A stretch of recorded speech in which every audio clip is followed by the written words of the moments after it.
around. And I think that the way that they play with the enthusiasm and that adrenaline, I think that's a real changing of the guard for what they've been able to do and bring that new energy into the place. I think that's a big thing with young teams. If you can bring that energy in, the sky's the limit with you. Because as I've said all year, this is not the finished product of it. These guys have got a long way to go with their careers. So there's only the upward curve for them. And we've got a chance before the break here to touch on a couple other finals going around the grounds here. So we're going to look at Div 1, the qualifying final today between Mooroolbark and Mitcham. Matt, we were out there a bit earlier this season, and it was a pretty competitive game for, I think, about 3 quarters, but Mooroolbark probably had that class to sort of run them out.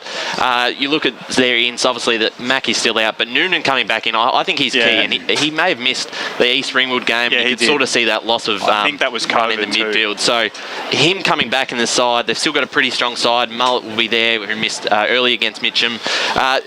Can you make a case for the Tigers? I can make a case.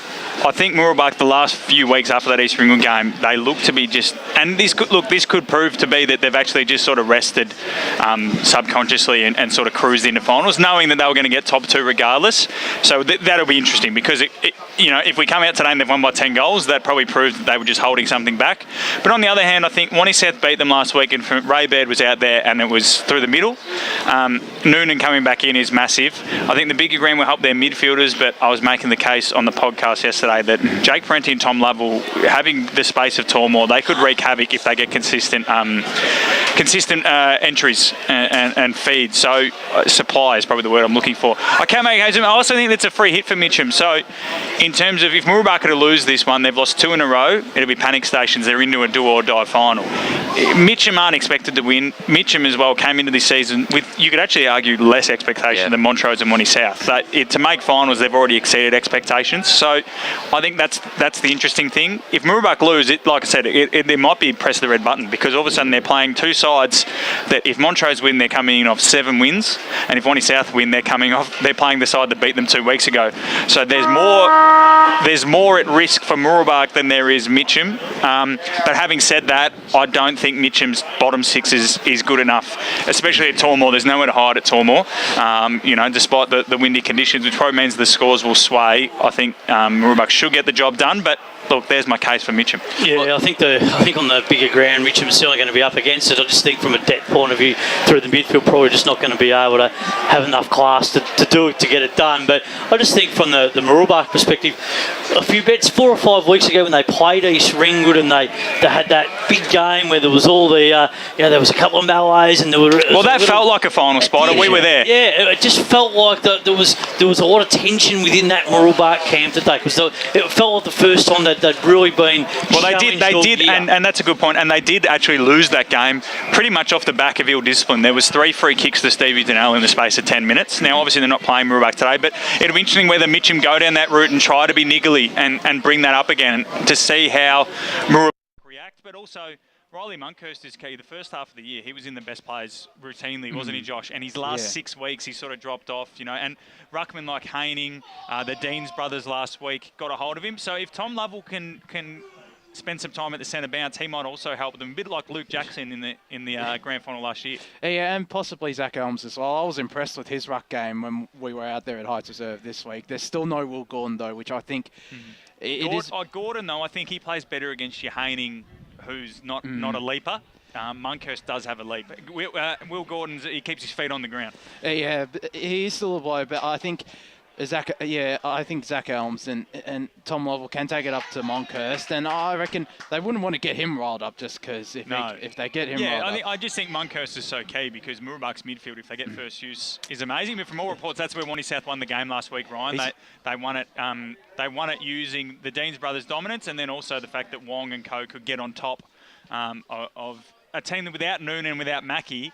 Their midfield actually it's Aussie Smith or bust, really. Also down forward too. Wanty South took advantage of that because that forward line has been so potent. Yeah, they kick a lot of goals, don't they? Yeah. As well. But I think Mitcham's forward line spider with Parenti and Jesse Smythe, and then if Lovell's down there as well, it's just as good. So That's why Noonan coming back so big, because they can at least play mullet up forward, Mooroolbark. Well, yeah, that's true. That's a good point. And I always wonder about Mitchum's midfield. They're a bit younger, so guys like Alex Barton-Smith, Jesse Uren, they're young. They're early 20s. Well, they Uren probably don't played have well the last experience. week, and Barton-Smith's been a really important player this season. Yeah, so they will need to perform well in the midfield to get that done. But we are going to our first ad break. After the break, we should have Brett Rowe quite soon. Today at Eastland, Lucy's trying on jeans for a momentous occasion. Coffee with the ex. She needs jeans she can move in, because she's definitely moved on. Jeans that get a second look, but don't give any second chances. Jeans that say, why yes, I have spent the last 8 months in a post-breakup juice cleansing, kickboxing, personal training frenzy. And it looks as though she's just found the perfect pair. Bravo, Lucy. For all of life's little moments, there's Eastland. Eastland. Live real. Sprained your ankle, bursting through the banner? Broke a finger, high-fiving the ruckman? Or did you run into the goal post again? For bumps, breaks or bleeds, be seen sooner, close to home at Knox Private 24/7 Emergency Department. The preferred provider of emergency care to the Eastern Football Netball League, you'll generally experience shorter wait times. You don't need private health, but there is an out-of-pocket fee. Be seen sooner, close to home at Knox Private 24/7 Emergency Department, 262 Mountain Highway, Wanturna. Running and jumping can be really painful for girls, especially in contact sport. Boob Armour supports your breasts, minimises the bounce and guards against impact and injury. Feel confident, feel supported, available at boobarmour.com.au. At Yarra Valley Water, we know reducing your shower time, or show time, to 4 minutes can save you an average of $200 a year on water and energy bills. Shower shorter. Save water. Authorised by the Victorian Government, 1 Treasury Place, Melbourne. Do you feel good about your bank? Because there is a bank you can feel good about. They share their profits to fund big community projects, small community clubs and vital emergency services. They've given $250 million to help Australian communities thrive. They have all the products and tech you expect from a big bank, with service you don't. It's Bendigo Bank. Feel good about who you bank with. Try Bendigo. Search bendigobank.com.au or search Bendigo Bank near me. How would you like to be celebrated? I think I'd like to be celebrated with lots of music, dancing, a bit of a party. I'd like to be celebrated at the pub with a few frothies. Maybe some colourful balloons, my favourite flowers. How about some glitter? I'd like to be celebrated in space. Outdoors, having all my family and friends together. At Tobin Brothers Funerals, they know that every life is unique and they think that every celebration should be too. Find out more at tobinbrothers.com.au. Tobin Brothers Funerals, celebrating lives. Sprained your ankle, bursting through the banner? For bumps, breaks or bleeds, be seen sooner, close to home at Knox Private 24/7 Emergency Department. You'll generally experience shorter wait times. Knox Private 24/7 Emergency, 262 Mountain Highway, Wanturna. Running and jumping can be really painful for girls, especially in contact sport. Boob Armour supports your breasts, minimises the bounce and guards against impact and injury. Feel confident, feel supported, available at boobarmour.com.au. The warm-up continues right here on EFL Saturday. Match of the round between Ringwood and East Burwood. The qualifying final, big game here today. But before we get onto that, we'll have the Ringwood senior coach, Brett Rowe, shortly. But before that, we'll get into a couple more games that are going around the divisions here. We'll touch on Division 3, a massive qualifying final between the Waverley Blues and Warrandyte. The Waverley Blues have had an absolutely flawless season after their first loss against Warrandyte in round 1. Haven't really looked like being beaten since then. They've just a really strong side. They're fit. They use the ball really well. They're quick. Their ball movement has been, we watched them against Don Bell early in the season and Coldstream, the way they run from half back and transition, and they've got those forwards up in the forward half, Spider, that have just been able to be, unstoppable almost with Williamson and co. Yeah, look, they have. Their four lines operated as good as anyone going around, and look, they've been kicking big scores all year. They've been sharing the load, and I think that's been a credit to them, and that's why they've earned that, the minor premiership. They've, secured that top spot. So they're going to be very hard to beat during this final series. Obviously, with Perry out of the side, that's going to be a big talking point going forward. Depending on whether they win today or whether they lose, depending if he's going to be able to have that eligibility to play during the final series. We'll have to wait and see. But look, Williamson's just been a massive addition to their team. Kicking a lot of goals, and he really holds the key to whether they can win this premiership. I mean, but in saying that too, I mean, Warrandyte, we spoke about it yesterday on the forecast about they've sort of had ups and downs right throughout the year. They've looked good at times, and then they've had their weeks where they've been down, haven't won by a lot.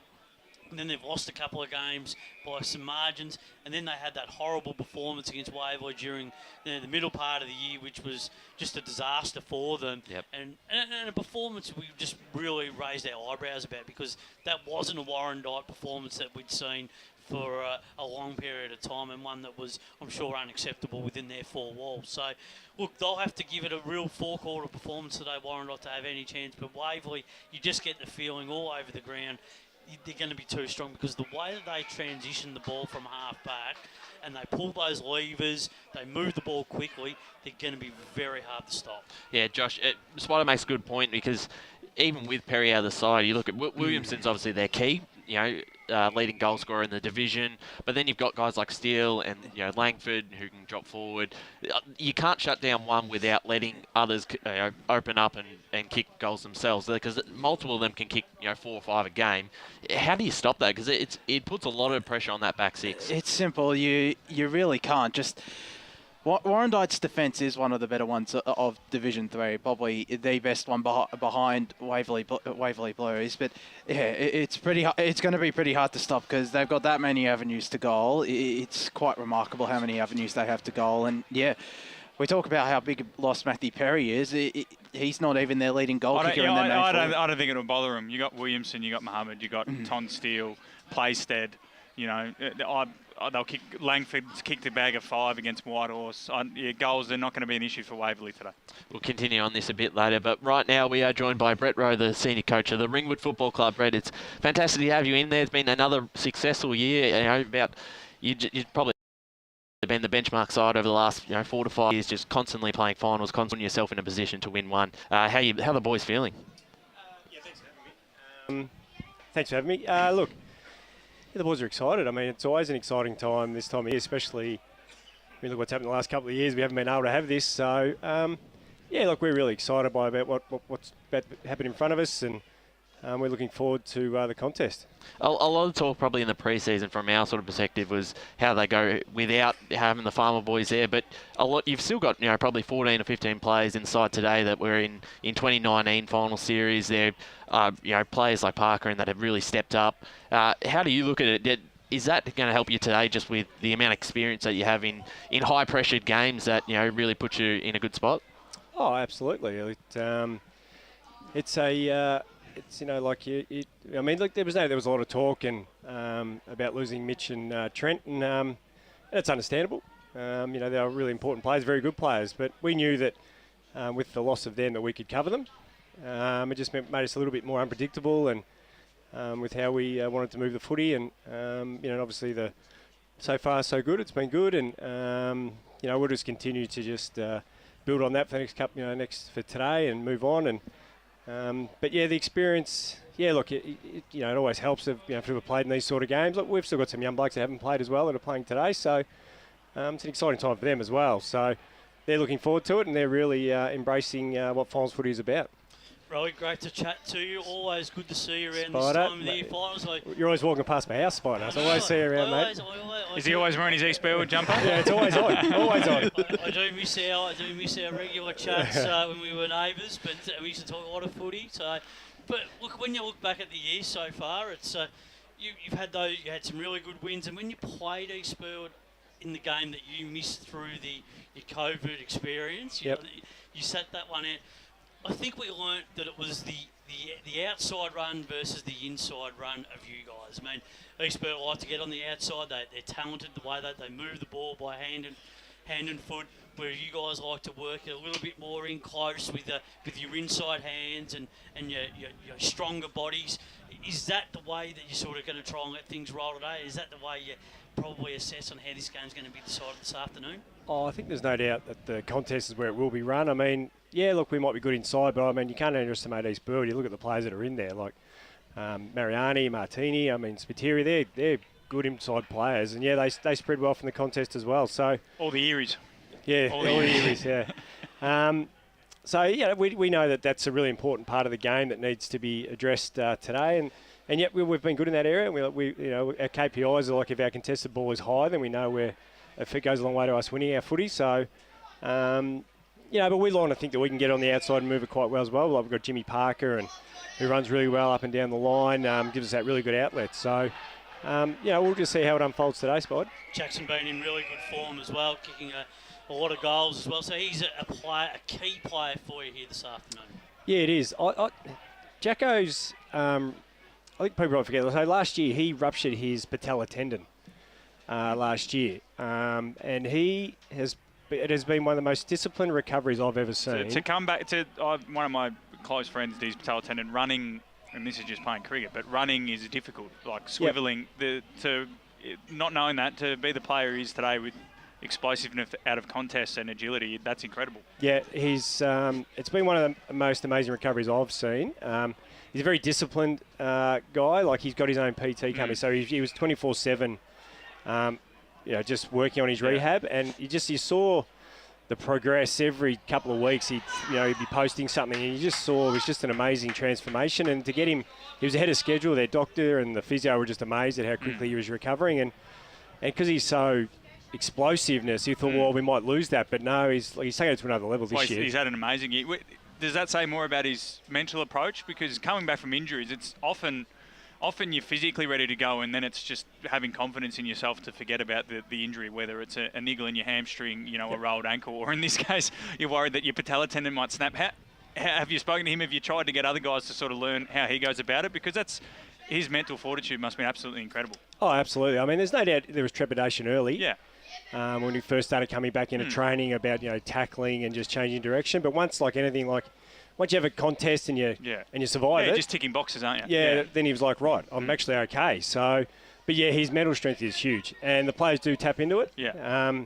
He trains a lot of our younger guys in regards to strength training, the whole thing, dietary requirements. So, to have him in our team is unbelievable, and he's just guiding our young people through now. And then a ground like this will suit him, I would assume, because he can probably play more midfield minutes than he might originally play because he's so close to goal at all times. Yeah, absolutely. I mean, Jacko's ability is just like he could be in a contest in the back half at the stoppage, and the next minute he's on the end of it having a shot at goal. Like, his just work rate's unbelievable. So it's a real strength for us and obviously for him. Yeah, and just talking about players who can get on the scoreboard from midfield, you've got Sam Wadley, who's come down from Vermont this year.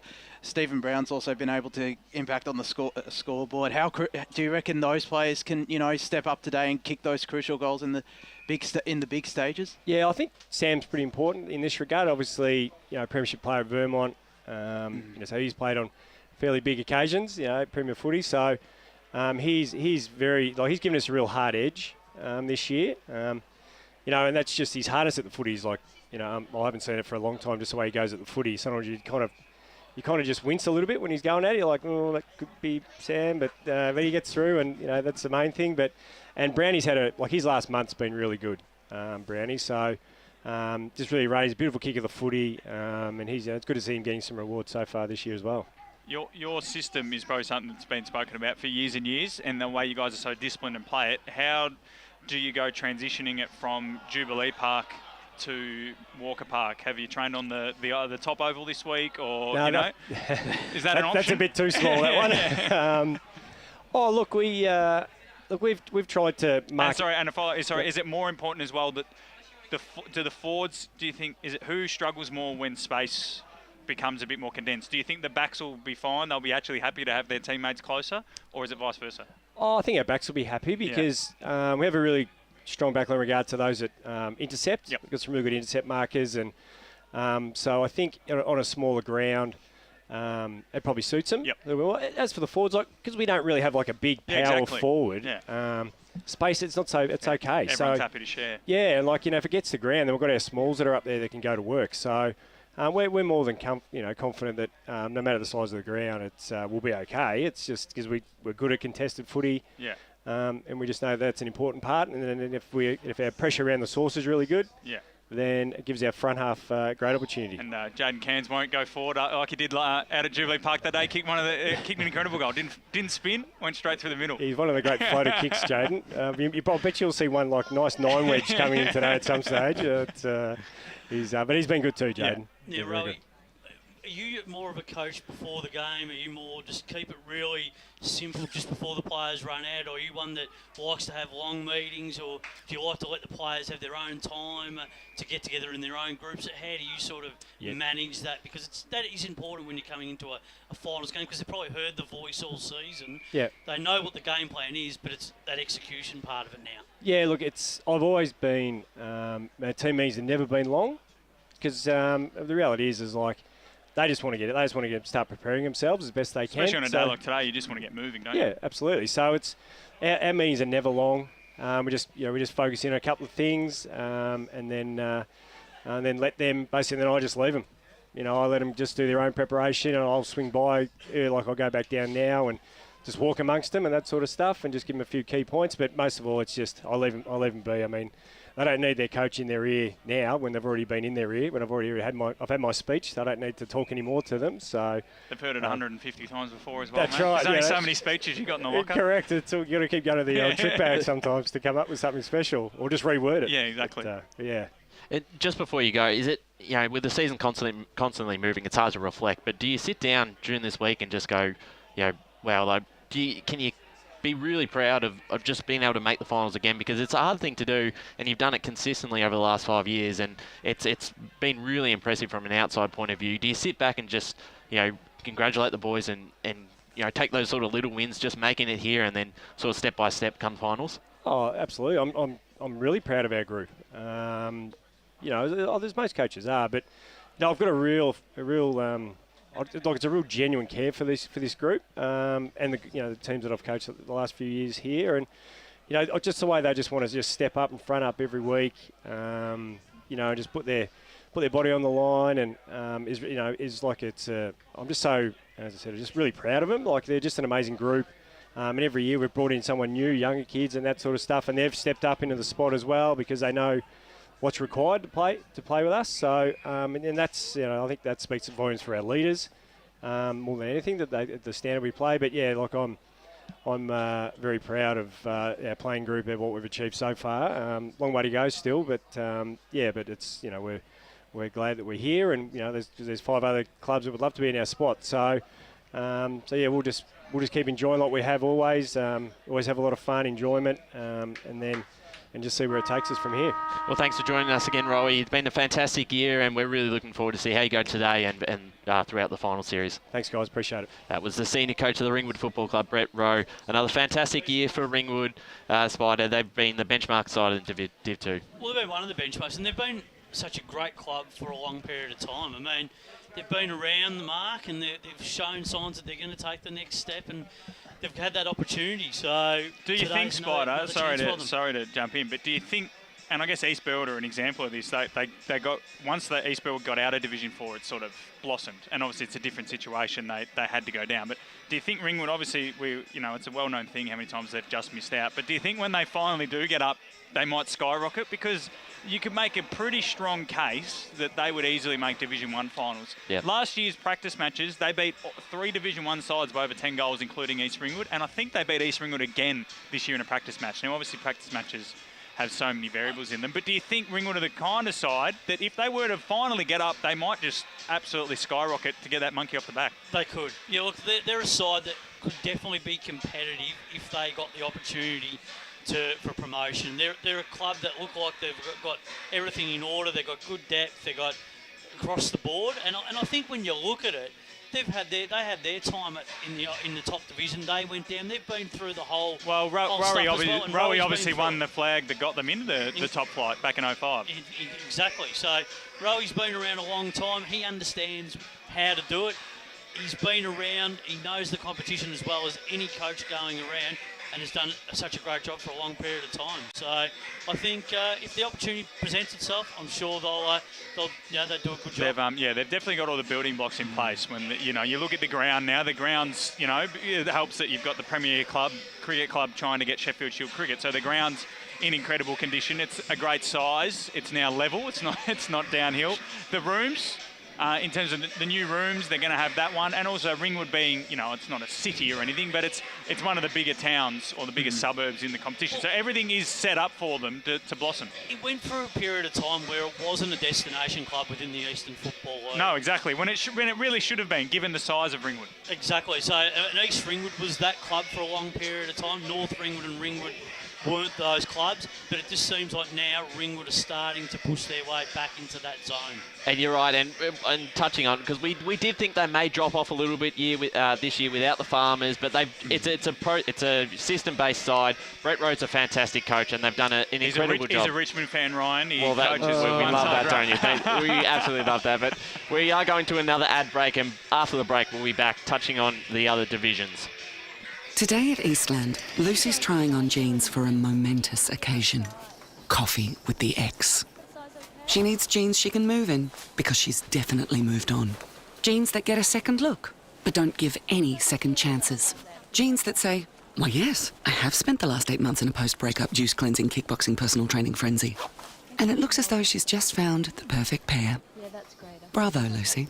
For all of life's little moments, there's Eastland. Eastland. Live real.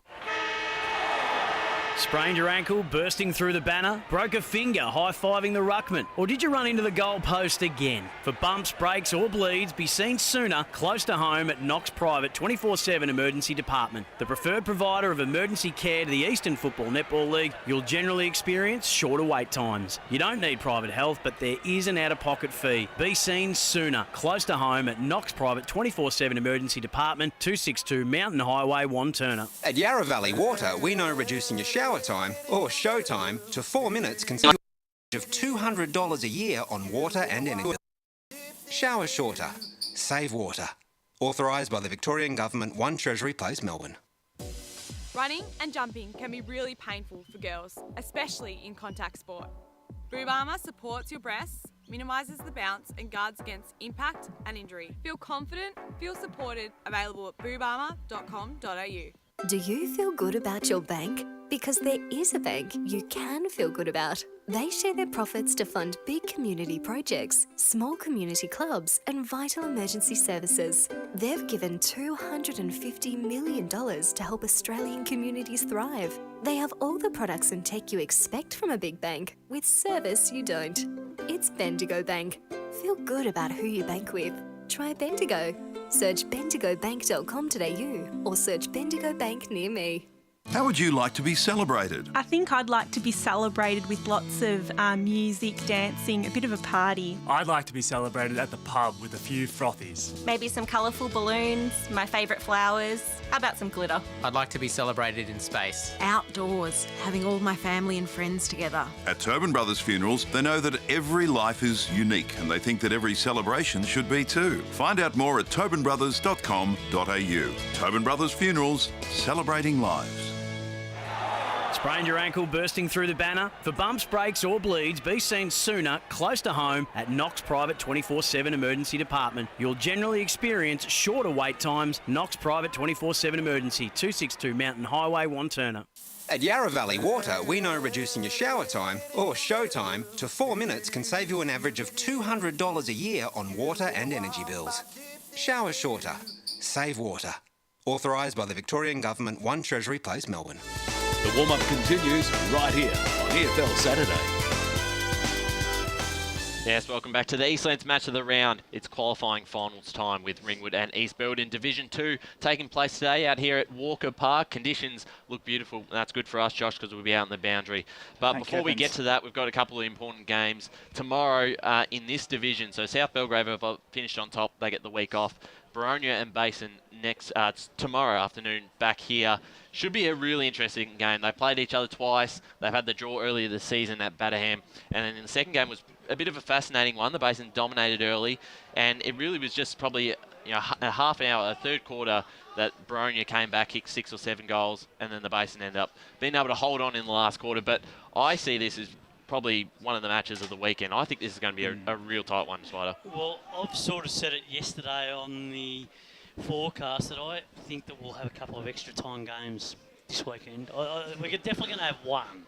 And this, this would be my pick if you're going to pick one. be the one? Can it not be our one? Can it not be this one? Because Ryan's going to go to the footy Well, tonight, yeah, we've got Josh. the Tigers tonight, so we're going to be out of here. Yeah, that's not. The Who Tigers cares not if he relevant. misses? Look, in regards to tomorrow's game, look, I think Baroni for me. I think I said it yesterday in terms of I like what they do through the midfield, and I just think up forward that's where they're going to get the job done. I think the physical side of things, the Basin is certainly going to come prepared to play, and they're going to take it up to the Basin, and they'll serve it up early to them. And if Baroni can ride that early in the game and make sure that they get the scoreboard pressure on as well, then I think that they go all well to try and win this game. I just think Basin coming in good form. They've smacked 2 teams in a row. Baroni look like things just aren't clicking at the moment, so I've got to be quiet though, because the Baroni hierarchy. Clarkie's behind you. They're down in the front. They're down the front row of the grandstand, and they're all a lot bigger than me. But yeah, I don't know. I just think the current form lines are a bit dangerous. But look, Baroni are good at finals. they always seem to make it to at least the prelim. So, and the other thing too that Baroni will take confidence out of is that if they did beat East Burwood last time of asking, and obviously they have the wood over Ringwood in finals. So if they can win, they'll be pretty happy with whoever they play in the second semi, first semi, whatever they're called. I always get it wrong. In next week. I know you love those semi-final names, Matt. We've got to change them, Josh. They don't make any sense. It's tradition. But it's just the ground out here as well at Walker Park. It suits the Basin's style of play, given batter and reserve. It's pretty much similar dimensions. It's shorter boundaries and a little bit of a shorter distance between goals. But yeah, Baroni are going to come out with a bit of a fight. And we touch on it as well on the weekend forecast. You can never trust the Basin.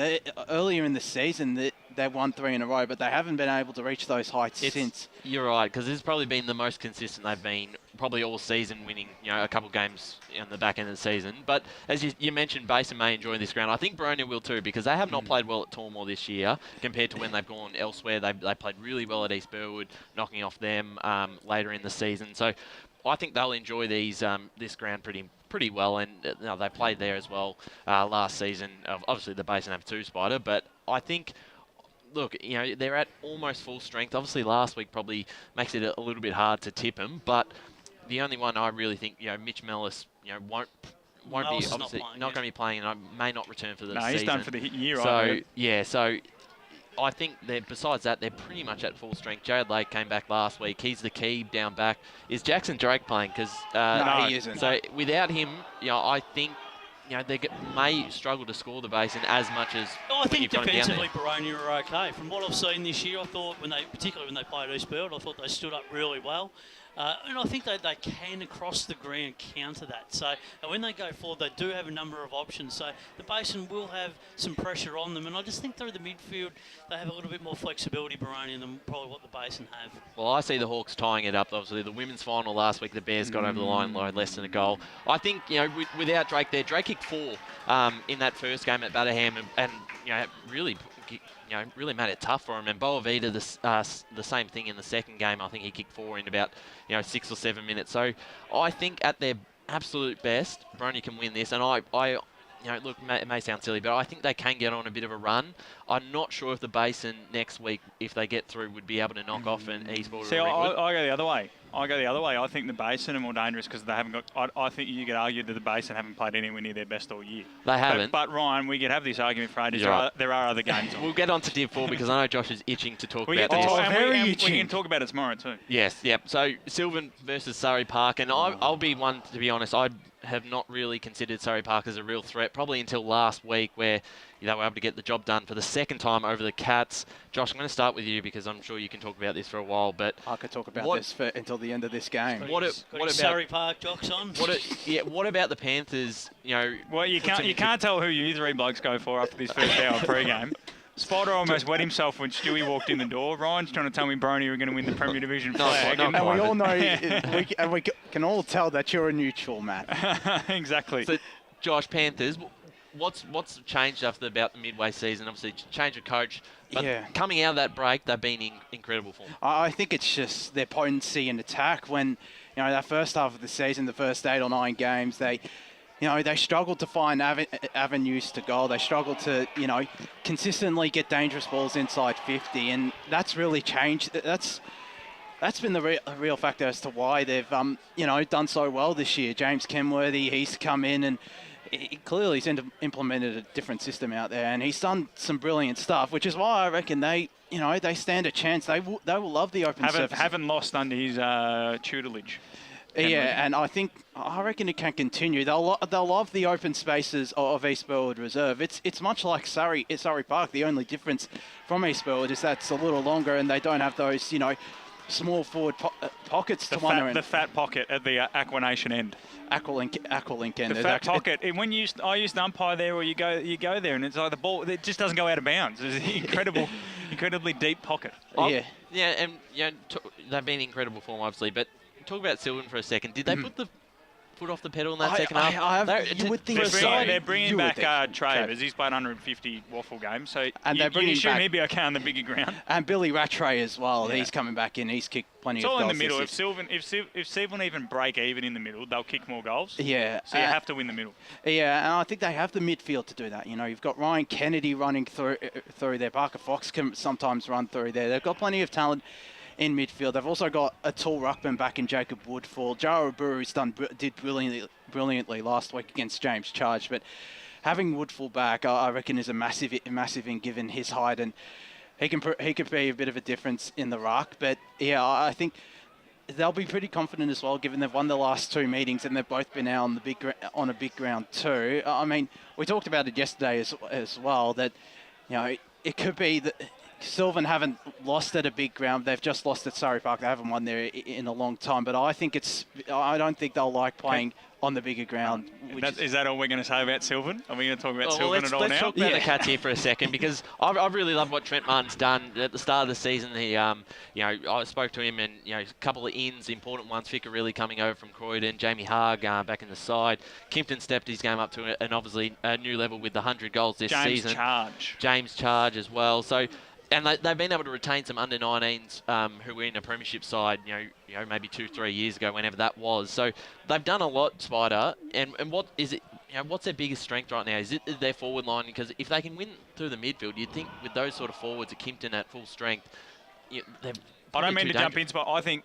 I don't know what Spider's answer going to be. James Charge is the key, because if he at his best is a great tap ruckman. If he wins the tap ruck down to the midfielders they've got, Kimpton, doesn't matter who's on him. Well, I would have said Kimpton, yeah. I think Kimpton's their man. If they get it down to it, I just don't think a defence like Surrey Park can hold him for the majority of the game and then go back the other way and kick a big winning score themselves. They have in the last couple of times they played, but in this sort of final, I just get the feeling that Sylvan are going to do enough to get over the line and win by about 5 or 6 goals. They're too good a team not to advance straight through to a grand final and not to lose another one to Surrey. But I expect these two teams to play in the grand final. I think you're right, and we can probably touch on the Chirnside Park game a bit tomorrow. But I would expect if Chirnside Park go through and Sylvan lose today, I can't see any way that it'll be a Chirnside Park getting bloodbath, close. because Sylvan, that means they'll have gone 2 weeks without winning, and Chirnside on the other, and they'll need to get some sort of momentum.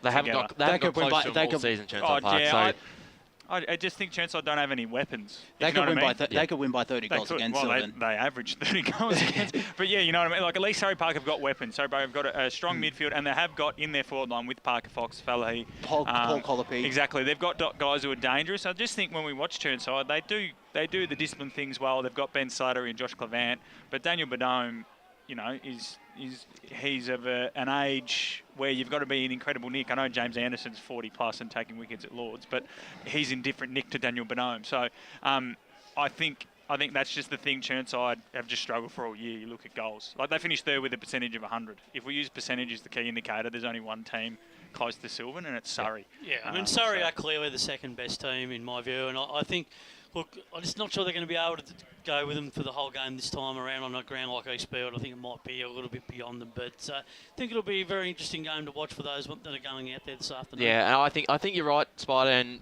look, if Surrey Park win today, I'll finally be on. Is that your extra time? Is that your extra time game, Spider? Well, nah. Or are you saying tomorrow's one here? I actually think the extra time game will be Wanturna South and Montrose. Oh, well. Don't say that too loud because Tennant might climb through the window. Tonsils Tennant. Well, he knows that because he's played in a couple of close games. Has he? Him or his old man? His old man. I was about to say, I don't know if Blake has played him. Wanturna South and Montrose have had some unbelievable finals games over the years, and I think tomorrow will be no different. Well, we can talk about that tomorrow. Yep. Well, let's get on to Premier Division just quickly. Probably the big game in Premier Division is the Balwyn versus Roeville game. Not probably, Ryan. It's literally the only game that has anything looking at right it now. But Ray's just texted in that a big out for Roeville. Alex Frawley, so rolled an ankle. Not going to be there today, Matt, but they've been incredible, and it's a big chance for them if they knock off Balwyn. That's the second time they've beaten them. We said on the podcast yesterday, so if Roeville win today, they'll go into the finals having beaten Noah Park, who a lot of people have as the number one side twice, and both times in different fashions. So the first time they jumped them, and then the second time they came from behind. If they beat Balwyn today, and obviously the conditions actually look like they're going to be okay, so it might be a high-scoring open one. If they beat Balwyn today, they'll have beaten Balwyn 1 in a scrap and 2 in an open game in good conditions, away from both home and away. And then I think they beat South Croydon at South Croydon. They've beaten South Croydon twice. So the more and more I actually say things out loud, I keep thinking, geez, maybe they are the premiership favourites. But a little bit of me always thinks Balwyn's best is the best, and I've said it all year. So I have to go with Balwyn today. But if Roeville do get the points today, you actually can't. It would become disrespectful. Yep. To continually have doubts over them, because, like I said, they'll go in having beaten everyone bar Doncaster East in the final series. And they'll go as that number one seed, and they should, because they have been the best side throughout the whole of the season. They've been the most consistent side. You know, Noble Park have been thereabouts and probably have been so close. Balwyn have fluctuated a couple of times. But if look, as we've said, if we get on the big rounds at Bayswater, there's still the challenges there for Rowe. The only thing, and Spot, you know more about this, how many sides that have finished number one end up actually winning the Premier Division Grand Final? Even across all of them, I think, how often is the number one seed actually the thing you want? Well, sometimes the pressure's always on. There's no question about it. Because South Croydon, you look at that, so they got Norwood today, they'll probably win by 10 goals. I don't want to be disrespectful to Norwood, but South Croydon are going to smack them. Well, let's think about it. So South Croydon will go in on 7 straight wins. If South Croydon just want to keep playing, because they'll have to win 3 more games. They'll just keep on rolling, whereas Roeville, it might break their momentum. Balwyn had won those 3 grand finals. They won them from about 4th and 5th, didn't they? And they did not finish in the top 2. Vermont won any of those years. Brashes down Espy. Vermont won 07 or 08 or something like that, come from 5th. So it is one of those things where once you get on a roll, sometimes that's better than having the week off. Yeah, you're right. And I think it comes down to, I can't see Doncaster East winning it. I think it's up to the 4, the Balwyn, Noble Park, Roeville and South Croydon in the way they're going for the flag. But interesting game there today. Winner that will be certainly a high favourite for the flag. If Roeville win it, South Croydon will finish 3rd. Yep, Sorry, yes, you're all good. We're going to another break, and after the game, match of the round. Today at Eastland, Lucy's trying on jeans for a momentous occasion. Coffee with the ex. She needs jeans she can move in, because she's definitely moved on. Jeans that get a second look, but don't give any second chances. Jeans that say, why yes, I have spent the last 8 months in a post-breakup juice cleansing, kickboxing, personal training frenzy. And it looks as though she's just found the perfect pair. Bravo, Lucy. For all of life's little moments, there's Eastland. Eastland. Live real. Sprained your ankle, bursting through the banner? Broke a finger, high-fiving the ruckman? Or did you run into the goal post again? For bumps, breaks or bleeds, be seen sooner, close to home at Knox Private 24/7 Emergency Department. The preferred provider of emergency care to the Eastern Football Netball League, you'll generally experience shorter wait times. You don't need private health, but there is an out-of-pocket fee. Be seen sooner, close to home at Knox Private 24/7 Emergency Department, 262 Mountain Highway, Wanturna. Running and jumping can be really painful for girls, especially in contact sport. Boob Armour supports your breasts, minimises the bounce and guards against impact and injury. Feel confident, feel supported, available at boobarmour.com.au. At Yarra Valley Water, we know reducing your shower time, or show time, to 4 minutes can save you an average of $200 a year on water and energy bills. Shower shorter. Save water. Authorised by the Victorian Government, 1 Treasury Place, Melbourne. Do you feel good about your bank? because there is a bank you can feel good about. They share their profits to fund big community projects, small community clubs, and vital emergency services. They've given $250 million to help Australian communities thrive. They have all the products and tech you expect from a big bank, with service you don't. It's Bendigo Bank. Feel good about who you bank with. Try Bendigo. Search bendigobank.com.au or search Bendigo Bank near me. How would you like to be celebrated? I think I'd like to be celebrated with lots of music, dancing, a bit of a party. I'd like to be celebrated at the pub with a few frothies. Maybe some colourful balloons, my favourite flowers. How about some glitter? I'd like to be celebrated in space. Outdoors, having all my family and friends together. At Tobin Brothers Funerals, they know that every life is unique and they think that every celebration should be too. Find out more at tobinbrothers.com.au. Tobin Brothers Funerals, celebrating lives. Sprained your ankle bursting through the banner? For bumps, breaks or bleeds, be seen sooner, close to home, at Knox Private 24/7 Emergency Department. You'll generally experience shorter wait times. Knox Private 24/7 Emergency, 262 Mountain Highway, Wanturna. Running and jumping can be really painful for girls, especially in contact sport. Boob armour supports your breasts, minimises the bounce and guards against impact and injury. Feel confident, feel supported, available at boobarmour.com.au. On EFL Saturday, it's time for the match of the round. Let's cross to our team and go local for your footy.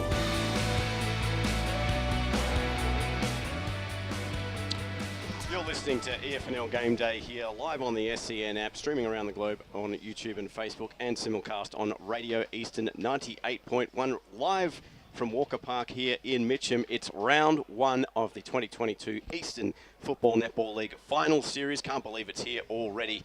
Divisions 1 through 4 in the finals this weekend, and we'll be bringing you all the action from across the Eastern Football Netball League from now until the Premier Division final on September 17th, just a month away. My name's Steve White. Thanks for joining us here from Walker Park, where it is an absolutely tantalising affair between Ringwood and East Burwood. Division 2 finals on the line. Qualifying final, the winner of this game will progress through to meet South Belgrave next week in the preliminary final, while the loser, well, it's not over yet. They'll get one more chance next week against the winner of the Basin and Baronia, who play tomorrow afternoon. Well, time now to introduce the rest of the call team that will be helping me through this afternoon's game and bringing you all the scores and all the action from across the Eastern Football Netball League as you go local for your footy this afternoon. Riding shotgun with me in the call chair this afternoon. It's a very good afternoon to Brett Best. Afternoon, Steve. Yeah, great to be back at Walker Park. It seems like an age since we've been here, but it's always a great spot. And you know, when you get to Walker Park, you know it's final, so there's something a little bit special about it. But looking forward to this one. I think it's going to be an absolute cracker. And looking forward to calling this one from the infamous bunker, aka the bomb shelter, or whatever we want to call it. We've got a bit of a yard sale going on in the background here as well. But it's a very tight squeeze, isn't it, there? Joining us on special, number one special comments man across the Eastern Football Netball League, I speak none other than Wayne Brasher. Good afternoon. Afternoon, Steve. Brett, well, listeners, great contest set down for discussion this afternoon. Not much between these two sides throughout the regular season. I'm not expecting anything different this afternoon, and I think it's going to go right down to the wire. Absolutely. And on special as well this afternoon, it's a very good afternoon to Will Faulkner. Thank you, Steve. Thanks for having me. I think, as it's been said before, all looking forward to this game. Nice little crowd building in as well with the reserves game. Well, not the reserves game, but the game, just atmosphere just building up here. So looking forward to what's going to be a very, very good game with great conditions as well. You get a park all right, mate? Walked down probably 3 or 4 minutes down the road. I didn't know what it'd be like heading in here, so play the safe card and out on the street. Good boy.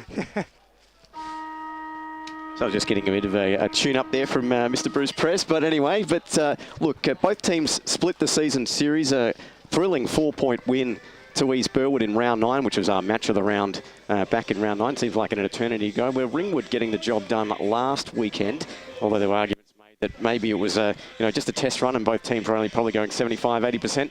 Nonetheless, an absolutely cracking affair on effort. Let's break this one down and chew the fat a little bit. Beginning with yourself, Brett, what are we seeing coming into this game? Look, both sides have got plenty of firepower up forward. I mean, you look at the likes of, you've got Agnew's kicked 25 for East Burwood, Mariani's got 23, Barlow and Young, multiple 39 and 43 respectively, but there's also plenty of firepower on the Ringwood side, 27 for Jackson, 18 for Callanan, but it's all one in the midfield, and you'd probably say maybe Ringwood have got a slight edge in the midfield, so I think it'll be close, but for me, I think Ringwood just to get up by maybe a kick or two. Brash? Yeah, Steve. Look, it's an interesting dynamic for both sides this afternoon. Ringwood are the experienced ones when it comes to finals performances in Div 2. Look, and for them, look, they really want to move out of this division this year. I think this is their gilt-edged opportunity this year for them to get out. However, I've got to say though, East Burwood have really come a long way in such a short time. And the thing is, they've got a...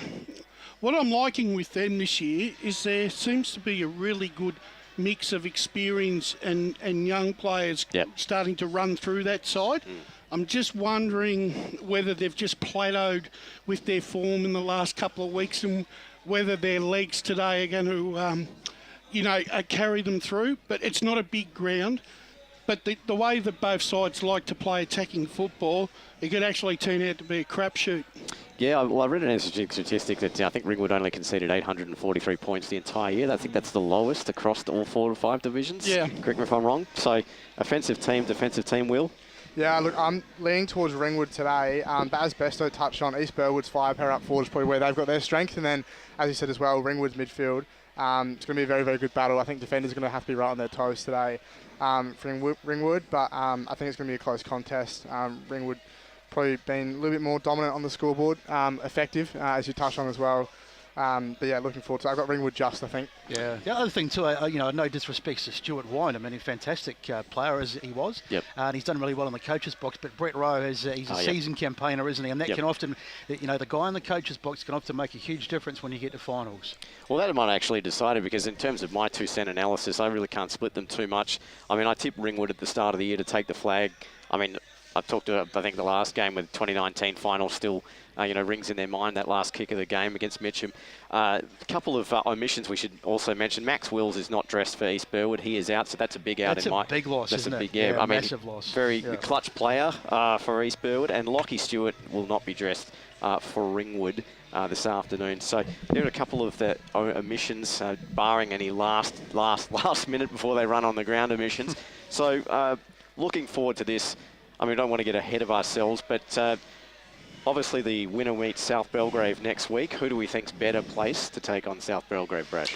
Look, I think Ringwood are the side that are better off to take on South Belgrave. I know East Burwood put up a very spirited game against them at East Burwood in the game that we saw them in round 17. Yep. However, I just felt that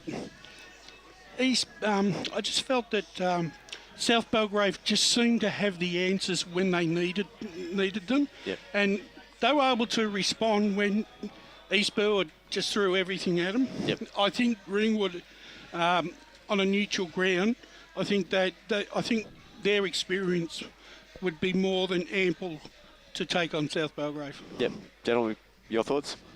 Yeah, I pretty much concur. I think, I no disrespects, but I think South Belgrave, I couldn't see East Burwood rolling South Belgrave, but I could see Ringwood. I think they'd probably just across the park look a little stronger, and I think they'd give them a better game. But hey, as I said before, it's finals, and once we get to finals, anything can happen. Yeah, that's a very important point. Finals brings out the best in teams and the worst in teams.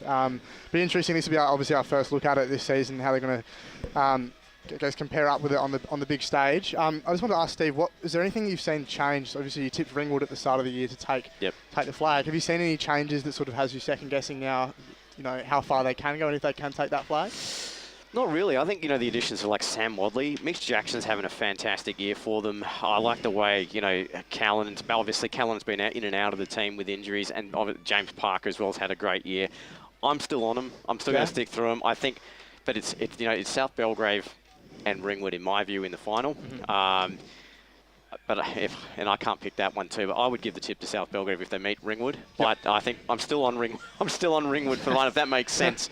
But no, in terms of answering your question, I haven't sort of wavered from that. I think they've actually played really, really well. They must have a pretty good side that Jack Blythe can't get in, because he's a pretty handy. I was asking, I forget who I asked beforehand, and I said, is he injured? And apparently he's not. So he can't even get on the side. So he's a pretty handy player. So as I say, they've obviously got a very settled and a very good side. Well, Ringwood have only used 34 players this year.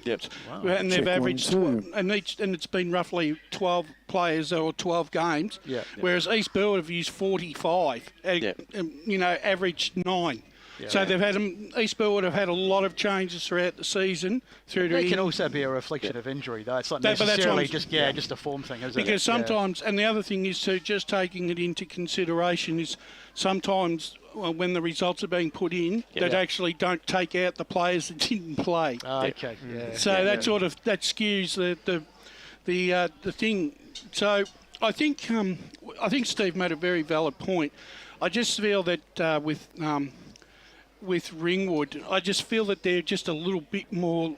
They're a lot more equipped. I think they've just got. It's the experienced players I keep coming back to that have proven themselves in the finals. And that's why I want to see how East Burwood, because they're going to have to go up a notch. We all know that the finals is different, and Ringwood know how to go up a notch. We don't know about East Burwood yet. And well, East Burwood may have used 45 players. They certainly used 245 different jumper numbers this season, giving us they're the worst for it too. All hell in the commentary box. But look, the umpires are out on the ground warming up, as are our Ringwood now. So what we'll do is we'll take a short break here on EFNL Game Day, and on the other side we'll be back with the first quarter right after this. Today at Eastland, Lucy's trying on jeans for a momentous occasion. Coffee with the ex. She needs jeans she can move in, because she's definitely moved on. Jeans that get a second look, but don't give any second chances.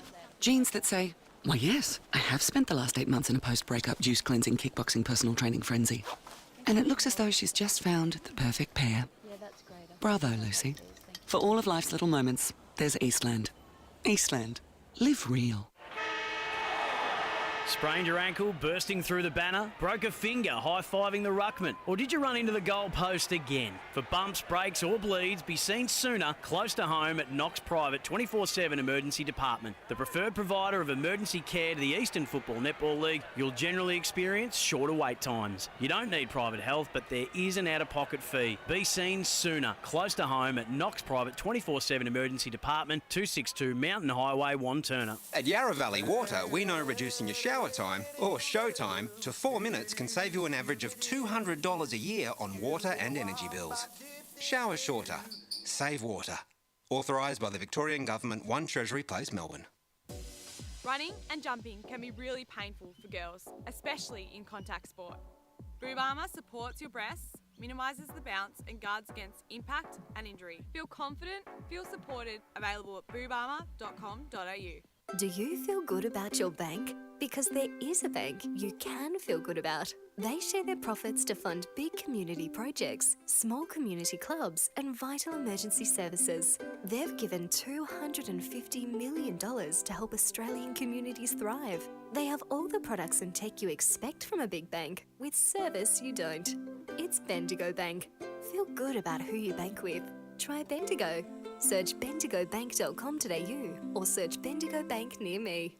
How would you like to be celebrated? I think I'd like to be celebrated with lots of music, dancing, a bit of a party. I'd like to be celebrated at the pub with a few frothies. Maybe some colourful balloons, my favourite flowers. How about some glitter? I'd like to be celebrated in space. Outdoors, having all my family and friends together. At Tobin Brothers Funerals, they know that every life is unique and they think that every celebration should be too. Find out more at tobinbrothers.com.au. Tobin Brothers Funerals, celebrating lives.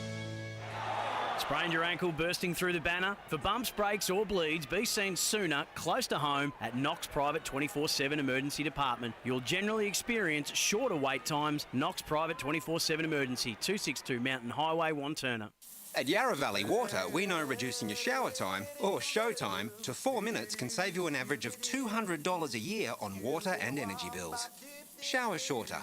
Save water. Authorised by the Victorian Government, 1 Treasury Place, Melbourne. EFL Saturday Game Day continues. Let's head back and go local for your footy. And welcome back to EFNL Game Day, wherever you're listening on the SEN app, streaming around the globe on YouTube, Facebook and on Radio Eastern 98.1. You might hear in the background the East Burwood Football Club theme. They are out on the ground, as are Ringwood and the umpires. So we're about 5 to 8 minutes away from the start of play this afternoon.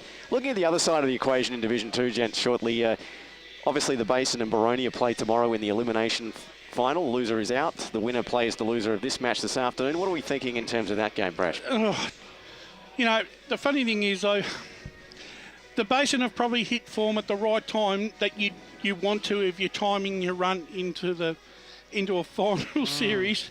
Exactly. But why do I still have this impression that they're still a little flaky? Because they've had their 3 wins in a row. They must be overdue to lose again. But then I look at Boronia, and without Mitch Mallis, who's a massive loss, and young Zach Brasher, who got injured halfway through the season with a shoulder, they've lost their momentum. And as I spoke to Matty Clark before, and he said, basically, when Taylor Leggett is the go-to man, right? And he's the one that can carry them and put him on his shoulders and show him how it's done. But he needs a few more. And I just feel that Boronia's... I'm worried about Boronia's goal-kicking capacity and scores over the last 2 or 3 rounds have really dried up, whereas the Basin's has increased. Yep. And that's probably why I'm giving Basin, because I just think that their form leading into this game tomorrow is just a little better than Boronia's. Always so Mind important. you, having said that, Boronia are pretty good defensively, so the goal kicking, if they can keep the Basin big boys quiet. Well, Jaden Collins comes back into the side tomorrow, which is a major plus for them. Besson Ferris, centre half back for them, so he'll certainly provide the run and the penetration of kick that's going to be required. I'm still worried about. I just think that the Basin seem to have a few more options around the goal face at the moment, and I think that might be enough tomorrow, gentlemen, to get them over the line. Yep. Just playing hypotheticals, can any of us see them causing some damage towards the back end of the finals and sort of making it tough for the teams that have earned that second chance? The Basin? Yeah, Basin or Boronia, yep. To be honest, not really. I think, as far as I'm concerned, I think the first semi is about as far as I think that the Basin can go this year. I just think that the other 3 sides above them are a little bit more polished. I'll sort of play devil's advocate.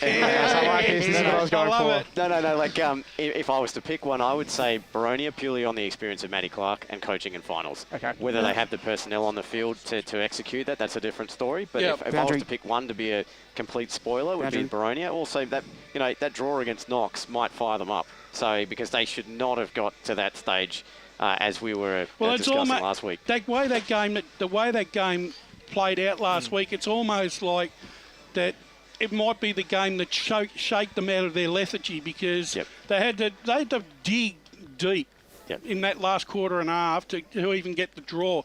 So if they can find some inspiration from that, then they're right in it again tomorrow. Well, I was going to cross boundary side to our boundary riders, Josh Ward and Ryan Long, but Bruce Pester's decided to step out of the office, so I'll just hold off. As he does he's at the back. most inopportune He's time. back, so we're going to take the opportunity now, after Bruce has finished, just to quickly cross boundary side to Ryan Long, Josh Ward. Gentlemen, your quick tips and thoughts. Yeah, down here, boundary side, absolutely beautiful day down here. I was worried this morning. There was predicted to be rain, but it's a picture-perfect day. I said on the weekend forecast yesterday I'd be backing East Burwood, and I'm still backing East Burwood. A couple of late changes. Ryan will go through them as well. Yeah, big one. Max Wills out for East Burwood, and real big loss for him, for the Rams there, and Lachlan Stewart coming in. Lachlan Stewart out for Ringwood. So a couple of losses there from both sides. I just think Ringwood's been class all season. Can't not back him, to be honest. And without Wills down back, who was massive the last time they played, I'm going to have to tip the Red. Thanks, guys. To bring us in, Brett Bested. So here we go. The finals have arrived. It's exciting times as the umpire sends the ball aloft. Finally comes down, knocked away there by Latchford into the clinches. Mariani was there, but they get it forward. And it's hacked away towards the far side of the ground. Who's going to get there first? Hell, it was who won the race. And it's out of bounds on that far side of the ground. So picture-perfect conditions at the moment. I believe the weatherman was forecasting a little bit of precipitation at some stage today, but let's hope that doesn't come to fruition. Umpire sends it back into play. Latchford tries to get there, but it's the big man, Hanlon, who gets the front spot and knocks it down. Looks like we'll have another ball up. Zach Hanlon, the ruck duel is going to be an absolute beauty today with the big men handling against the likes of Jordanov and the big men from Ringwood. And it goes again over on the far side, wrapped up over there well and truly. And the ball goes out of bounds and we'll have a throw in. So just under a minute, as we should mention, Ringwood kicking to your right of screen. They won the toss. Hanlon gets the fist over the top, and that's just going to go straight out of bounds and out for a boundary throw-in. We'll keep you also updated on the scores this afternoon from across the league. The Montrose man, Blake Tennant, who I believe had some feedback during the week about his call last week. He'll be crossing to him sporadically during as we get the hit out now. Latchford trying to get it out. Went looking for it there, did Mariani for East Burwood. Players converge. Good tackle applied there by Wadley for Ringwood. It's really a tight contest of inches there over on the far centre wing area. We'll have a ball up dead on centre wing. Just hugging the boundary, back into the ruck now. Hanlon wins the tap. Latchford, Hanlon dragged it right back in, put the right boot onto it.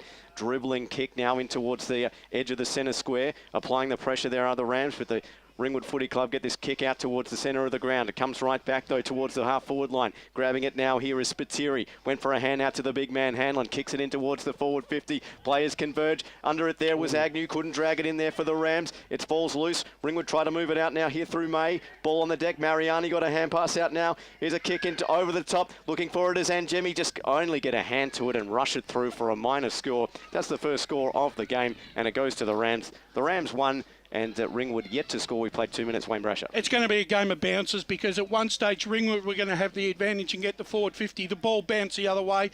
And then East Burwood got a disposal and then it went the other way again. So you're just going to be, even though you're going to attack the ball might not come to you. So Tim Jones with the kick in, finds a target. It was a little bit of a risky kick, but he managed to hit May over there on the far side. So they're just chipping it around the half-back line at the moment. Good crowd in for this one. As they go back infield, so it's just a little bit of just finding their feet at the moment. Right across, that's very close to being out of bounds on the full. What does the umpires say? No, he's paid the mark.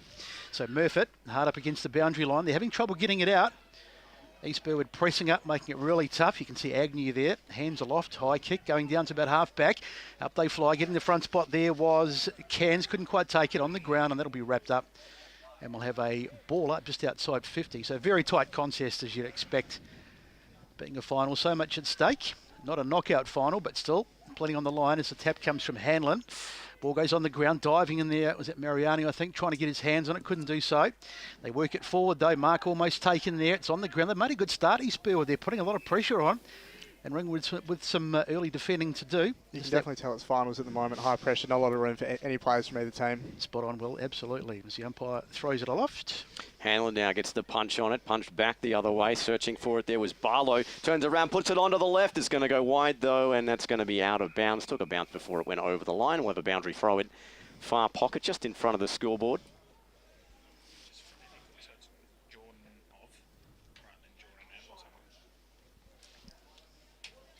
So boundary throw in. Now we're just waiting for the ritual of suburban football for the ball to come back from the over the fence. All we need is a dog to run away with the ball, and then eventually just... Well, we've still got 3.5 quarters, so don't hold your breath. In comes the boundary throw. Hanlon v Latchford in the ruck. Hanlon gets the big fist on it, looking over the top. They're trying to drag it down. They put it to the left. It's touched off the boot, though. Went actually through the sticks. I didn't see that. I think it might have been... 33. I think it was Barlow, yeah, that got the foot on it. But just again, a minor score. The hand being the difference between 1 point and 6. As East Burwood 2 points, Ringwood yet to score. So Jones brings it back in. So almost an early opportunity marked there by Wadley. Just taking his time looking to get it out. As we said, it's pretty tight trying to get it out of the defence at the moment. Long kick out wide. Mark juggled over there, not quite taken. Close to the boundary line. And it's on the ground. And the umpire says we'll have a ball up. Yeah, they should have taken that, Mark. That wasn't an easy grab. That was a pretty easy grab to put down. Well, no excuses today because conditions are absolutely superb as Jackson was flung out of the way there. Probably had a case for a free kick, but the umpire said no, let it go, and the umpire to throw it in again. So just the two behinds on the scoreboard at the moment. East Burwood in front. Early stages of this first quarter, up it goes. There's the knockdown from Hanlon, comes out, and it's on the ground again, and that'll be another ball up, I'd say, or free kick perhaps. If both sides will break 50-50 inside, it's going to come down to who's got the best outside run of these two sides this afternoon. So Hanlon wins another hit out. Mariani goes in there, tries to get it, but they're getting the ball on the ground, East Burwood. You can see them winning a lot of the ground contests, which is something that obviously is a big part of the game. Completely agree with that, Brash. I think space is going to be very, very hard to come by. Let's cross boundary side quickly. We've got a couple of key matchups down forward for East Burwood. Braden Barlow has got Tim Jones on him. And Marcus Young, their leading goal kicker, has Jacob May on him, so keep an eye on those matchups. Thanks, Josh, as the kick comes in towards the 50. Cairns in pursuit, takes it on the bounce. Got a big kick, he gets wrapped up, dispossessed. What a tackle there. That was, I think that was... Agnew, yeah, Connor Agnew running in there and delaying the tackle, and that's the kind of pressure we were talking about. There is absolutely no time and space, and as clean as a whistle, great tackle. And Connor Agnew's going to line up from about 35, directly in front almost. And this for potentially the first major of the afternoon for East Burwood. You can already tell in the opening 7 minutes that this is a different game of football than what we were watching last Saturday, pressure-wise. So Agnew puts it onto the right boot, and it's just to the left. And another minor score for the Rams. So they move to 3 behinds. Ringwood yet to score. We played 6.5 minutes on the Bendigo Bank score, but let's go to Blake Tennant at the score centre. Yeah, g'day guys. Just got a score update in the Division 3 final between Waverley Blues and Warrandyte. Waverley Blues have just hit the front. 1 straight 6 to Warrandyte yet to score. So like a game of soccer at the moment, it's 3-0. It's East Burwood still looking for our first goal, but it's been a cracking contest so far as the ball goes forward. Mark taken there by Lang. Intercept Mark, so Ringwood, should I say, just to bring it out. But you can see they're just looking down the ground and there's nothing there because both sides are marking up so well. Finally decides to just shovel a little handball out. Not a great one. That's terrible. That's a shocking handball. That was a hospital pass. Oh, no. If ever I saw one, and then a shot at goal, which is off target. So that was Barlow again. Comedy of errors. Barlow misses for the second time in the hands of Jones to bring it out. As we go to Paul on the score, the stats centre, sorry. Yeah, well, East Burwood have been dominating the play early. They've been dominating the ground ball, and going forward, they've already had 4 inside 50s to nothing, but no goals as of yet.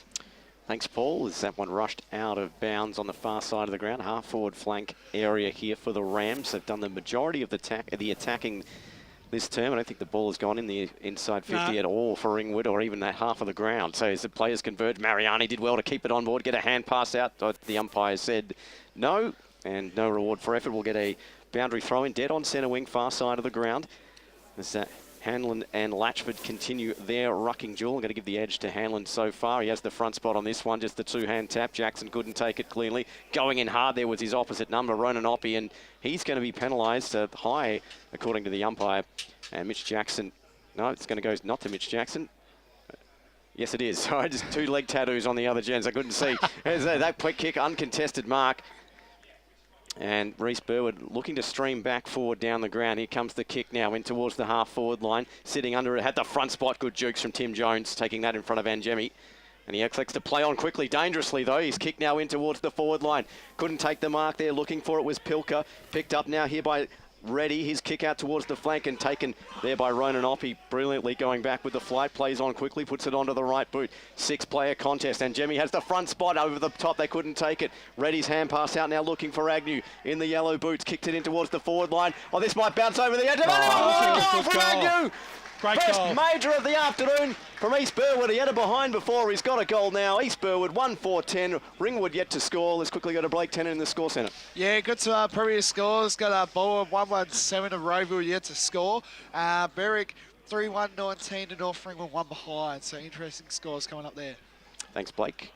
That outside run there we were talking about was the catalyst for that goal again. East Burwood have got it in spades early on in this game. Certainly have. Off to a very good start. Ringwood may be a little bit shell-shocked at the moment, but our tips are looking a little bit shaky, but it's early days. 9-zip as the umpire sends the ball aloft, knocked out there by Latchford. Down to the ground, that'll be tied up and we'll have a secondary ball up. I tell you one bloke who hasn't got into the game at all so far, Brash, is Collier. He's a very important player for Ringwood, but we haven't seen him at the moment. Latchford, another tap. Ball comes out. Now they get it forward now, Ringwood. Can they get someone on the end of this? Wrestling in there, and the mark is taken. Yep, great mark over there. Taken by Brereton. Yep. Mitch Brereton, of course. He's seems to have been at Ringwood for ages. He probably has. I'm not quite sure how many years it's been. But he's been there a while. But he's a stalwart of the club, that's for sure. Is that their first inside 50? Yeah. It is. Shooting for goal. Second, I'd say. Second, all right. So Brereton, this will give a spark to Ringwood because they've been behind. He's got it. Beautiful kick. So Mitch Brereton puts it through and Ringwood head back. So after all the early dominance, they're only 3 points behind Ringwood on the scoreboard. It's the Bendigo Bank scoreboard and they trail 139 to 1 goal. Well, at least both these sides can score more freely than Manchester United can, but that's a story for another sport. Well, it depends if Elon Musk buys them, mate. Boom. All right. No, I don't own a Tesla, so as the pre-game discussion was alluding to. Anyway, ball back in the centre, 11 minutes played here. 1-3-9 leads 1 straight 6. East Burwood with a 3-point lead here in this qualifying final now as Latchford. Hanlon wins the tap. Maurice went looking for it off the pack. He is absolutely smothered there by Mitch Jackson. That midfield battle is going to be a focal point as the game progresses.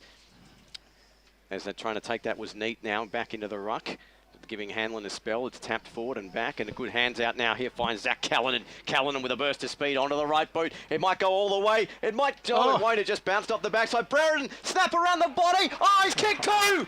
Mitch Brereton, 2 kicks, 2 goals, and Ringwood have 2 straight 12. They lead East Burwood 1-4-10. That's a contender for the Tobin brothers' goal of the day. That is a massive, massive, massive flip in the last 2 minutes. 2 goals in 2 minutes. Great start from Ringwood as we jump to Paul Uconi in the Stat Centre. They're getting back in the game here through the clearances. Ringwood, they're leading that area. They've had the last 3 inside 50s and they've kicked 2 goals from it. So, a bit against the play, but they're really taking their chances, which East Burwood with their inside 50s have been a little bit inaccurate early. The tackles, they've both brought the pressure, 3 apiece. Thanks, Paul. So it's a funny old game, Footy. As someone once said, that's a high tackle on, not Callanan, it's number 13, Broad. Yep. Ringwood, they were outplayed in the first few minutes, but they've suddenly hit their straps, almost like they've forgotten to come out, but they're out now as the kick goes inside. That's a push, is it? No, the umpire says play on. Well done there by Hammond. Gets it across the other side of the grounds. And they can just bring it out now, East Burwood. Cracking start to this one, though, as the ball goes down the line. Mark nicely taken over there by Young. So Young goes up the line. And Mark, well, over the top it goes. There, the heads of Agnew. Agnew's got 1 to his name already. Going back there was it's Cairns. Now the ball goes back up the line to around about the centre of the grounds. Up they fly. Ball goes onto the ground. Falls for Wadley. Wadley gets it forward. And that'll be as we get under the boundary. Yeah, they've already made a change on Brereton down forward. It's now Jenkins playing on him. So you would have expected Wills to be there if he was playing, but Jenkins got the job on him now. So boundary throw in far side of the ground, centre wing area, 13 minutes gone, 12-9 in favour of the Redbacks. In comes the boundary throw, a little short. Neat got a tap onto it, looking for a teammate there in Jason Kennedy, dragged to the ground. And that's going to go back out of bounds for another boundary throw in. Just a little quick point as well. The last 3 centre clearances have all gone Ringwood's way. We were talking about earlier in the before the pre-game about how their strength's probably in the midfield a little bit more, and we've seen East Burwood start really well up forward. 3 centre clearances is running up bad. Neat gets the tap then as the ball going nowhere. Strong tackle there from Wadley and Collier, and we're going to have, I think we're going to have a free kick. It looks like. Yeah, it's going the way of Collier, maybe for holding the ball. No. Didn't try to dispose of it. Didn't see what else it could have been for. Anyway, Collier plays on, puts it onto the right, Bruton towards the forward line, looking for the sprint there of Brereton, and didn't see what happened there. Okay, it was chopped off. Stamatopoulos took the mark there. Callanan tried to affect the smother. Here's the kick back out towards centre wing. It evades all players. Going looking for it there was Young. It comes back out now. Latchford trying to handball out to Burmeister. He's strongly tackled there by Young, and that's going to go back into the hands of the umpire for a ball up. Let's go to Blake Tennant, the score centre. Yeah, got some Division 4 scores. Our man Joshy will be very excited about this one. Sylvan 1-8 to Surrey Park 2-13. That's what we like to hear. Yep. Montrose yet to play. So umpire sends it aloft. Nice set out there by towards the boundary line, but in fact it's too far and it's going to go out of bounds as Wadley chased it. I actually think, having a look at this ground, some parts of the ground are a little bit lush and the players are finding it hard to keep their feet, and then they're running into places where it's really dry and they're just not getting the grip. Yep, fair point, Brace, as the ball goes in. One there by East Burwood as the ball is on the ground once again. Now it comes out. Got a chance to go inside 50. Wrestling it there was Jackson. Jackson still in the contest. He's kicked 27 goals this year, so he knows where the big sticks are, but we're going to get a ball up for the meantime. Particularly in each 50, Brash just going on that. We've seen a few people lose their footing at crucial times. So Hanlon unopposed that time as the ball goes back inside 50, but it's going to beat everyone and go out of bounds in the right forward pocket. Just in front of the faithful over there, just in front of the scoreboard. So we've had 15 minutes of this first term, not a high-scoring term, but it's been very, very interesting. As the ball goes in again, up they fly. One out of there by Lang. He got to the front spot, and that's going to be a free kick to Ringwood, is it? Ball up, no, ball like, up. yeah. Okay, fair enough. Mariani on the bottom of that. Hasn't really got into the game as yet, Mariani, but plenty of time. Up it goes over the head. On the ground again, diving desperately on the ground, but the ball is still there in the contest. Trying to beat it out there. Mariani was there, but he couldn't quite get to it as the ball is hooked across the face. Here's a chance as they... Is that a free kick? No, the umpire says play on, and it's been knocked through for a rush behind. So, desperate defence there, but they managed to survive. And one more to the score. It's Ringwood ahead 2 straight. It's a 1-4-10 on the Bendigo Bank scoreboard. Another good match-up this afternoon. Collier and Kempson are lining up on each other. It's going to be a ripping contest as well. Here's the kick over the top. Couldn't drag it in there, could Jordanov. It's quick tackle there applied as Pilker not penalised there, and the ball goes out of bounds. We'll have a boundary throw in right in front of us here. Half-forward attacking area now here for the Rams. Hanlon back into the ruck after a short spell out of it. Latchford now going ahead. Latchford won that one. Trying to run onto the footy there. They go in hard. Mariani might pick up a loose footy. Brilliant smother there by Wadley as Mariani tried to get his kick away. And that's going to elude all comers over the boundary line for another boundary throw in. Well done by Wadley there. Saved an inside 50 there. Let's go to Blake Tennant quickly in the score centre. Yeah, just got premier scores between Norwood and South Corin. Got Norwood 2-1-13 to South Corin 1-8. Thanks, Blake, as Hanlon wins the tap again. Maurice went looking for it, as did Wadley. And we got a free kick as Hanlon, well, 70, might be number 70, but probably about 170 kilos there if was coming down on that play as Murphy. There was the recipient of it in the back. Goes short to Latchford, gets a return handball. Got to be quick as Murphy puts the kick away. Oh, that's luck. Great. That was lucky. Nothing but. Great mark under pressure regardless by Steve Brown, but his kick was a bit lacking as that's going to go over the boundary line for a boundary throw in. Let's go to Paul Uconi in the stats centre. Yeah, well, East Burwood have got back on track in the clearances. They lead that 3-2. The tackles, Ringwood lead that 4-3. But looking at the overall statistics, there's not a lot separating these two sides. It's a very even game so far. So, huge hip and shoulder over there as the ball goes out of bounds. It was Kempson who copped it. I don't know if it's just me, boys, but the game seems to just be that shade quicker. There's been a couple of times when a player's got the ball and they've thought they've had a bit more time than they've had and have gotten shut down. You can see it's finals. That intensity's just lifted, hasn't it? Yeah, the physicality is lifted as well, Brett. Yep. I agree. Absolutely. So the ball goes in and knocked forward into the centre of the ground. Chasing it there, trying to get his hands on it was May. Couldn't do so. Ball gets lost. And they're trying to get it was Young, and the umpire's whistle has gone. Just watching Ringwood there, they seem to want to be attacking to that far half forward, Frank. I'm sort of wondering, why can't they just go direct down the ground? It makes more sense. It does, Bresh, but often sides tend to go towards the flanks rather than down the the corridor. Here's a chance. This should be a goal. Easy goal for Lang. Agnew, sorry, I'm looking at the wrong side. And Agnew puts it through for his second. So East Burwood, they strike again. And they get their noses back in front. 16 plays, 2-4-16 plays, 2 straight on the Bendigo Bank scoreboard. And we're coming up to 19 played in this first term. Well, that was a good piece of play there by East Burwood. They forced the turnover on a poor inside 50 entry for Ringwood. Paul. Yeah, well, East Burwood have got back on. They're starting to blow out the inside 50 count. They've had the last 4 inside 50s, so they lead that 7-4.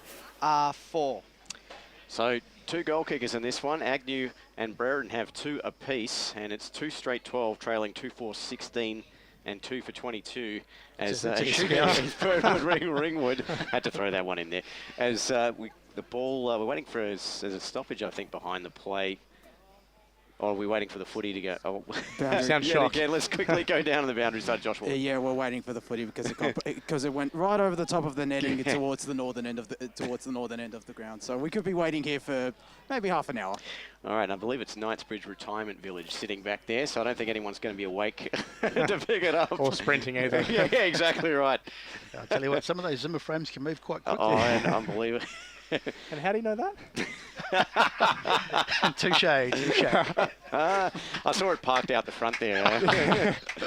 Oh dear, we're only 1 quarter into the finals, and it's all going to hell already. But We might, if Blake's got some scores in the meantime, we might catch some from across the league. Don't forget Divisions 1 through 4, finals time.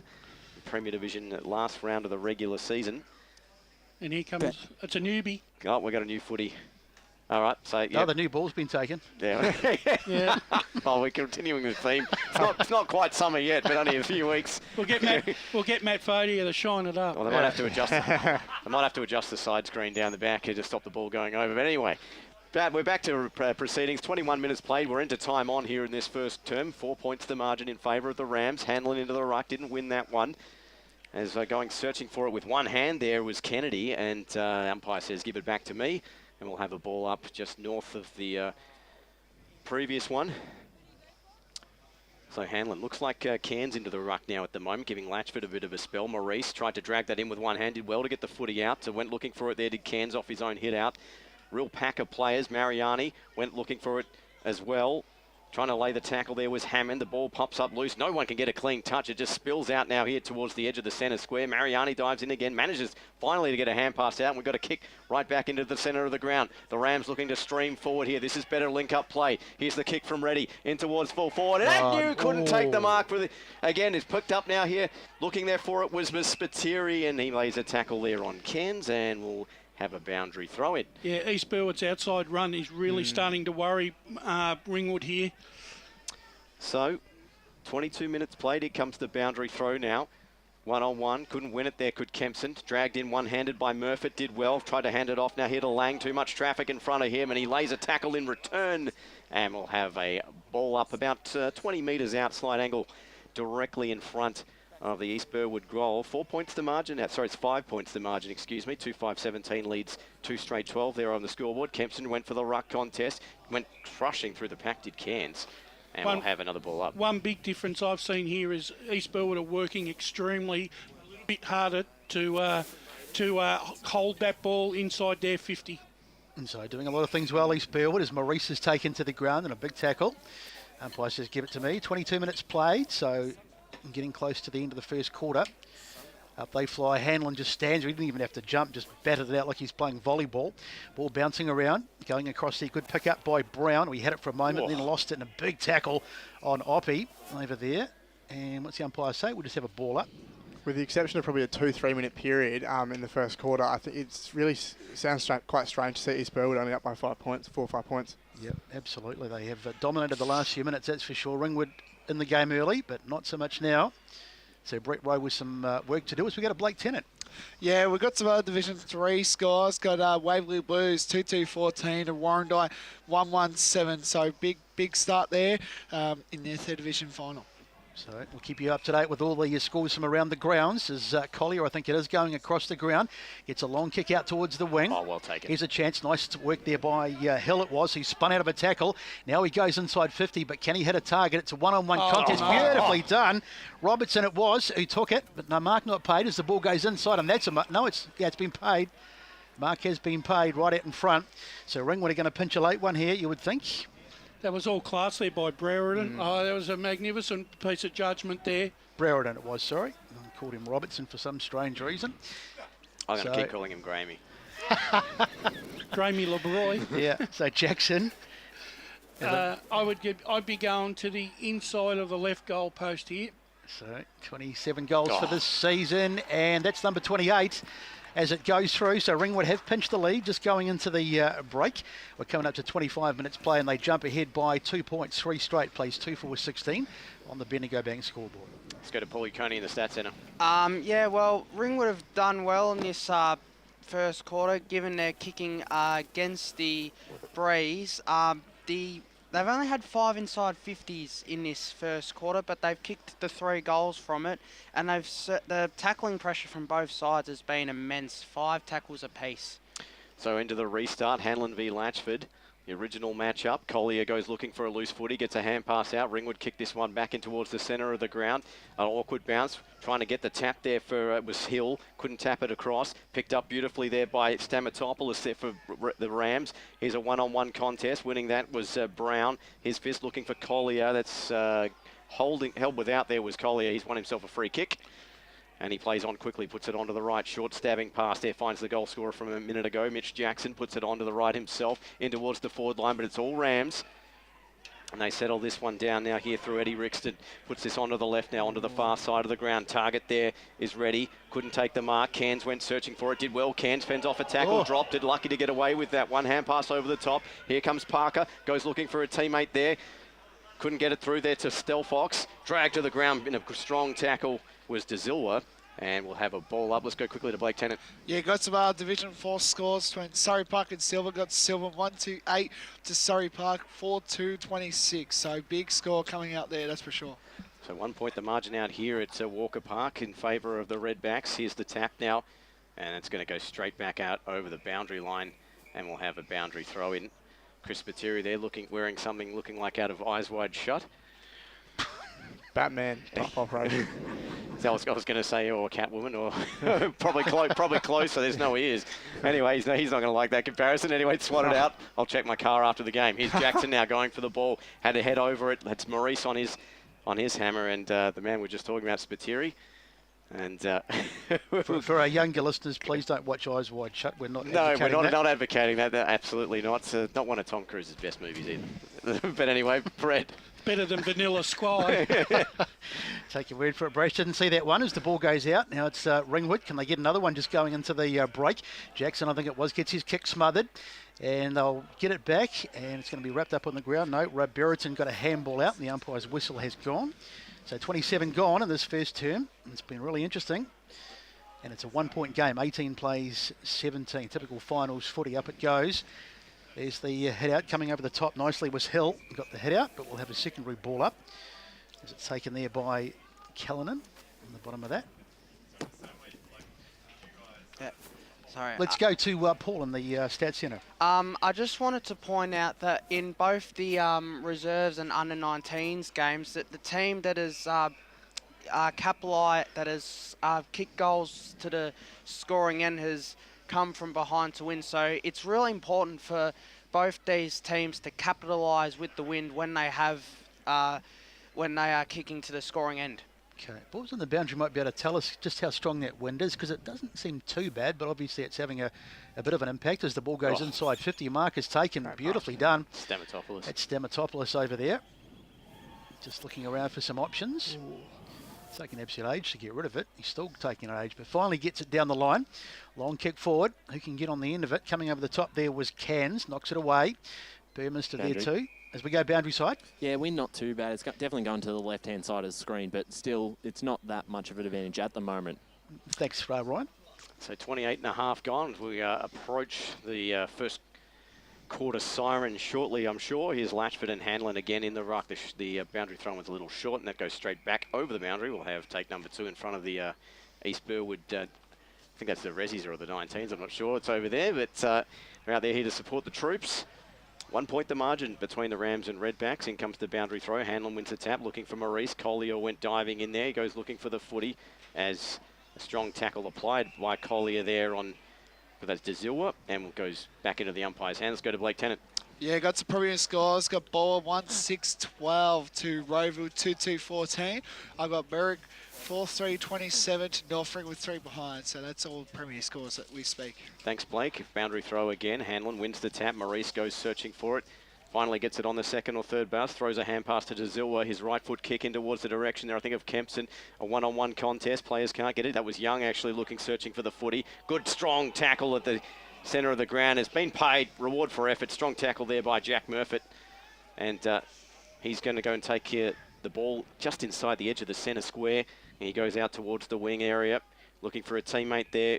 As almost appealing for a push out there. I think that was Cairns. And they play on quickly now, onto the right boot in towards the half-forward line. Callanan's there as well. At the back spot, though, was Jordan Ovey. Couldn't take the cleanly. Kick now comes in towards the inside 45. Not going to fall for De Silva or Callanan. A little chip shot. And taking that mark is Jackson. Is it with the cry of distance? Yes, it was, according to the umpire. I think that was Jordan Ovey that got the kick through to him. And Mitch Jackson already got one this afternoon. He's going to look for another one on the siren here. Could be a very handy goal here. Yeah. Indeed. He'll back himself.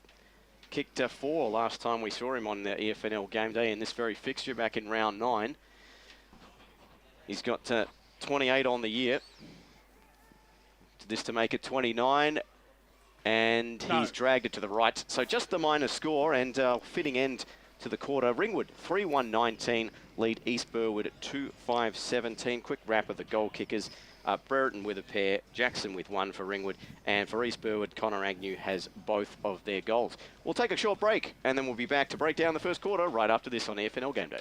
Today at Eastland, Lucy's trying on jeans for a momentous occasion. Coffee with the ex. She needs jeans she can move in because she's definitely moved on. Jeans that get a second look, but don't give any second chances. Jeans that say, why yes, I have spent the last 8 months in a post-breakup juice cleansing, kickboxing, personal training frenzy. And it looks as though she's just found the perfect pair. Yeah, that's great. Bravo, Lucy. For all of life's little moments, there's Eastland. Eastland. Live real. Sprained your ankle, bursting through the banner? Broke a finger, high-fiving the ruckman? Or did you run into the goal post again? For bumps, breaks or bleeds, be seen sooner, close to home at Knox Private 24/7 Emergency Department. The preferred provider of emergency care to the Eastern Football Netball League, you'll generally experience shorter wait times. You don't need private health, but there is an out-of-pocket fee. Be seen sooner, close to home at Knox Private 24/7 Emergency Department, 262 Mountain Highway, Wanturna. Running and jumping can be really painful for girls, especially in contact sport. Boob Armour supports your breasts, minimises the bounce and guards against impact and injury. Feel confident, feel supported, available at boobarmour.com.au. At Yarra Valley Water, we know reducing your shower time, or show time, to 4 minutes can save you an average of $200 a year on water and energy bills. Shower shorter. Save water. Authorised by the Victorian Government, 1 Treasury Place, Melbourne. Do you feel good about your bank? Because there is a bank you can feel good about. They share their profits to fund big community projects, small community clubs and vital emergency services. They've given $250 million to help Australian communities thrive. They have all the products and tech you expect from a big bank, with service you don't. It's Bendigo Bank. Feel good about who you bank with. Try Bendigo. Search bendigobank.com.au or search Bendigo Bank near me. How would you like to be celebrated? I think I'd like to be celebrated with lots of music, dancing, a bit of a party. I'd like to be celebrated at the pub with a few frothies. Maybe some colourful balloons, my favourite flowers. How about some glitter? I'd like to be celebrated in space. Outdoors, having all my family and friends together. At Tobin Brothers Funerals, they know that every life is unique and they think that every celebration should be too. Find out more at tobinbrothers.com.au. Tobin Brothers Funerals, celebrating lives. Sprained your ankle, bursting through the banner? For bumps, breaks or bleeds, be seen sooner, close to home at Knox Private 24/7 Emergency Department. You'll generally experience shorter wait times. Knox Private 24/7 Emergency, 262 Mountain Highway, Wanturna. Running and jumping can be really painful for girls, especially in contact sport. Boob Armour supports your breasts, minimises the bounce and guards against impact and injury. Feel confident, feel supported, available at boobarmour.com.au. EFL Saturday Game Day continues. Let's head back and go local for your footy. And welcome back to EFNL Game Day here, live from Walker Park, where it's East Burwood Ringwood at 3-1-19, leading East Burwood 2-5-17. Goal kickers, Mitch Jackson with 1, Mitch Brereton with 2 for Ringwood, and 2 to Connor Agnew for East Burwood. We'll quickly get some scores from Blake Tennant before we break this one down. Thanks, Blake. Yeah, so Premier scores got Baldwin 1-6-12 to Rowe 2-2-14. South Croydon 3-4-22 to Norwood 3-5-23. The Noble Park game got Noble Park 21-11. Berwick lead 27-3 into Division 1. This is a big one, actually. Mitcham lead 33-18 over Mooroolbark, so a big one there. Waverley Blues 26-9 over Warrandyte at quarter time. And Surrey Park lead 27-14. Thanks, Blake. There's some interesting scores already across the Eastern Football Netball League and Division 1 through to 4. It's finals time, Premier Division, last round of the season. Gents, let's have a look at this quarter, starting with you, Brash. What did you see in that one? Yeah, look, it was a very interesting first quarter because I think for about the first 15 to 20 minutes, it was both sides' forward line that seemed to control the tempo of the game. But in that last 10 minutes, both sides' defence decided that we better tighten up a little bit. And then all of a sudden it became a bit of a... kicks and kicks to position were hard to come by, Will.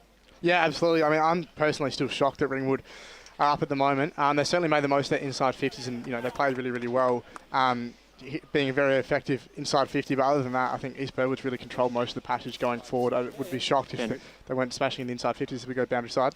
Yeah, it's just here with Ringwood coach Brett Rowe. Brett, pretty good quarter in the end. Yeah, they were under pressure a lot in the first half of it, but you made the most of your opportunities going forward. Oh yeah, we're a little bit concerned early that they were just getting us on the outside.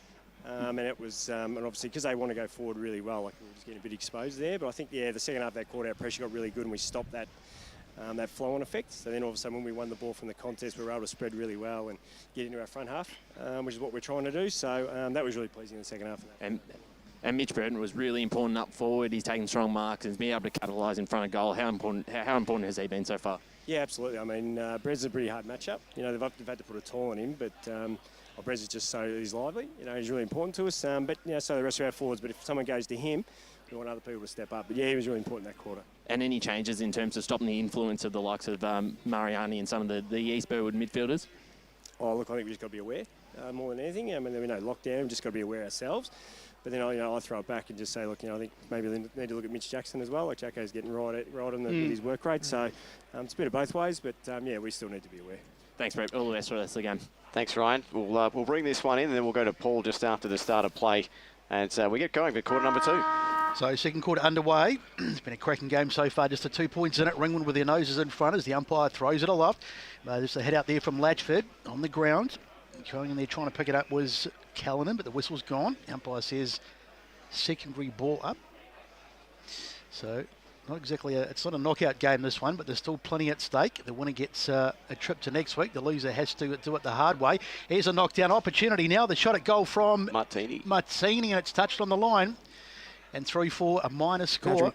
As it's time to get under the boundary. Yeah, I was listening into Stuart Wind at that quarter time address. He said they needed to be selfless against the likes of Mitch Jackson and Mitch Burton, get plenty of numbers onto him, and just stay into this game at half time. That he knew that they could, run the game out like they've done for most of this season. Thanks, Josh. As the kick now coming in from Parker in towards the half-forward line, and it's all Ringwood in front of Hanlon there as they stream players forward into that forward 45. Here's the kick now into said forward 45, going back with a flight there. Almost a strong uncontested mark. Jackson looks like he's over the footy. Hand pass off. Comes back out now here to Callan in the pocket. Snap around the body. He's going to go to the top of the goal square. 2v1. Who can drag it in? Not could. Jordanoff couldn't, and it's rushed through for a behind. No, they're never going to pay the deliberate in the EFNL. So Ringwood 3-2-20 leads East Burwood 2-6-18. Let's quickly go to Paul Uconi in the stats centre. So inside 50s, they've been pretty even so far in this game. 9 apiece. East Burwood are on top in the clearances, 6-2, and tackles are 6 apiece. Thanks, Paul. Martini slams it down the line, juggling there and taking it nicely in the end was Spiteri, and the tackle is well and truly wrapped up. The ball, should I say, it's well and truly wrapped up. It's taken there by Cairns. So umpire to throw it aloft. We're just about in the centre of the ground, or near enough.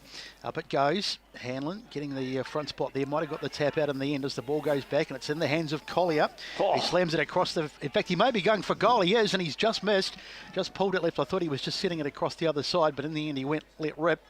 And he's just off target and through for a minor score. So 3-3-21 plays 2-6-18. And we're only a couple of minutes into the second term. Collier just started to come into the game, I reckon, in the last 10 minutes of the first quarter. It was quite damaging. Here's the kick. Young now had the front spot in front of that pack of players. Mariani, the ball eludes him. Wadley goes looking for it as well, but it's going to fall now here for Martini. Shook a tackle. Got a hand pass out now. Kemp's in good hands. And the kick comes back out to centre wing, but it's all Ringwood, and Latchford takes an uncontested mark here just inside the boundary line. Poor kick, and chopped off there by Anjemi. Edge of the centre square. He looks for options to present themselves. He's only got Young going forward, 1 versus 3, and it's all Ringwood. Latchford takes the loose footy, gets a hand pass out now here to Cairns. They go by hand again, and this is good from Ringwood as they come out towards the centre of the ground. Callanan had to do well, got a hand onto it, might be able to rove a bouncing footy. Callanan now takes a step, puts it onto the right boot in towards the front of the pack. Great mark taken there by Nathan Cairns. Strong jukes there in front of his man Jenkins, and he's going to line up from about 20 out directly in front. that was a good piece of play there by both Cairns and Jenkins. It was just the way that Cairns just outmanoeuvred him and gained that valuable metre just to get those mitts out in front and take the grab. Very, very strong grab as well. Really had to work hard for that with a defender on his tail like that. So Cairns, this to potentially extend the lead to 9. He's had 13 on the year so far. Puts it onto the right boot. Missed. And, it's a shocker. Sure. They really hooked that one. And, well, the lead only goes to 4 points. 3-4-22 Ringwood, wrong division. 2-6-18 East Burwood as we played 4 minutes now on the Bendigo Bank scoreboard. So a bit of a let-off for East Burwood there, should I say, as the ball goes out towards the wing and it's knocked out of bounds. Can't miss those shots, particularly in finals. They can really come back to bite you. That was very kickable. Umpire to throw it in. We're just about in the centre of the ground. Let's go to Blake. Yeah, just got scores between Vermont and Blackburn. Got Blackburn 2-1-13 to Vermont 4-2-26 at quarter time. This means that Norwood are now in the 6th spot as we speak. Oh, okay. Thank you, Blake. Keeping us right up to date as the ball goes down to the hands there of Martini. Now it's in the hands of Mariani. Mariani sets, has a bounce. He's going to have another bounce in a minute. Is he going to go for home? He's having a look and he decides to chip it out wide, and that is a great spoil coming in there. It was Oppie who almost took it. He's on the ground getting the secondary ball. Mariani, you can see his experience. He so wanted to have a crack, but he thought he'd try and find the man in the better position, but it just took a little bit too long to get there, and they were able to spoil it. So up it goes. Up they fly, bouncing around over there. Almost getting it was Oppie. He's been quite involved and on the ground again, and that's Mariani, I think, at the bottom of that. I think you should have taken ownership, Brett, I think so. and gone for it. Yeah, one thing to try and do the team thing, but I think in that situation he probably could have gone for home, but Kempson loses it. Ball comes out towards the boundary over there. Gets Kempson now. Got it in. And ball comes out again towards the goals, and it's almost gone through, but it's just off target. Whoops, I've just dropped my clipboard. Off target. Getting so excited. So's the clipboard. And Ringwood extend their lead at 3-4-22 to 2-1-17, and I'll just go away and just sort myself out. I'll be back in just a moment. Didn't hear that on the effects, Mike. Anyway, here's the kick. That was just in short. Stelfox has it now for Ringwood. That was an interesting mark decision as Jones has the footy now. He settles things down and Jemmy was the offender on that occasion. They switch the play across the centre of the ground. And taking an uncontested mark there is Cairns, a long way from full forward. His right foot kick now trying to find a teammate there, and Jackson unattended. He kicks it in towards the goal, top of the goal square. It's chopped off. Looking there for it was Brereton, 2 already this afternoon. Jackson went looking for a good hand pass out there by Kennedy to a teammate. It's intercepted though by Ringwood. The kick in towards the Callanan direction. Can't drag it in. Almost did well to take that on the bounce. Ringwood have the numbers. Looking for a hand pass there is Jordanov. Puts it onto the left in towards goal, and that's just behind. And that was just another minor score there for the Redbacks. And they move to 3-5-23. East Burwood 2-7-19. As let's go to Paul Yukoni. Ringwood have had the early run of inside 50s in this second quarter. They've already had 5 inside 50s to 2. But I pointed out earlier in the game that both teams need to take advantage of the wind to get up. But so far in this game, both sides to the scoring end have kicked 2 goals 10. Right. So he's Ringwood now with the footy, trying to bring it forward. It's all a bit messy at the moment. Hooked around Brereton, and he's just put it away. Tell you what, it was a bit messy, but he hooked it just wide as we go boundary side. And I just want to add to Paul's point a bit as well about taking advantage of that when we saw the reserves game earlier, and Boronia, they kicked 3-13, and most of those missed chances came from that attacking end as well. So it's become a bit of a recurring theme in these last couple of matches. So here's the clearing kick out now towards a pack. Young had the spot, takes the mark, handballs it off quickly, dangerously there to Mulqueen. Bursts through one, puts it onto the right boot in towards the forward line. It's a one-on-one contest. Ringwood now have the numbers though, as that's not going anywhere. Back into the hands of the umpire. Well, that was a good burst forward there from the Rams. Both sides are working absolute overtime in their back 50s at the moment.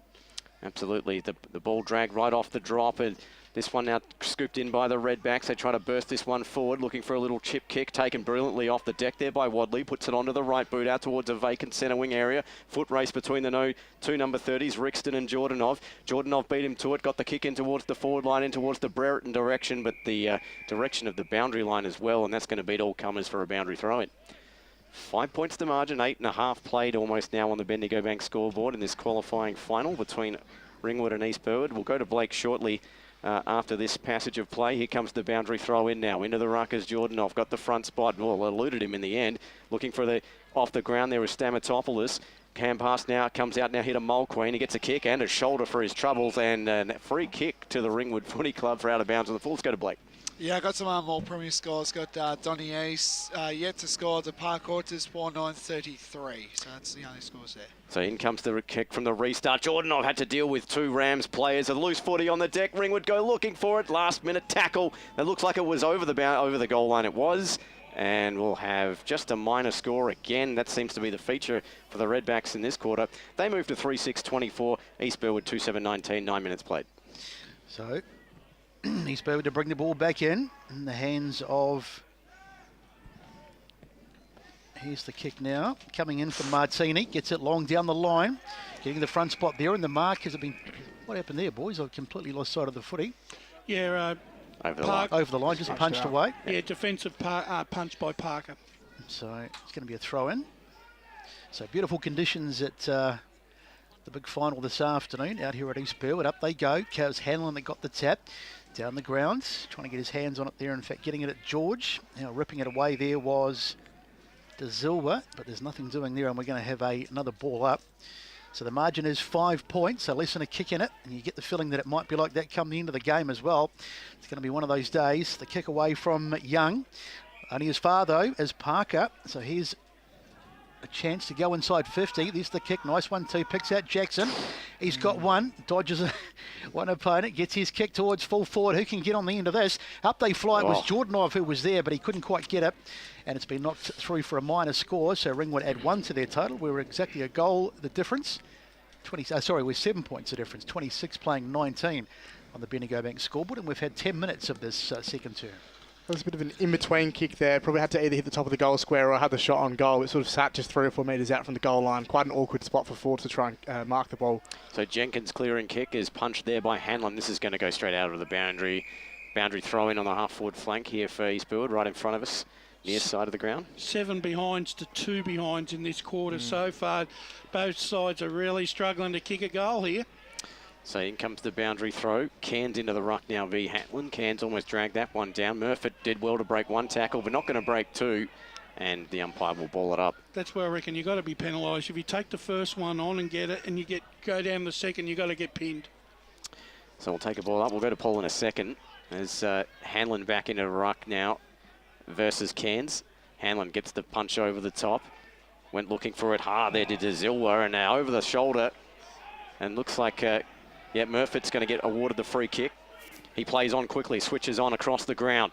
Good vision there from Murphy to spot a teammate there in Tim Jones. He moves quickly, short spearing pass, but had the front spot, did Jenkins. Went looking for Brereton, might fall for Callan. No, he can't beat the boundary line. Let's go to Paul Yukoni in the Stats Centre. Well, in the second quarter, the tackling pressure sort of died down a little bit. Only 3 tackles to 1 in this second quarter, and that's in favour of East Burwood. Thanks, Paul. In comes the rucking contest. Jordanov, Callanan looking for a loose footy. Couldn't find it. As over the top as Mulqueen will have another ball up. So the pressure still hasn't let off from the first quarter at all. See how much of the tank both teams have in the gas as this game goes on. And here comes the hit out now. Mulqueen took that one off the draw. Puts it out at a nice clearing kick out towards the edge of the centre square. 2v2, hand pass now spilling out. Looking for it was Mariano on the near side. Good tackle. Well, took an eternity, and surely there's going to be a free kick. Yep, Jake May is going to get the free kick reward for effort. They're dragging Young to the ground, and he plays on quickly now. Switches on, looking there for Cairns. Has the sit, took a nice mark under pressure there. Cairns covered a lot of the ground today. Puts it up in towards the half-forward line. They're looking for Parker, the smaller man against Hanlon now. Brereton might take this one out of the air. Can't get it cleanly. Going in for it is Burmeister. Here's a loose footy now, turning around. Brereton's going to get a second go at it. Snap around the body, top of the goal square. Hasn't got the carry. I think he's kicked it. Yes. Mitch Brereton's got 3. And East Ringwood moved to 4-8-32. East Burwood 2-7-19. That's 2 straight contenders for the Tobin Brothers goal of the day. It's all Mitch Brereton.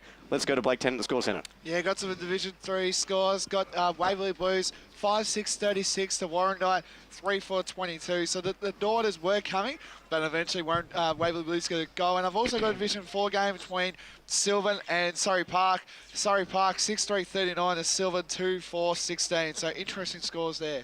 Thank you, Blake. You can see the disappointment from Ned O'Shaughnessy there. He was on the line, and he's a big man, and he probably felt that he should have got a hand to that, but he couldn't do so, and it went through for a goal. But we're back in the middle of the grounds from the restart, and it's there to be contested. Nicely picked up over there. A little short kick.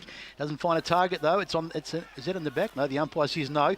Socket off the ground out towards the boundary, and it should go out of bounds, around about the centre of the grounds on centre wing. So margin is 12 points, so I think that's the game-high margin. Correct me if I'm wrong, boys. But yeah, you're right. And we've had 13, nearly 14 minutes gone in this second term.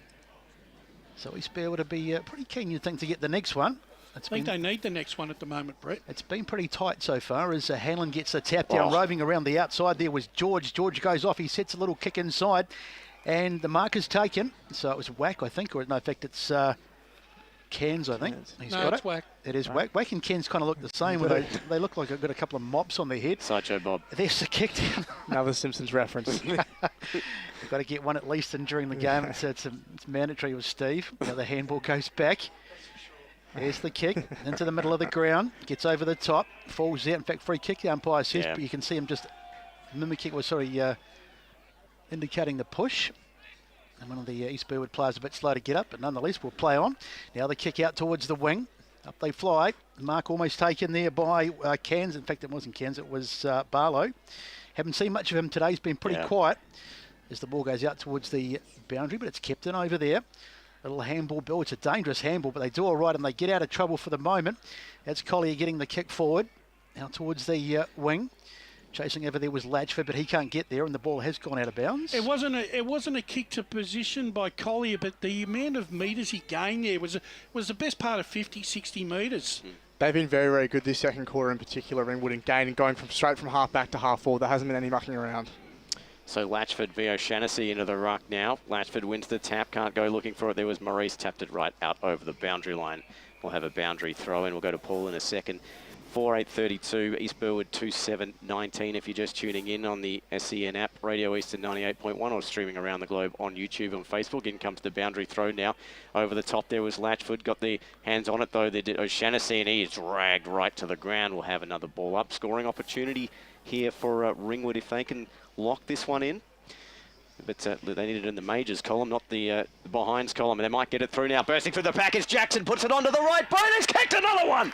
Mitch Jackson, that's his second of the game. It's Ringwood's fifth. And they start to pull away from the Rams. 5-8-38. East Burwood 2-7-19.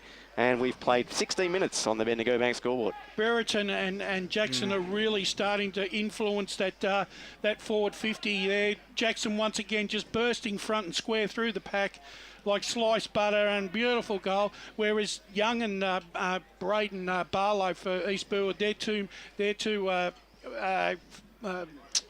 forwards, they just can't get in the contest at the moment. I think Scott Wine's going to need to look at that.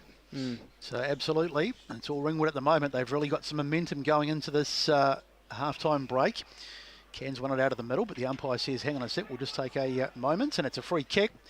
Going to go the way of Ringwood, so if they can get another one before half-time, that would be huge in the context of this game, being that it's been relatively low scoring. And Jackson taking a bit of time. Now he goes long, inside 50. Who's going to get on the end of this? There's plenty of defenders back, as it's not... Oh, he's lucky to get that mark there. I've seen worse paid. He's paid. I was going to say that was a bit dodgy, but it's been paid. So Rixton it was, I think. This is an important thing, passage of play, what they do with this ball. Oh, that's a shocking handball. Sorry, Brash, as the ball goes loose, but they've managed to get themselves out of it. And they'll get it down towards the wing, but it's been cut off over there nicely by Parker. Parker wheels around and sends it back down the line, looking for a big target, and up they fly. Beautiful mark. That's a fantastic grab over there. And they will have a chance to go and take another opportunity. Ringwood. Hill. It's Hill, it was, he took it. They're just starting to stretch the back 50 of East Burwood here, Ringwood. They've been caught out of position now, East Burwood. They just don't know which areas to run to. So Declan Hill, this will be huge if he can slot this through, but he's missed it. umpire was moving pretty quickly as we go to Paul in the score centre. Yeah, well, the first quarter was very tight with inside 50s, 8 apiece. This second quarter, Ringwood have had 12 inside 50s to 2, and marks inside 50. Ringwood have taken 5 to zip. Stamatopoulos to bring the footy back in now here for the Rams. Gets collected as he Downfield. kick, and that's going to be a downfield free kick. You're quite right, Brash. Didn't have to do that. Nope. Pretty undisciplined there from Callanan, but with a pretty comprehensive lead at the moment. Here's Maurice, takes the front mark there in front of Collier. And he waits for players to stream downfield, so he's got some options. Goes to a few of them now. Martini's at the on the front. Mariani now looking there for Martini. Gets a long looping handball out in front of his man there in Oppie as he gets Sorry, that was Connor Agnew who got collected, and he's got himself a free kick. So Agnew, he might actually go back and have a shot. He's right in the hot hand. 2 goals already this afternoon. I think he needs to have a shot. Yeah. He's been their man inside forward 50 so far this game. So the offender there, Tim Wack. This one's going to be Connor Agnew. As I said, 2 already this afternoon. 27 on the year. That'll take him to. And the top of the goal square, flooded with players. Hanlon, Barlow, all the usual names back down there for East Burwood. In comes the kick. It's a long kick. It might have the journey. It's going to be just short, actually. Is a handball on it. Might fall for Mariani. Tackside kick, and he's kicked it. What a goal from Matt Mariani. One East Burwood sorely needed, and that brings him to 3-7-25. They trail Ringwood 5-9-39. And we'll go to Blake Tennant in the score centre. Yeah, got a big one in Division 1 between Mitcham and Roebuck. Got Mitcham 39-36 in that game. And I've also got, as well with the women's score as well, I've got 42-39 for the Roebuck Mitcham game, and I've also got the South Croydon Mount Evelyn game 20-28. South Croydon won, so big win there as well. And I've also got Ballin 2-7-19 to Rowville 3-4-22. Thank you, Blake. So what a crucial, great tackle it was as Wadley tried to come away with Ringwood. It's Mariani. He's really starting to impose himself on the game. Now Kennedy, as they work it down that line, if they could get another one before half-time, this would be quite a turnaround. Maurice over the top. Bouncing around over there was Oppie. He's played pretty well, Oppie, as the ball goes into the pocket. Now the kick towards goal. Is it? Oh, it's off target. Agnew again. It was a tough kick, and Agnew it was. He tried to go for the miracle goal, but nonetheless, that goal by Mariani and just a little bit of dominance in the last couple of minutes has just turned the tide a wee bit, and the margin is 12 points, 38-26 on the Bendigo Bank scoreboard. So Cairns to bring the footy in, make sure he doesn't step on a rake on the way out. Here's a flick in towards the centre of the ground. Hanlon goes looking for it, dragged out of the air now here by Burmese. He's brought to ground, and a good tackle as Mariani is really on fire, NBA Jam style here in the last 5 minutes. Spiteri went looking for the footy, just couldn't drag it in, and Jemmy's in there as well, trying to drag in a hot footy. The momentum is really in favour of East Burwood here in this last 2 minutes, and they lock in another forward 45. That's the thing with Mariani. He just knows when he needs to up the tempo. That's why isn't it? Yeah. That's why he's a league best and fairest. Here's the tap out. Cairns went looking for it, tried to stab that one through. Picked up here off the draw by Kempson. Here's a little chip kick. It's just on the line. Play still alive. Agnew dragged to the ground. Manages to get a hand pass out over the boundary line. Boundary throw in, and danger averted there for Ringwood. Let's go to quickly, Paul. Well, East Burwood have established their tackling dominance in this second quarter. They lead in that column 5-2. Thanks. In comes the boundary throw. Cairns and Hanlon in the ruck duel. Give that to Hanlon. Went looking for it, did Mariani. Cairns got tackled there by Mariani. He's probably had 3 or 4 in the last 2 minutes. And a boundary throw in as we've 2 minutes now into time on. I think it's going to be a free kick, apparently, in the back, according to the umpire. So Cairns to bring the footy in. Thought it was a little bit rough on the free kick, but umpire made the call regardless. Cairns looking for targets upfield. He's found a couple of them, but there's a pretty congested pack. Over the back, Jordan of the tallest player couldn't drag it down, neither could Burmeister. Trying to tunnel ball that one out, and we're going to have a ball up as Oppie lays the tackle. Really important 10 minutes here for East Burwood. They've got to hold here now and try and make sure that Ringwood don't score in red time. So margin is 12 points. East Burwood have done one that looked like Ringwood were just getting on top as Hanlon takes the ball out of the middle and slams it forward, trying to find a target. Cairns was there, took the mark. Very good. Brown it was, sorry. He took the mark. This was a bit of a theme in the first quarter. Both teams ended up having pretty similar inside 50s, but it was actually what was happening with those inside 50s that's important. That's going to go down as one, but it's an intercept mark straight away back. So nearly 23 minutes gone as Brown just puts it down the line. Needs to be a safe kick. In fact, it's a bit too safe because he kicked it out of bounds on the full. So nothing safe about that, and it'll give East Burwood the chance to once again launch an attack on this big final. Finals footy well and truly upon us as the kick goes into the pocket. There's plenty of defenders there, and over the top it's Brown who comes and makes amends for his kick out of bounds and takes a great mark. In fact, no, it's Delphox, Brett. Cairns. Sorry. Delphox. Nathan Cairns. Oh, Cairns. Sorry. Third time lucky. Yeah. Thank you, We'll just work our way down the list. Yeah. Yeah, we'll just call all the players. So Cairns it was who gets it down the line. Up they fly. The ball goes off the hands of Jordan, and here's a chance now for Ringwood to go basically from one end to the other. The kick inside is Brereton. Fantastic grab from Brereton. He's been paid the mark. He likes his own work too. Goes back with a bit of a strut.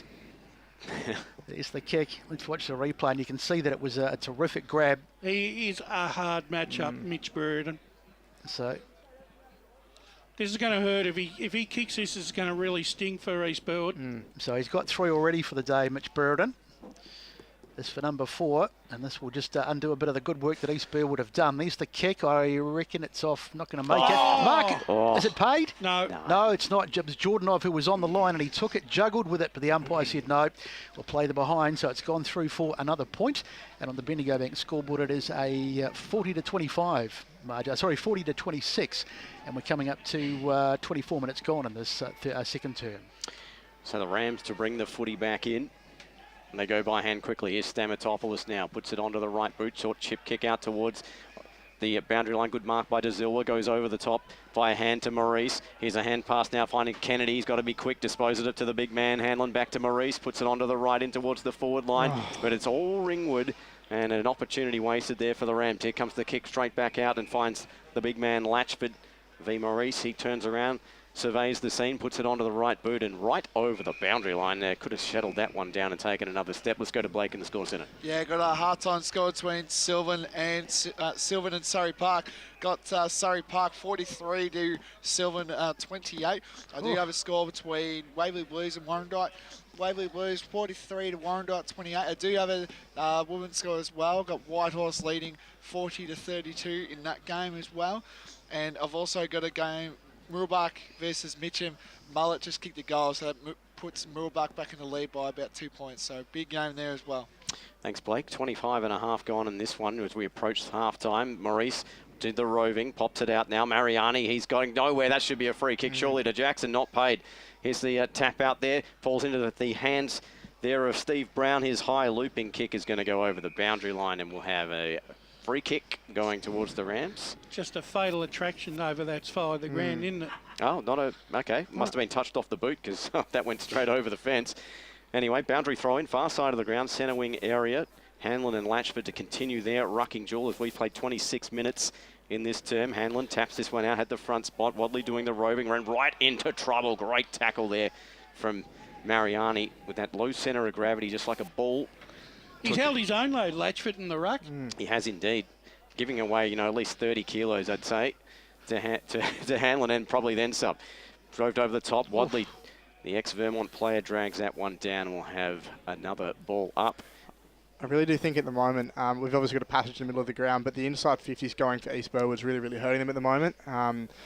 They're having equal inside 50s as Ringwood, but they're just not using it the same. Spiteri tried to do the roving. Jackson did well. He's dragged to ground and a strong tackle by Kempson, and we'll have another ball up. Probably part of the reason a couple of their big forwards have been quiet as well. They haven't been in and around it, but at the same time, you can't do much when the delivery's not too good. Yep, good point, Will, because Barlow hasn't really had a big factor on this game. We know how good he is. He's a goal-kicking machine.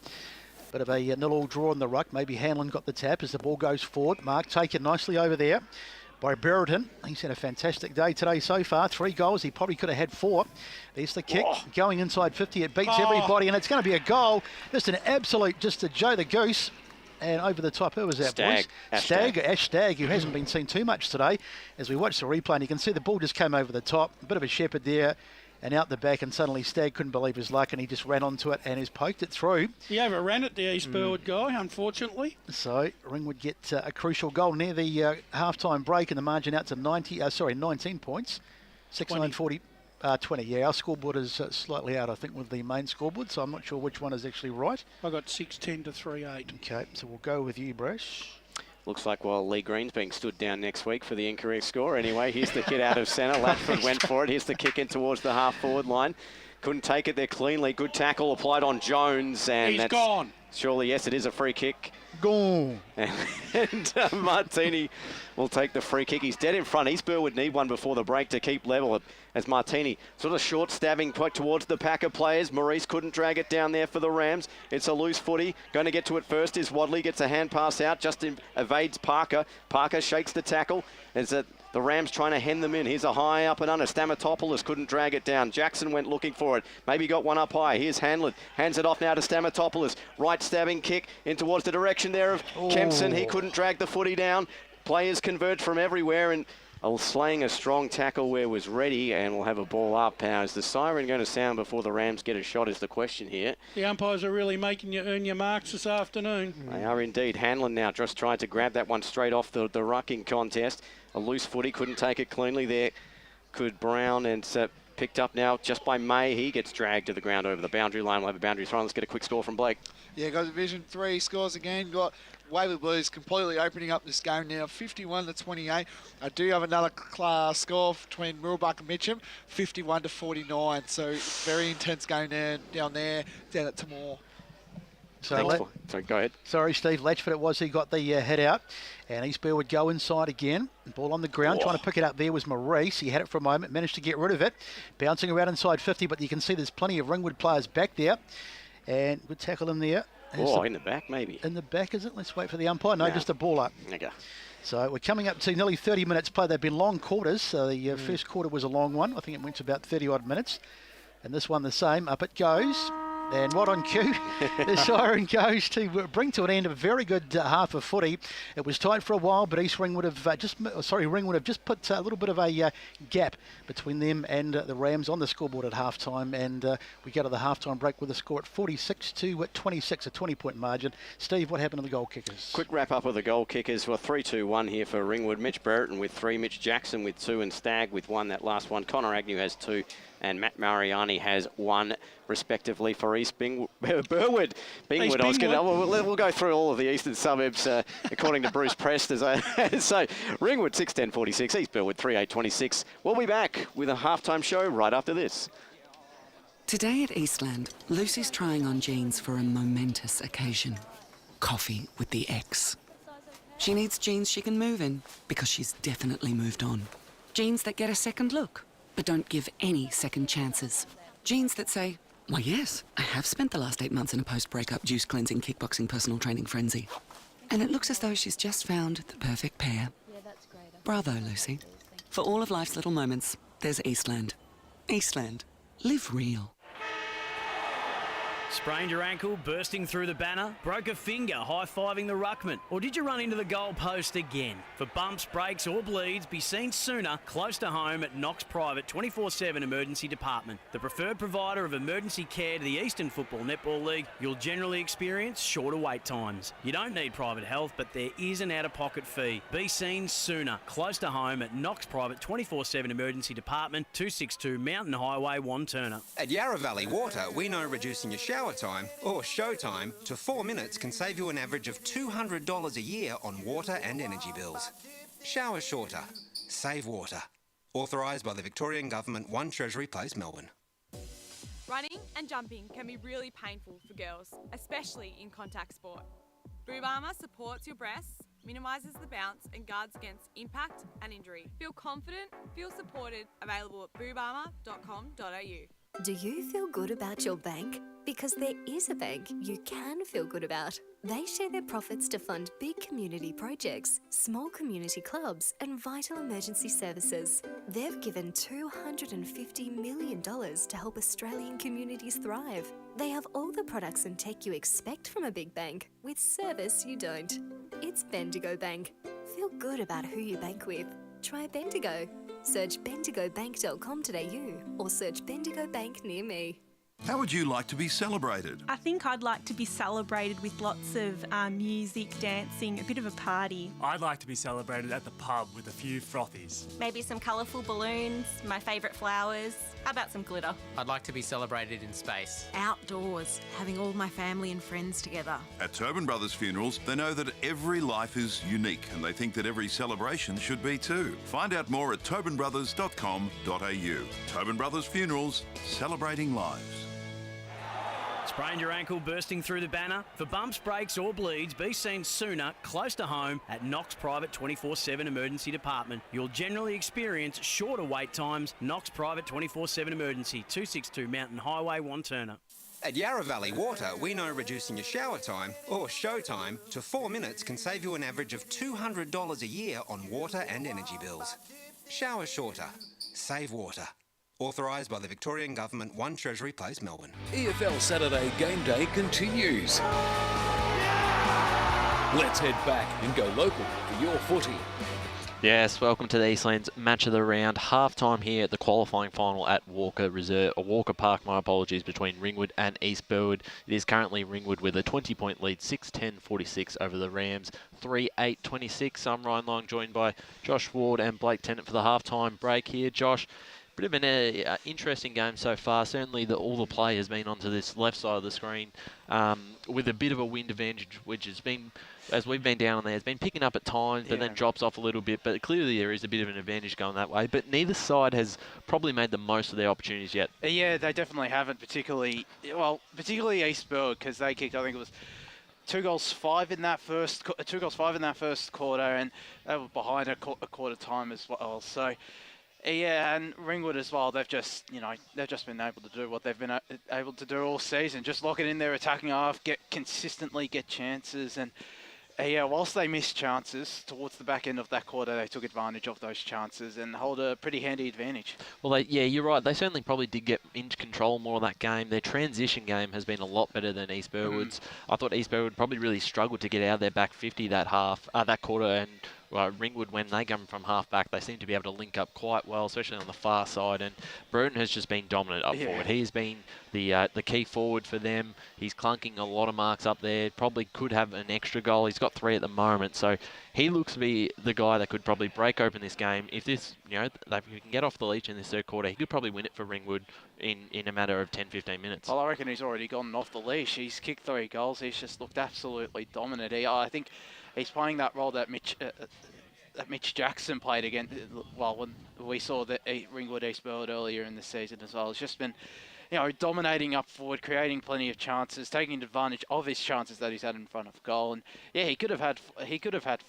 That one behind he got in that second quarter, it banged the post. So it's been really dominant from him. He'd have to be one of the favourites for the Eastland player of the match so far. Yeah, certainly. And one of the things I noticed in that second quarter there, it was a certain play, I think it was about 18 minutes into that second quarter. Ringwood had all the play. The ball goes inside 50. Hill took a mark uncontested. There were about 3 East Burwood players around the contest. No one went up to contest the mark. And I think that's probably a bit of a warning sign that their defence probably has to be a bit more tight, especially when you've got players like Hill and Burton and Jordan Nob who can really take big marks and can really impact a game. Definitely, and that's been their problem all year, East Burwood. They haven't had the greatest defence. Ringwood have, they should be taking a couple of lessons from Ringwood, who not only have the best defence, in my opinion, in Division 2, they probably have one of the best defences in the entire Eastern Football Netball League. It's all system-based, and I feel like they should take a few lessons from Ringwood this, for the rest of this game or in this quarter, because they're looking a little lost in defence, and that's been their main problem all year. They need to fix that up heading into the second half.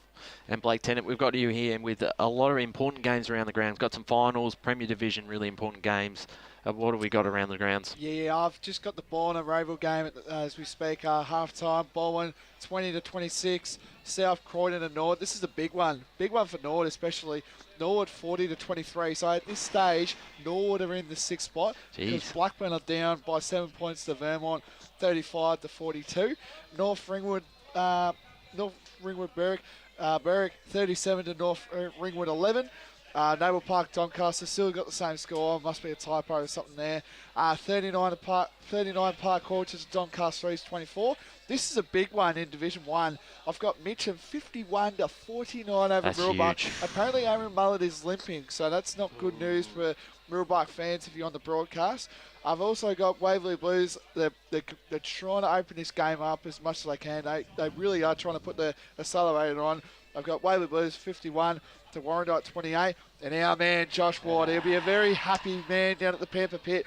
They've got 47 to 28 to Sylvan at half-time. So 2 more quarters, Josh, remember. Yeah, there's There still a half left, but a really good start, a promising start. And Sylvan do have the weapons to get back into this game, but yeah, that's what we like to hear as I sit down on the boundary before. And just another note as well, James Charge was off as well. We've got our man Davis Harrigan down there at East Burwood Reserve. So if he's out for the rest of the game, that's a bit of a blow for big Sylvan. loss, as Matt said in the pre-game, Josh. But look, I may have to start believing in Surrey Park finally. You've probably twisted my arm there. But getting back to this game, because we're about to go to our break quite shortly, Josh, what do East Burwood need to do to get back in this contest? Because they probably, despite only being 20 points down, it seemed that Ringwood have pretty much a stranglehold on the game. It's not. They have a stranglehold on the game, but it's mainly on the outside. East Burwood have been pretty good. Have been pretty good on the inside, but they just haven't found that outside run. So they need to get that outside run through defenders like Evan Stamatopoulos, who's been a key factor in that run this season. You know, you've got Ben Hammond down there. He was playing. I think he was playing on Mitch Burton to start the game, but he needs to, start getting some run. They need to start getting some run from defence and from their wings as well. That'll get them back into the game. You're certainly right. And probably the next 5 to 10 minutes, this first 5 to 10 minutes of this third quarter is huge. If they can be able to get a couple of goals back on the board, get the margin close at three-quarter time. If they can hit the lead, very positive, they'll be a big chance. But we'll have all that coverage after the break, at the halftime break. It's Ringwood leading by 20 points at halftime, 6-10-46 to East Burwood, 3-8-26 out at Walker Park for this qualifying final. Today at Eastland, Lucy's trying on jeans for a momentous occasion. Coffee with the ex. She needs jeans she can move in, because she's definitely moved on.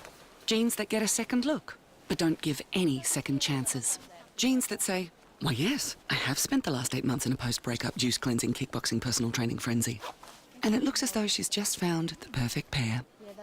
Bravo, Lucy. For all of life's little moments, there's Eastland. Eastland. Live real. Sprained your ankle, bursting through the banner? Broke a finger, high-fiving the ruckman? Or did you run into the goal post again? For bumps, breaks or bleeds, be seen sooner, close to home at Knox Private 24/7 Emergency Department. The preferred provider of emergency care to the Eastern Football Netball League, you'll generally experience shorter wait times. You don't need private health, but there is an out-of-pocket fee. Be seen sooner, close to home at Knox Private 24/7 Emergency Department, 262 Mountain Highway, Wanturna. Running and jumping can be really painful for girls, especially in contact sport. Boob Armour supports your breasts, minimises the bounce and guards against impact and injury. Feel confident, feel supported, available at boobarmour.com.au. At Yarra Valley Water, we know reducing your shower time, or show time, to 4 minutes can save you an average of $200 a year on water and energy bills. Shower shorter. Save water. Authorised by the Victorian Government, 1 Treasury Place, Melbourne. Do you feel good about your bank? Because there is a bank you can feel good about. They share their profits to fund big community projects, small community clubs and vital emergency services. They've given $250 million to help Australian communities thrive. They have all the products and tech you expect from a big bank, with service you don't. It's Bendigo Bank. Feel good about who you bank with. Try Bendigo. Search bendigobank.com.au or search Bendigo Bank near me.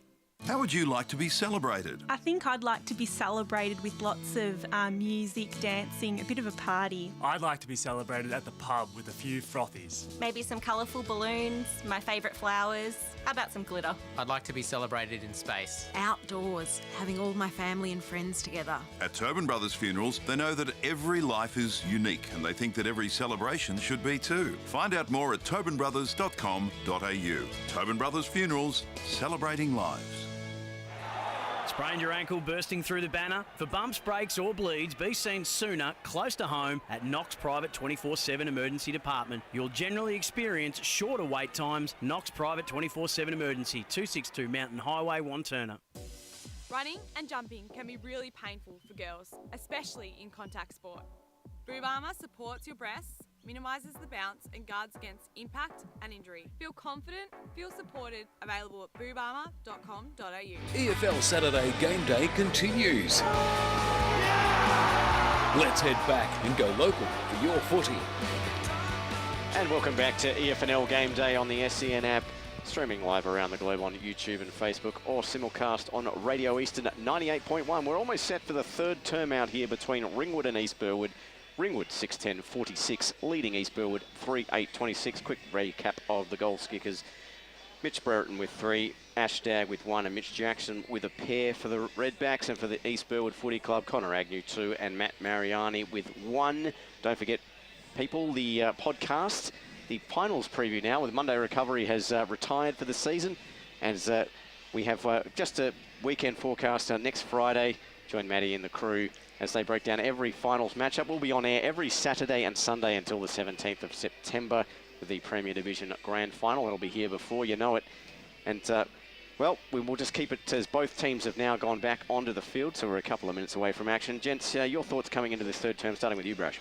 Yeah, look, we all four of us had a bit of a quick chat about this at half-time, and we all seem to think that East Burwood need the first couple of goals in this in this third quarter to get back into the contest. Braden Barlow and Marcus Young need to start kicking goals and finding the ball for East Burwood, whereas for Ringwood, they seem to have plenty of numbers around the contest.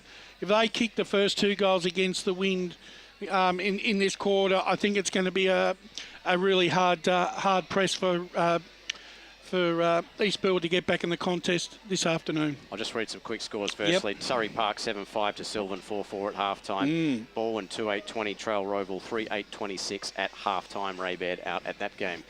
So, yeah, sorry, Brett, you were going to give us your thoughts on this one? Yeah, I think they do have to start well, East Burwood. I mean, they were in the game early. It looked like it was going to be a really tight contest in that first sort of 15 to 20 minutes, and then suddenly they just flicked the switch, Ringwood, and they've jumped away to a 20-point lead. So you'd have to think that if they don't get early goals in this term, they're going to be in a bit of trouble. Matt Mariani tried really hard on that term. He was in and under. He busted his guts to try and get them back into the game, but he needs a few help from some of his other mates.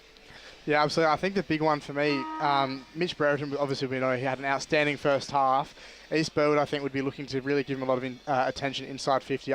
Correct me if I'm wrong, I think every single touch he had that first half ended in a score involvement, either off his own boot or giving it off to someone else. As we go to Paul Ukraini in the Stats Centre. I just want to point out, boys, that the wind is heading to the left of screen, a very strong wind, but both sides are struggling to kick with it. Both sides collectively to the left of screen, which is the scoring end, have kicked 5 goals, 14 to that end. Yes, no, just about all set here, boys. Looking forward to the second half. Like I said, it's a really important 10 minutes here for East Burwood. Take it away, Brett. Thank you, Brash. So the umpire to throw it aloft. Up they fly. As Latchford got the first hit out of the second half into the clinches, and the tackle is made. And the umpire says we'll have a ball up. So the margin is 20 points. Boundary. And let's go down to the boundary. Yeah, I just noticed something in that centre bounce. Andre Ngami is starting in the centre bounce. He's usually played a bit more forward in this game, but starting in the centre bounce. Interesting change of tactics here from Stuart Wind. Okay, so Windy does have to move a few magnets around as Ringwood go inside 50. Long kick forward. Can they get on at the end of it? Yes, they can. Marcus Tate's got to be paid, surely. It has. I thought for a minute. It's Brereton again. As we just watched the replay, and it was just a bit too easy, really. Well, the kick inside was, but the mark was a good one. It was a great contested grab. And Mitch Brereton, you just wonder what they're going to do with him because he's threatening to tear them apart here. This will be his 4th. They don't seem to have a match-up for him, do they? No, they don't. Seem to isolate in there as well. There's a lot of room for him to lead into one-on-one. Absolutely. So here's Brereton. This will be the start that Ringwood would have wanted in this last term. I reckon it's there. No, he's missed it. It's way off target. Yeah, left to right, but too much. There's been a few kicks like that today. The ball hasn't been going very as much over and on end as it normally would. So we Boundary can't blame the wind for that one as we go boundary side. I think that might have been the wind. It is blowing. Oh, okay. I stand corrected. Don't worry about it, Besto. There was a bit of wind at that time, pushing towards that left-hand side. So it could have been a bit of a shank, but I reckon it's because of the wind there. Yeah, it's just blowing in the wind. Fair call. So Pilker takes the mark from Martini's kick in. Pilker. It's funny, you look at the flag, I suppose it's blustery, fairly blustery, but it's hard to tell in the commentary box. Up they fly, great mark taken over there. That's Martini. So they're trying to get a little bit of a wig on here. It's a terrible kick. Some of the kicking efficiency has been awful. Dropped there by Callanan on the grounds. Trying to pick it up over there was McQueen, Mulqueen at least. Now they can go forward again, East Burwood. They get a little kick out towards the wing. Nice mark taken over there by Kennedy. Yeah, they need more from him. This is better. Jason Kennedy goes in board. Mark not taken. It's on the grounds. Can they keep it inside? They need to lock it in. There's the big man Hanlon. Gets onto the left boot. Funny old kick towards full forward, should I say. Might have been a push there. They're taking possession, and that'll be a stoppage, and that's probably the result that they want. With this wind in this third quarter for East Burwood, it would be nice to see them have a little bit more depth in their inside 50s, not kicking it so shallow, hanging around the 40-metre mark, getting it a little bit deeper. So Hanlon won about 20 metres with that punch, went over the top of the head there of Reddy. Players dive in and will have a ball up as the tackle laid there by Martini. 47-26, 2.5 played here on the Bendigo Bank scoreboard in quarter number 3. Here comes the restart. Hanlon again wins the tap. Brilliantly roved there by Martini. Took an eternity to get rid of the footy, and he's rightfully punished for it. And we'll have a free kick here going the way of Lang. His kick out towards the wing. Taken here by Tim Jones. Puts it onto the right boot. Looking for it there, one-on-one contest, dragging it the 226s, and the white one, Pilker, wins the contest, but I thought we were going to have a free kick of sorts. And Pilker now looking for options upfield, puts it onto the right boot. Taken there, uncontested by Kennedy, turns the corner, puts on the afterburners, puts a high floating kick in towards centre half forward. 2-on-2 contest, going to fall here for Hanlon. Met solidly and up high. Not paid by the umpire. Play continues. Loose footy on the deck. Parker does the roving. Pops a hand pass out over the top. Here's Cairns. Got to move quickly and does.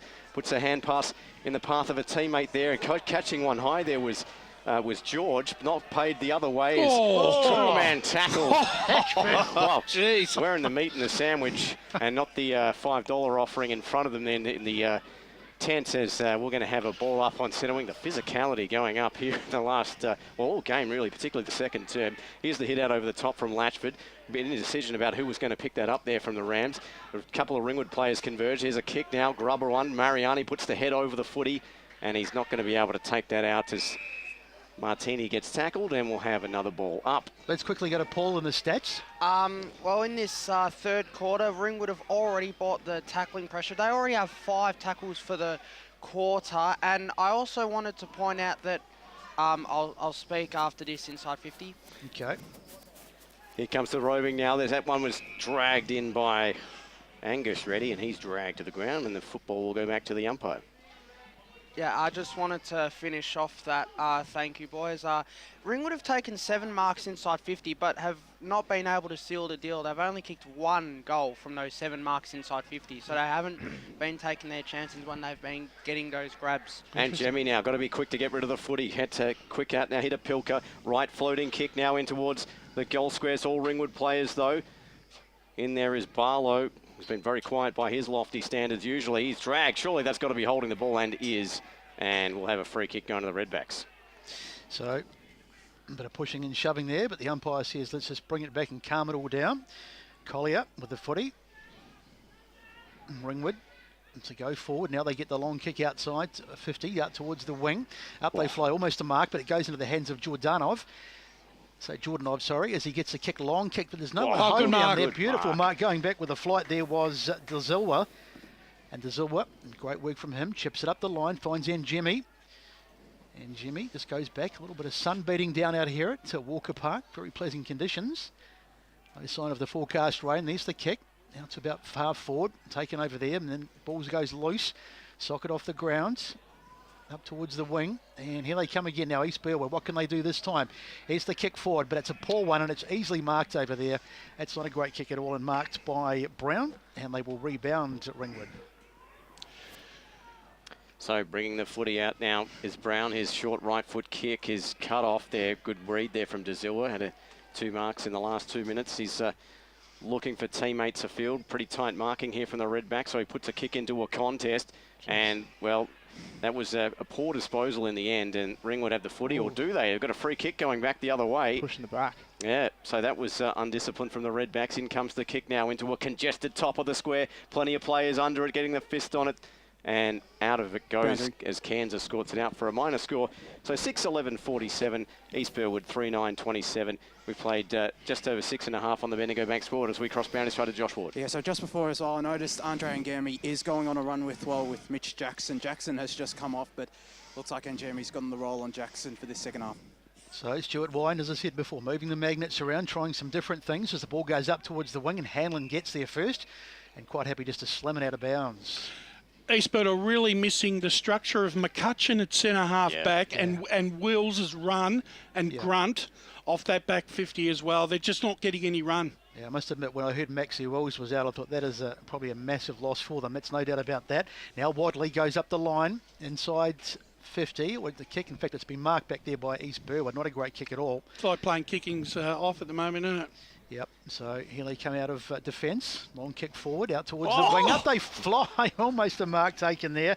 Over the back it goes. And they'll do well to keep it in over here. And they have done through May. May getting himself into a bit of trouble, but the umpire's whistle is gone. And I don't reckon, and to be honest with you, I don't think Ringwood are all that upset about it either. So it is a throw in. I think May was happy there because he was in a spot of bother as the umpire gets good purchase on the throw. Nice and high. Latchford got to the front spot, knocks it down. Going in there and getting the hit out by the tap forward was Wadley. Oh, good tap. Mariani, look at him. He's just about taking out the advertising hoardings over there. Poor old cheesecake shop. And we'll have a throw it on the far side. Can't say I'm a regular customer, but anyway. As I'm sure Mariani's looking for an endorsement. And not with his diet, I'm sure. There's the tap now. Looking for it was Hanlon, and that's going to go back into the arms of the umpire. No, I'm sure he'd be looking at Mama Fiorelli's garlic bread. Off to Brunetti's afterwards. Anyway, here's Hanlon. Wins the tap, wins his own pass. Back to Mariani, shakes one, gets a handball out now. Head to Spiteri, the Italian connection. Can connect up, is looking, diving for it. Oh, I think Barlow got one up high. At least he's appealing for it. See how the players just cannot hold their feet. Even though the ground's dry, they just can't hold their feet. Yep.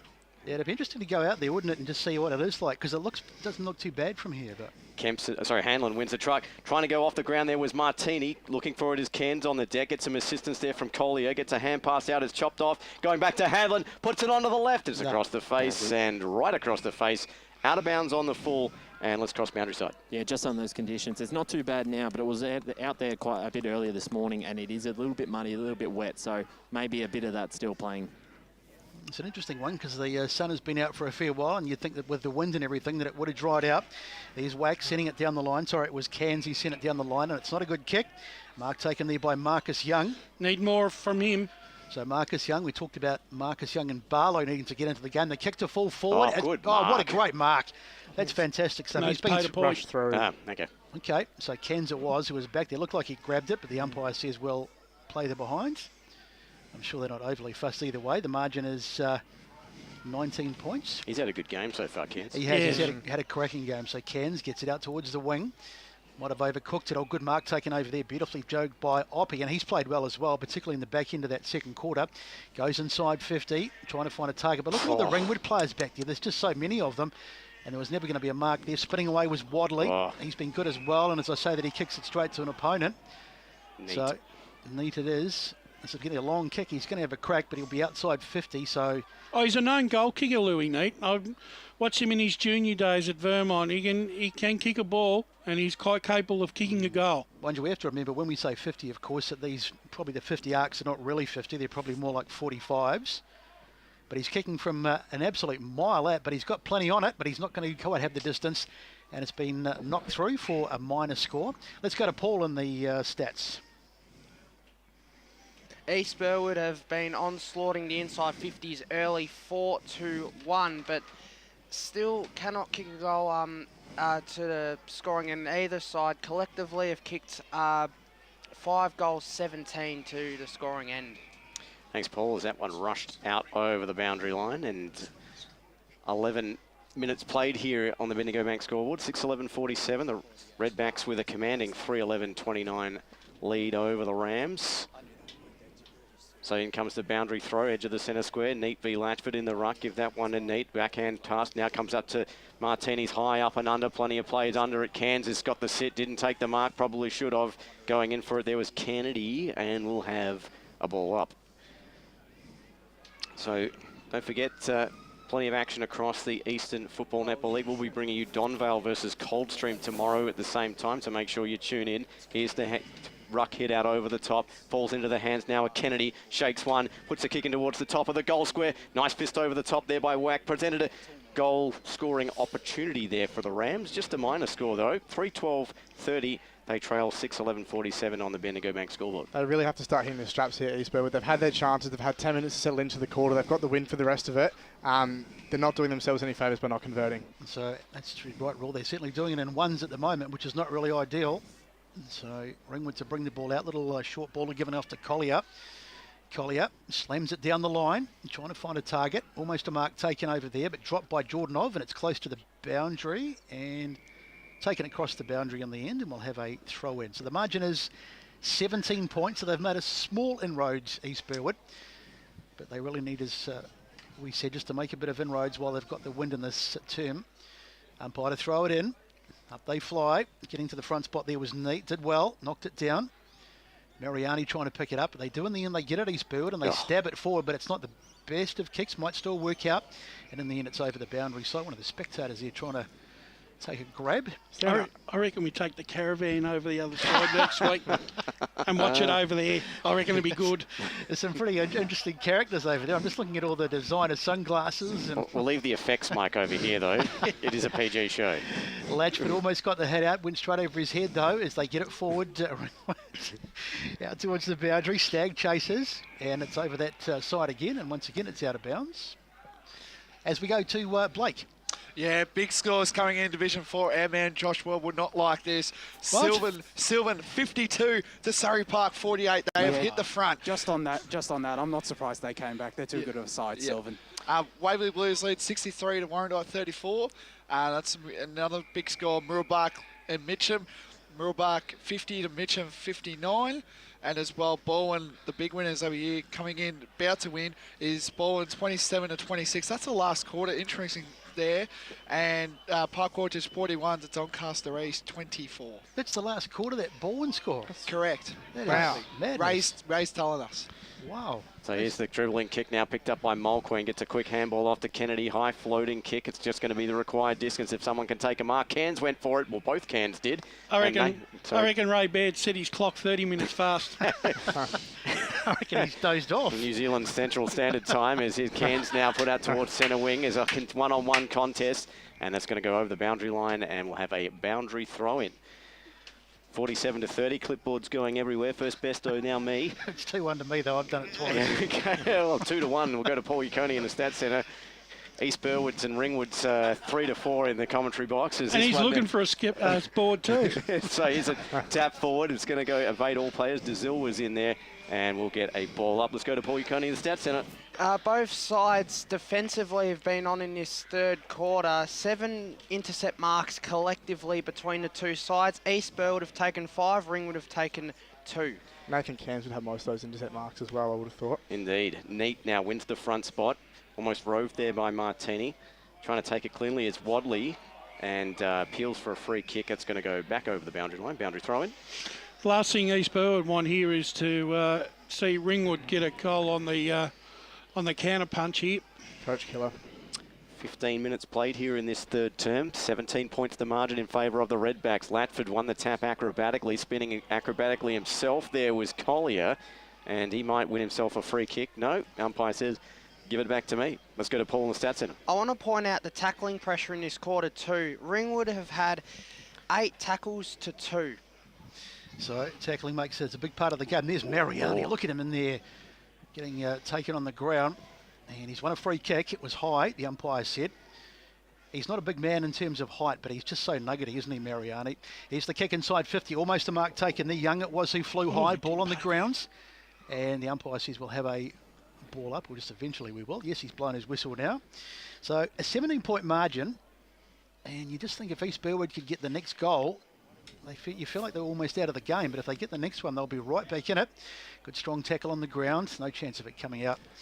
And the umpire says we'll ball up. Both sides are not prepared to take the switch on this afternoon, if you've noticed, kicking the ball to try and create some space on the fat side of the ground. Well, East Burwood might have to do something soon, because as the game gets later on, if they don't make inroads on the scoreboard, it's going to be tough for them. Mark almost taken over there, but it's spilled on the ground. There's Mariani in there. Managed to force it loose, but it's been wrapped up again. That was well done, I think, that by Tim Jones to get that, to even force that into a stoppage there, because East Burwood were hovering, 3 or 4 were hovering around to take that ball. So Need into Larak v Latchford. Wadley lurking for the footy. Well, got dragged down without it. He went for the shepherd, then he got one over the shoulder. It's on. And we've got a bit of push and shove. I don't think there's going to be too much of it, because you don't want a yellow or red card, particularly a red at this stage of the season. But we'll go to Blake in a second here. So as we've still got a 4 or 5v Royal Rumble over there on the side of the ground. Here's Spiteri now, trying to get a hand pass out. Taken down as Stamatopoulos. Good tackle there by Callanan, but the umpire says a fair game. We'll have a ball up. Let's go to Blake in the score centre. Yeah, just got some. I'm going to start with the Deakin University women's score. I've got White Horse Pioneers. They got up today as well. Congratulations to them. And the big one as well is South Croydon beating Mount Evelyn 42-20. So that's a big one there. And as well, I've got another score is South Croydon. They've just hit the front 42-41. As we speak now, Norwood now dropped to 7th on the ladder. Thanks, Blake. Wadley. Here's Wadley now off to the races, puts a right foot kick, bouncing in the direction of Brereton, turns the corner, puts it onto the right himself in the direction of Callanan. Great mark going back with the flight. Brereton to Callanan, and Zach Callanan is going to line up and hopefully, as far as Ringwood are concerned, put a major on the board. This is a crucial kick here. This is a really crucial time now for East Burwood. If Callanan converts here, it makes it over 20 points. So Callanan, no team has kicked a major since half time. Callanan, 18 on the year already, in and out of the lineup due to injury, but he's in this afternoon. He's had a pretty good game in spurts. He runs in from about 20 metres out onto the right boot, and he's missed it. Well, there was an anticlimax if there ever was one. 6-13-49. Ringwood now leading East Burwood 3-12-30. We've played 18.5 on the Bendigo Bank scoreboard. So a massive let off for the Rams there. They're just hanging on by the skin of their teeth. Margin is 18 points. So they bring it back in from the kick in. Here's a little short chip out there. Nicely done. Finds Reedy. Now they have to go forward. This is the thing. They can't be winning the game off half-back or from half-back. Down the line, Wadley gets up and he knocks it out of bounds over there on the far side. Bit of useless information for you boys. Would you believe this is the first time these sides have met in a final since 1967? Wow. Bruce Press was 30 years old then, I think, wasn't it? So, quite remarkable. 29. Really. So, here's the head out from Hanlon. It's only as far as Jackson. Here we go. Here they come. Inside 50, the long kick forward. Can someone get on the end of this? Funny old bounce. Yeah. And it's out of bounds. They just have not been able to deliver the ball inside their inside 50 with any sort of accuracy this afternoon, East Burwood. No, they certainly haven't. It's made it tough for the likes, as we said, of Barlow and co. And it goes. Ball goes to grounds. Diving on it there was Maurice. Anything you can do for Barlow, like moving him up the ground, get him a little bit higher, get him involved, or is it just a matter of delivery for him?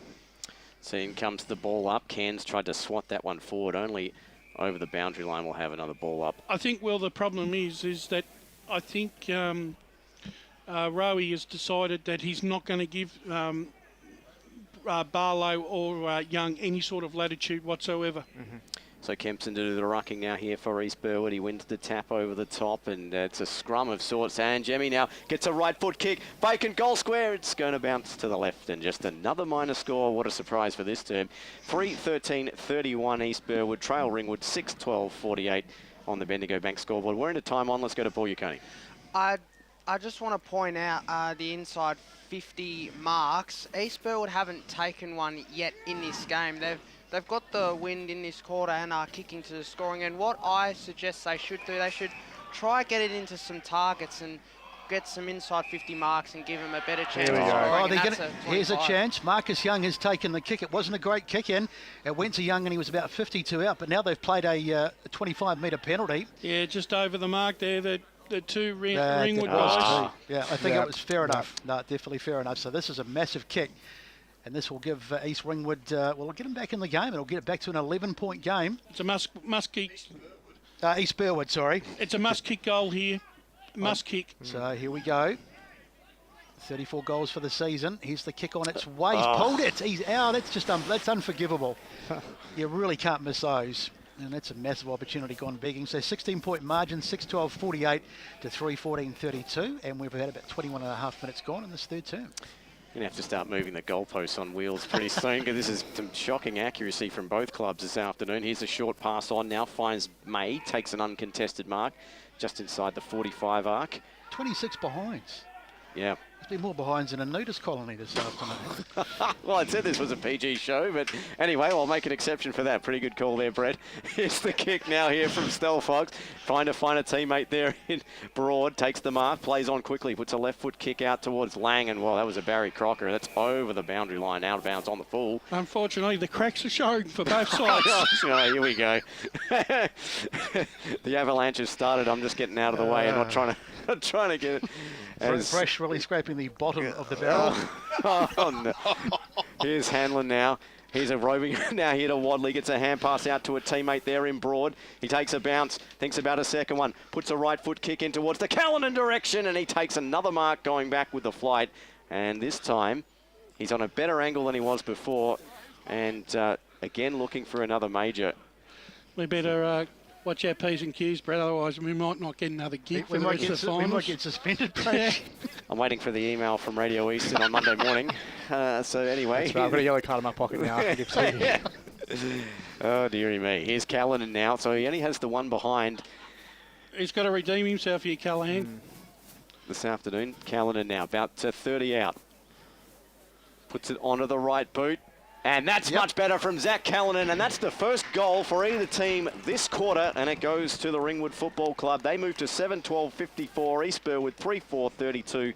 We've played 23 minutes gone on the Bendigo Bank scoreboard. Blake Tennant with the scores. Yeah, you just got another score between Mitcham and Murrabak. It's actually a very close game down there at Timor. I've got Mitcham 51 to Murrabak 56.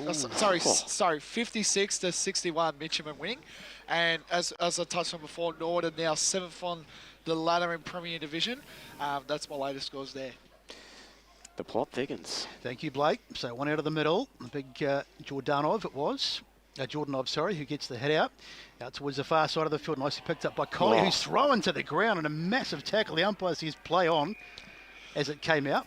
I think that was worthy of a free kick there for Eastburwood. That was a very good tackle then. Yeah, absolutely. So we'll get a throw in on the far side. We're 24 minutes gone on this third term, so plenty of time to go. And it's a 22-point margin. Here's Jordanov trying to get to the front, but the head out comes the way of Hanlon. Just a colossal figure, Hanlon. He doesn't even have to jump half the time. Collier gets it down the line. Down trying to find a target, but it's a little bit overcooked, and it'll go out of bounds on the far side. His long distance with his kicking this afternoon, Collier, has really helped Ringwood break the game open when the ball's gone loose into their inside 50. Absolutely. He's a good kicker, right? There's the throw-in. Working his way back, and there's the head out from Hill. Goes to ground. They managed to get it out. Njemi, should I say, gets it forward. Trying to look for Hanlon. It's a 2-on-1 over there, but the ball is out towards the boundary and it beats everybody. Goes out of bounds on the far side. So nearly 25 gone and the margin 22 out here at Walker Park. So boundary throw in, far side of the ground. This is a crucial attacking opportunity now here for the Rams. They've just got to get it inside that forward 45 and at least get a major on the board before the stroke of three-quarter time. Hanlon takes it off. Now here to Mariani. He's double teamed there by Collier and Stagg, and that will be that. Have another ball up edge of the centre square, so not much on offer for East Burwood at the moment. Here's Hanlon. Over the top there is Jordanov. Hanlon going to go get his own hit out. Just ran right through Broad. And so dropping the footy there, I thought there was O'Shaughnessy got away with one. Collier does the roving, but the umpire said it was over the boundary line, and that's cancelled out. We'll have a booked boundary throw in. Just as well. Yeah, they were off to the races there with Ringwood. And as we approach the 26-minute mark of this third quarter, qualifying final, East Burwood and Ringwood. The winner playing South Belgrave next week. Here's Jordanov's tap over the top, looking for Callanan. Falls into the path now, Harry George. Right foot kick, bit of a shocker, and a pretty easy mark there for De Silva, who's been one of the better players for East Burwood this afternoon across the half-back line. Fires it right back up towards the centre wing area. Had the front spot, almost dragged it down there, did Young, who's been very quiet this afternoon. Gets a tap forward. Going searching for it, though, is Brown, and he's escorted over the boundary line. We'll have another boundary throw in. 1, 2 to 6 points in this quarter, so it shouldn't be going very long. Indeed, so probably next 30 seconds or so, if I was a betting man. Here's Hanlon v. Jordanov into the ruck. And Jordanov wins the tap, and that's going to go back out over the boundary line. Yet another boundary throw in, or is it? Collier says no. Mariani also says yes, and now it finally is. And that'll do it. So a real momentum. Ringwood are actually doing a pretty good job of slowing the momentum before half-time, not allowing East Burwood to get inside the forward 45. Here comes the boundary throw yet again. Hanlon has the front spot. Give that one now to Mariani. Spiteri couldn't take a hot footy. Diving in it there is Harry George on the bottom of the pack. Sprays a football out. Looking for it. There's O'Shannessy. Dragged his man without it there. That being Broad. Still going in for a second and third bite of the footy. Broad did well. Broad gets a hand pass out over the top. Now here's Callanan linking up with Stel Fox. He pops one out over. That's grabbed there by Anjemi. Jackson's there lurking for it. Here come Ringwood. Top of the goal square. But it's all dragging. Going back with courage there was, I think that was Hammond. He landed on his neck, and they bring the footy out. Fantastic work by Hammond. That was looking very, very dicey. He gets a short kick out and finds Maurice. So East Burwood, they don't want to concede another one going into the three-quarter time break, which must be imminent now as the ball goes down the line. Up they fly. Jordanov was there, and in fact, he's so big, Jordanov. He just shrugged his man out of the way, but didn't take possession of the football. But now Ringwood come forward. They go inside 50 or almost. Callanan beats his man, gets a little short kick forward, bouncing around awkwardly, and I'll be happy to see this one. In fact, I can't see it through, but De Silva gets it out, and that's not a good kick. So Parker's going to get it back in. You might have to go right to left here, Parker. He'll have to go quickly because, as I say, the siren must be close. Parker's kick on its way across the face, and they should be able to rush this through. No, it's still in over there. Taken there by Hill, and the umpire's whistle goes as we go to Blake. Yeah, just got some three-quarter time scores for Division 4. I've got Sylvan 64 to Surrey Park 55. So very good, interesting last quarter. So there is the siren as the ball comes back into play, and we get to the three-quarter time break with a 22-point buffer at the moment for the Ringwood side.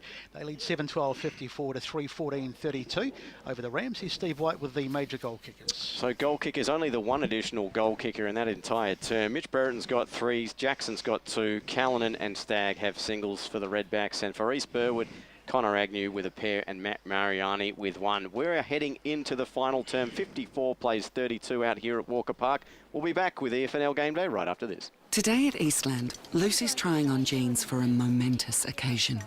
Coffee with the ex. She needs jeans she can move in because she's definitely moved on. Jeans that get a second look, but don't give any second chances. Jeans that say, why yes, I have spent the last 8 months in a post-breakup juice cleansing, kickboxing, personal training frenzy. And it looks as though she's just found the perfect pair. Yeah, that's great. Bravo, Lucy. For all of life's little moments, there's Eastland. Eastland. Live real. Sprained your ankle, bursting through the banner? Broke a finger, high-fiving the ruckman? Or did you run into the goal post again? For bumps, breaks or bleeds, be seen sooner, close to home at Knox Private 24/7 Emergency Department. The preferred provider of emergency care to the Eastern Football Netball League, you'll generally experience shorter wait times. You don't need private health, but there is an out-of-pocket fee. Be seen sooner, close to home at Knox Private 24/7 Emergency Department, 262 Mountain Highway, Wanturna. At Yarra Valley Water, we know reducing your shower time or show time to 4 minutes can save you an average of $200 a year on water and energy bills. Shower shorter. Save water.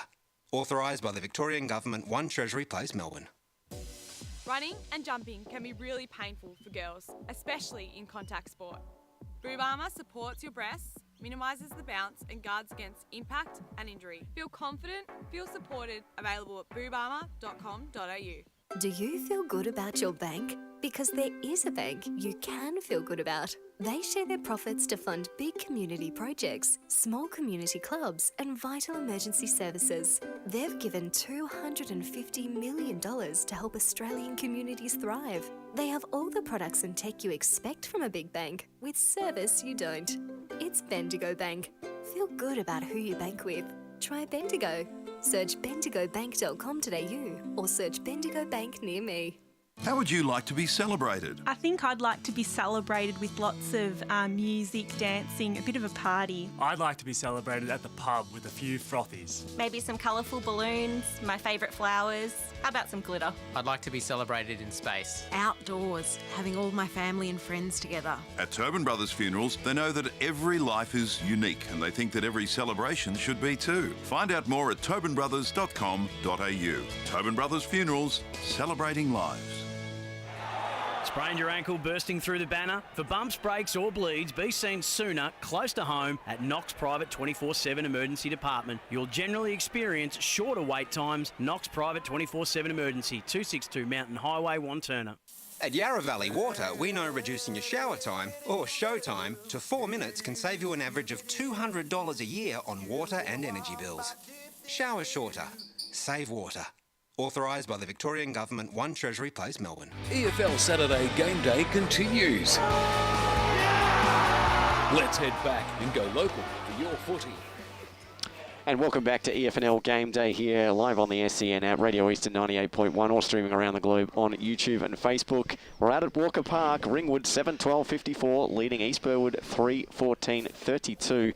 With a date with South Belgrave on the line in about half an hour or so. We'll know the results and some other results coming in from around the league. Gentlemen, just your thoughts quickly on that quarter of footy, Rash.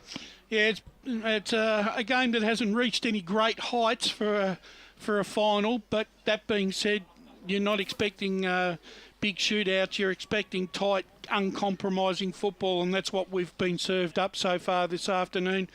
The only interest really is who's going to kick enough goals to make it a more respectable score, because we've had 10 goals, 26 between the two sides, and neither side's forward line will look like they're ready to take the game apart. No, it's been a very, very painful watch, particularly that third quarter. I mean, Mitchell Brereton's been very, very good for Ringwood, but other than that, I mean, East Burwood's just been so quiet up forward. It's been, as I said, very, very hard to watch. I'll be interested to see if they swing any changes this last quarter. It's probably getting to the point where they had to win that last quarter. They didn't do anything with it. What's it going to take for them to now win this? Yeah, so we'll go boundary side in a second to get the thoughts there of, I believe we're going down to Ringwood and Brett Rowe. But look, yeah, really a real, particularly that last 5-10 minutes, that was a difficult call. Yeah, no real clear standouts, no real clear possession. Boundary. And so let's cross boundary side, Josh Ward. Yeah, I've got Stuart Wine alongside me now. Stuart, an interesting third quarter to say the least. What do you make of it? Oh, look, I think we had a lot of footy. Just our forward injuries were terrible. You know, we just kept bombing in. They just kept picking us off. We just weren't tall enough out down forward, and yeah, they just couldn't keep it in there. Couldn't capitalise on our opportunities. You threw the magnets around a little bit too. You had Andre and Gammy going on Mitch Jackson in that third quarter. We were really impressed on the boundary with that job he did. What do you make of him on Mitch Jackson? Yeah, well, he cut us up in the first half, so we need to sit someone on him. You know, he's a dominant player. He pushes forward, so we needed to put a bit of attention to him there. And I thought Andre did pretty well that quarter. And what was the message to the boys at the three-quarter time? Take some risks. We've got nothing to lose, so take some risks. Back yourself. 4 kicks, 4 goals. Thanks, Stu. Good luck for the rest of the game. Thanks, Josh. And as we said, some scores when Blake Tennant's ready coming around from around the Eastern Football Netball League. Mitcham in front of Mooralbark is the big surprise for me, as we're just discussing. Mooralbark really a bit of a spiral of form since that East Ringwood game in round 14. It's funny because I did say a few weeks after that I thought Mooralbark had sort of, it was that Bayswater game that did it for me. They gave up a 6-goal lead, and I thought to myself, then I've almost felt like they've over-peaked. Murrelbach. Might have gone too early, you reckon? Yeah, I think, and I said this as well, I actually think that East Ringwood really did work them over, not only physically but mentally as well, because I don't reckon they've been the same side since that contest. No. And, well, we'll see what the afternoon brings in about half an hour's time with the results across the league. But we're just waiting for the rest of the East Burwood faithful to clear the park. And if you're going to throw caution to the wind, like Stewie Wine just said, then you actually, I reckon you're playing right into Ringwood's hands, because if you're going to take chances, the discipline of Ringwood is just going to pick you off. Superior defensive team. Here's Brett Beston. So they've got to have a crack East Burwood though. You're right. This half, no doubt about this quarter. Sorry, Sats. There's no tomorrow as the ball goes up in the air. They've got it out of the middle. Mariani gets it forward, trying to hit a target up. They fly. Mark not taken. Still on the ground over there. Ken's got it out, and they'll get it away. Ringwood for the moment. Kick in the middle of the ground, and Jimmy is there. Got a bit of a funny bounce, but he's gone in and got it again. And then he's taken in a huge tackle over there. High, apparently. And the umpire says high tackle. So in Jimmy with the free kick. Little chip into the middle of the ground. Mark nicely taken there by George. Sorry, it's not George. It's Martini. Funny old kick out towards the wing, though. Bouncing around over there. Stamatopoulos on the ground. Diving on it was Callanan, and the umpire's whistle goes. Boundary. Let's go down to the boundary with Ryan Long, I think it is, down there. Yeah, I was at the Ringwood huddle just there at three-quarter time. I actually couldn't really hear Brett Rowe. My hearing's gone a bit, and he's speaking very quietly. But Nathan Cairns brought the boys in before the huddle, spoke to him for quite a bit, and they're pretty confident. Big injury here. So Mariani off the ground. Boundary. Hamstring, Let's go down to Josh. I think it might be a hamstring or an ankle. I think he was limping off what looked like an ankle injury, but I'll keep a close eye on that one, fellas. Thanks, boys. That's a huge loss. He's been their best player on the ground so far. Here's a hand pass out, finds Callanan, can't get the loose foot, he can get it now. Callanan off to the races, try to centering ball. Oh, that's great vision there from Zach Callanan. And he's linked up with a teammate just right off that draw. He went past Mole Queen with ease, and now he's got it through to Jordanov. I reckon you're right, Whitey. He's clutching the back of that right hamstring. Yep. If he's blown that hamstring, it's season over for him. Yep. Yeah, if it's that serious, there's no way he's playing next weekend. Anyway, Jordanov to line up. He's got 20 on the year, nothing this afternoon. It's about 25 out. Onto the right boot it goes. It's got the journey and it's got the accuracy, and that's what East Ringwood needed to put a punctuation mark on this afternoon, and that may well be the coup de grace for East Burwood. It's 8-12-60, leading East Burwood 30-14-32 are the Redbacks, and we've played 2 minutes on the Bendigo Bank scoreboard.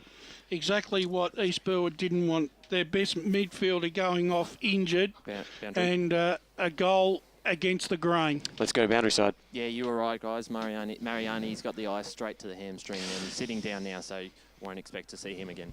No. So it's absolutely disastrous, of course, today, not knockout, as I think I mentioned before. It's, of course, you get a second chance, but Mariani, you'd think, has little chance to play next week with a hamstring injury unless they can work a miracle. So margin out to, what have we got, 28 points in this last quarter. Hard to see them coming back, particularly with their best player out of the game, but funny things have happened. Up towards the wing, bouncing inside the 50-metre line, but not controlled over there by Brown. And the ball goes out of bounds. A little bit of pushing and shoving over there too. 28 points. It's a long way. It's a mountain to climb, isn't it? As I say, particularly with no Mariani out there who's done so much for them. There's the ball in, trying to get to the front spot. A little bit of a draw there, I think, as Neat and Jordanov went over the ball. Inside 50 and happy just to punch it away and behind for a throw-in. In fact, it's hit the post, so... With no disrespect to East Burwood, I wouldn't be surprised if they put the cue in the rack and play for next week as the quarter goes on. But we're still early days. 5 goals, nearly the margin. Here's the tap over the top. It's Rowe, right off the left. Oh, what a goal! Jackson's got another one. Mitch Jackson extends the lead now here for Ringwood. 9-12-66. East Burwood 3-14-32, and they're running away with it now.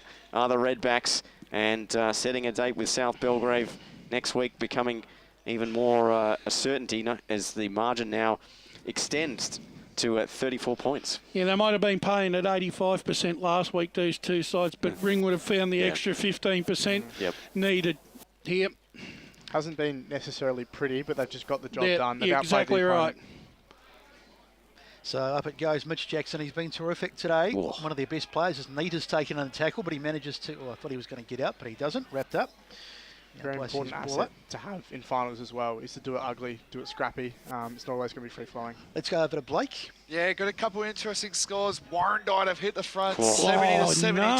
No. And this is a big one down at Tamar Reserve. Mitcham, 82-63 over Mooroolbark as we speak. In Premier Division, Bowen 29 to Rowe 46.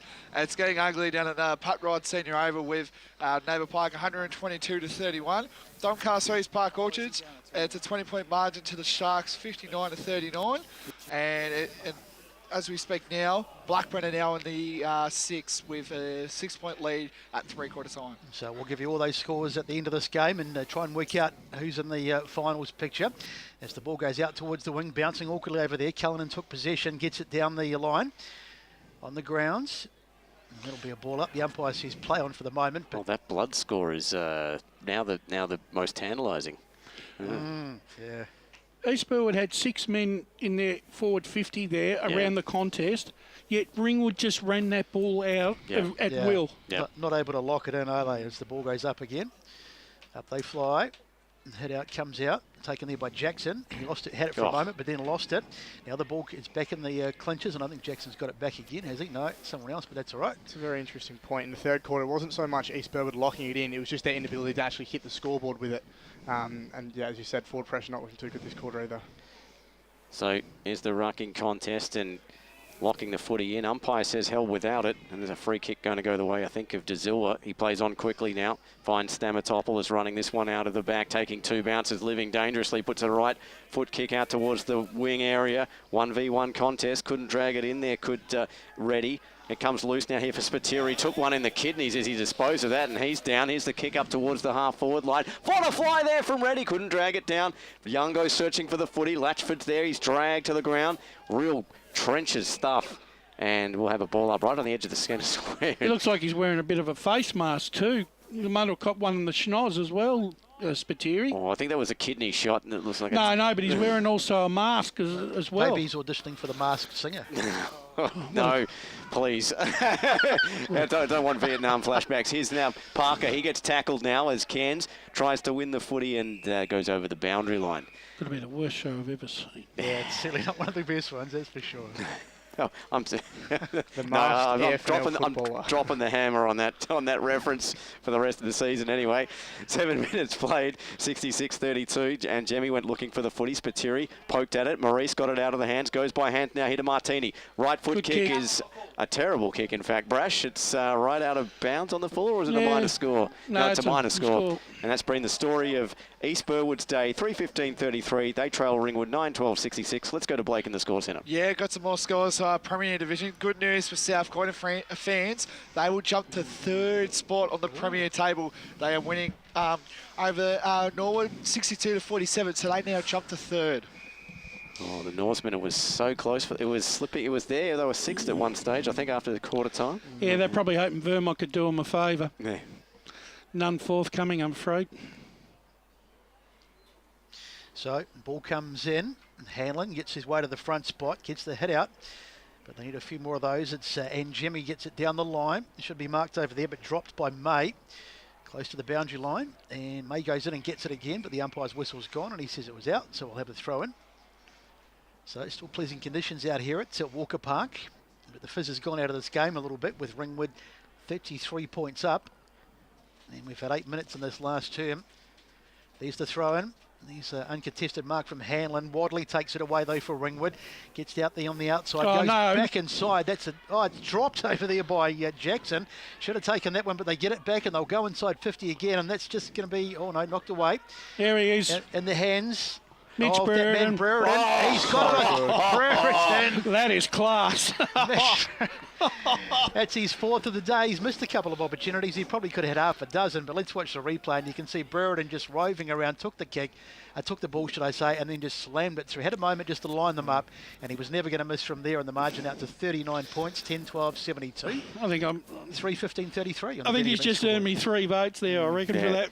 And that is the Tobin Brothers goal of the day. Yeah, that was better than his first one. So I think barring we've got well, another 15 minutes or so to prove him wrong, but he's in the gun for 2 awards at the moment. Anyway, play continues. Here's the centre restart. Trying to burst through the pack there is Burmese there, and he is wrapped up by Maurice. We'll have the ball up. And once again, the pattern of play has been in all 3 games. The side running to the scoreboard end in the last quarter has run away with the contest. So here's the gone restart. Hand blast over the top. DeZilwa went looking for it. Got to be quick there. Stamatopoulos thought about the soccer off the ground. Jackson. It's roved here by Jackson. He puts it in towards the top of the goal square. He had the finger up in celebration, but missed everything. And it will be a boundary throw in. Well, go ahead, Rash. Not only are Ringwood beating East Burwood, but they really are, really burning them as well, physically. Yeah, they're in their heads. They are right in it. Yep. Here comes the boundary throw in now. 10 minutes played now here in this 4th and final term. Jordanov to do the rucking. Jackson trying to rove it up. Callanan gets a hand pass out. Here's a shot right off the draw. It's just a minor score there for Harry George, and well, they're just lining up now here at Ringwood. They move to 10-13-73, East Burwood 3-5-33, and we're at the halfway mark of regular time here in the 4th term. So, bringing it back into play, East Burwood. They've got to keep trying here, even though it looks like a fruitless task. Stranger things have happened up towards the wing. Mark not taken there by Spiteri. Ball on the ground, quick handball out, but they've turned it over. The kick forward by Hill. It's an awkward one. It bounces away into the open spaces, as they'll get it out for the moment, East Burwood, but I reckon it'll be coming back pretty quickly.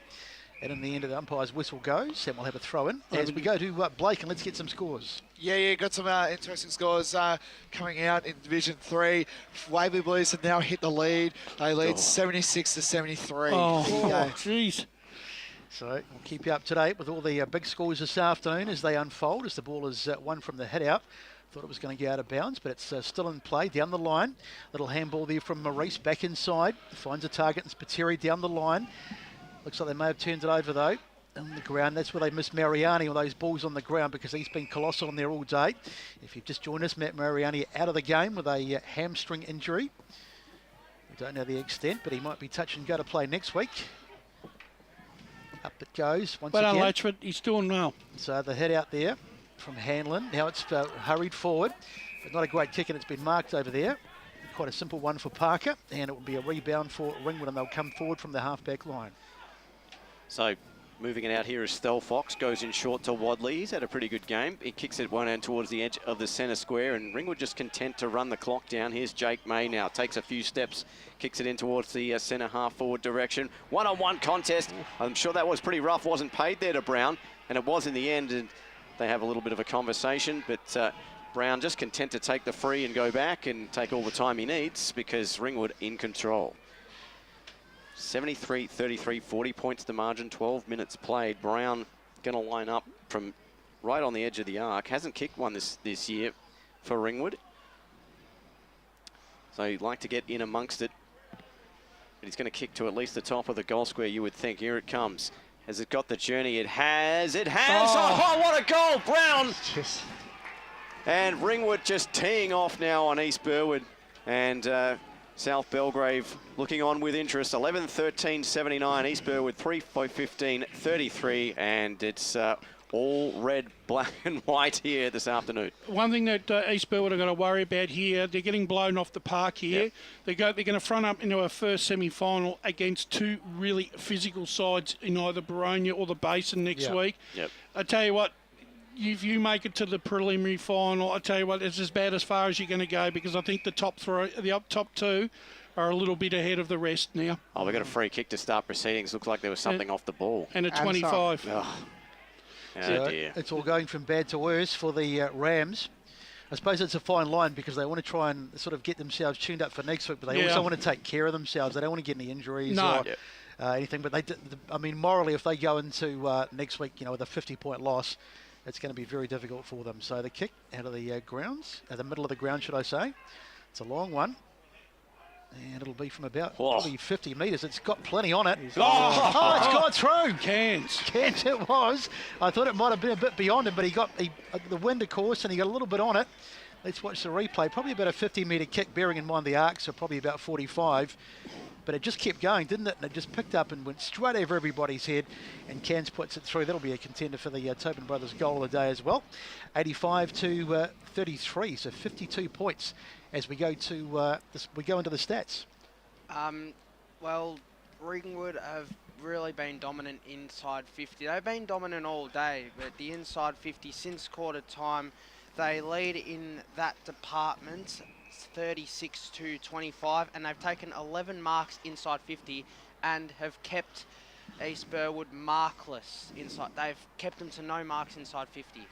So here's the restart, grabbed out of the air now, kicked in towards the half-forward line. Hill goes racing for it with his opposite number there in Pilker, and that's going to be over the boundary line before either of them can take possession. We'll have a boundary throw-in. Well, they've got to get McCutcheon and Wills back into this side next week, East Burwood. Yep. And just put this one out of their mind and go back and look at all the positives that they've drawn so far and come back fire up again in the first semi next week. Indeed. Here's the tap out. We've missed both one. Here's a quick pot shot now here from Harry George, top of the square. Latchford went to ground. Here's a loose footy, tapping it through there almost. Looking for it again was Latchford for the second effort. Stamatopoulos gets the kick out. It's chopped off, I thought, there. And the mark is paid. I thought that was touched off the boot initially. And, well, Ringwood, again, well, that second effort there from Latchford probably set that whole plate up. And it's going to be... He's had a good game, Latchford, and the ruckies rucked all day. Harry George, it looks like, is going to go back. Tightest of angles. Another East Burwood player down with injury. Oh. This is... He's getting up, though. Okay. So, exactly what they didn't need. Insult to injury, literally. Here's Harry George. Is what they're sorting out. Oh, they're going to... just seeing who is that actually coming off the ground. Is that Neat? No, it's... That might be even Marcus Young. So here's the kick now from George. Going to go to the top of the goal square. Hound plot of a contest. Oh! Dragging that one down out of the air. Jacob Broad, arguably the mark of the day. And now it's just, well, they're just lining up now, Ringwood. And he's going to line up dead in front. And George, he's already got 10 this year. Hasn't kicked one this afternoon. And he moves in, makes no mistake. And that's the 13th goal of the day here for the Redbacks, and they are just got both feet on the throat here of the Rams. 13-13-91. They lead East Burwood 3-15-33 as we approach 17 minutes played here at Walker Park. We did say at the start of the game that East Burwood were going to have to lift the intensity. They've had their first dose of finals football. Boundary. And now they've got their dose of reality. Let's get out of the boundary and find out a little bit more about this injury. Yeah, it was Matthew Jenkins who's come off looking a little gingerly, so keep a close eye on that once more. It could be concussion as well, so it could be out for the rest of the game. Yeah, it certainly looks pretty sick and sorry. I'd be surprised if he came back, particularly with nothing really on the line. Ball in the middle of the ground. Nicely done there by Kennedy. Gets a kick forward. Oh, that's all going in there and taking beautiful pick up there. It was whack and... bouncing around over there. Kennedy's in the picture again. Nicely scooped up over there by May. And here they come, Ringwood. They'll come away again, trying to add to the growing goal tally that they've put on this afternoon. They really have blown this game out of the water with Broad now in the possession. Goes down the line, a little tap over the top. And who's that? Oh, the kick back inside, and the marker's that wasn't meant to go. He was not going for that. Let's have a look at the replay. You can see it came right up his instep there. He certainly that was supposed to be a boo-na-na for the goal. That was a check. He'll claim it as a goal assist, but it's gone to Declan Hill. And this will be an absolute, well, you'd think it'd be a relatively straightforward shot. Sylvan 15-4 to Surrey Park, 10-7, 26 minutes gone. Game over. So there's the kick on its way. Wow. And I reckon he's got it. So it's blowing out here big time. The goal to Hill, and that makes the margin now, or the score, should I say, when the board changes. 14-13-97 to 3-15-33 on the Bendigo Bank scoreboard, and we've had about 18 minutes in this final term. Let's go to Blake in the score centre, sorry. Yeah, just got a quick one. Unfortunately for Surrey Park, they'll have to play in the prelim final next week. Silver go 98-61. You'll think they'll be winners. Still got the same score between Waverley Blues and Warrendale at 76-73. So a 3-point game. I'll keep you on the loop for that. and Mitcham, the bigger winner here is they are 94-64 over Oh, so the big win there Mustangs. for the Tigers. It is Tiger time as we speak, so get on them. Here's Cairns now bursting through the pack. Gets a quick handball over the top. Intended target was Jackson. Callanan did almost well as Stamatopoulos wrapped him up. Parker gets a handball over the top. And Ringwood just playing with the possession game. Declan Hill now gets a handball off. And Ringwood now stream forward in numbers with kicks almost taking that one-handed just inside the boundary line was Broad, and we'll have a boundary throw in. You knew Sylvan were going to come back, didn't you? It was too good. When they were behind, you just knew that they were going to kick into gear at some stage, and sure enough. Yep. This is really Do you notice the way that Josh gave up graciously too? Here comes the boundary throw. Latchford has the front spot, evades both ruckmen. Oh, one-handed take beautifully there by Stagg. Callanan goes searching for a Stamatopoulos trying to burst through the pack and drag boundary. Let's go to Josh. You see, Brash, I'm not as biased as some of the people on the media team here. Little dig there. Shots fired. I'm ducking for cover as well. The podcast next week will be interesting. Here comes the boundary throw. Latchford back into the ruck, doing the rucking as well as O'Shannessy. Maurice gets a hand pass out of the top. He's had a few possessions this afternoon. Martini. Hand pass of his own, almost Broad, got it back. Maurice now gets a right foot kick up towards centre wing. Bounces for Spiteri. His hand pass out now, finds a teammate there in DeZilwa. His high floating kick. Parker's going to give chase there with Young. Taps it back really to no one, except Murphy there for Ringwood. Tries to burst through a stream of players. Dragged it in, lucky not to get pinged, I think. But anyway, bound ball up on the half-back flank. So we get another score.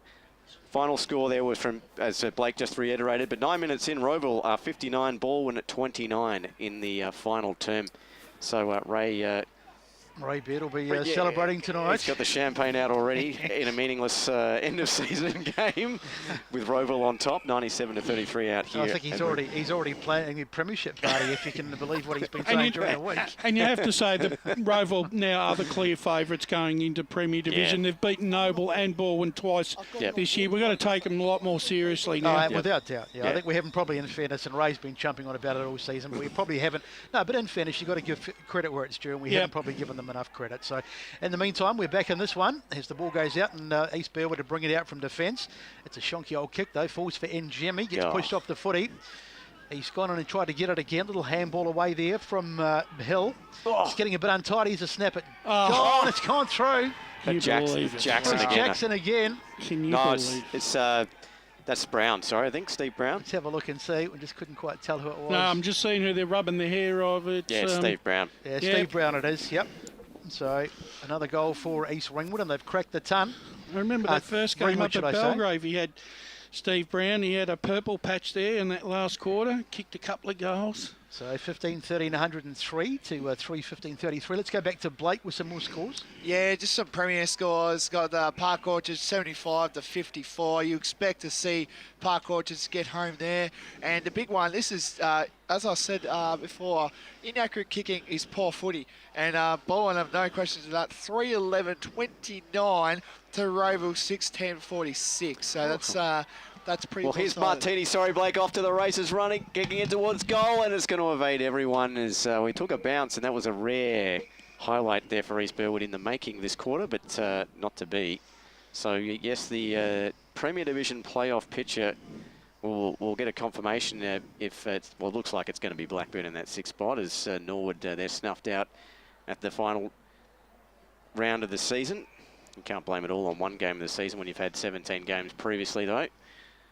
So we'll have another ball up. It's really just a 70-point margin here. Ringwood just happy to see this one out. Hanlon with a tap over the top. They're breaking out with ease now. Here's Cairns now linking up.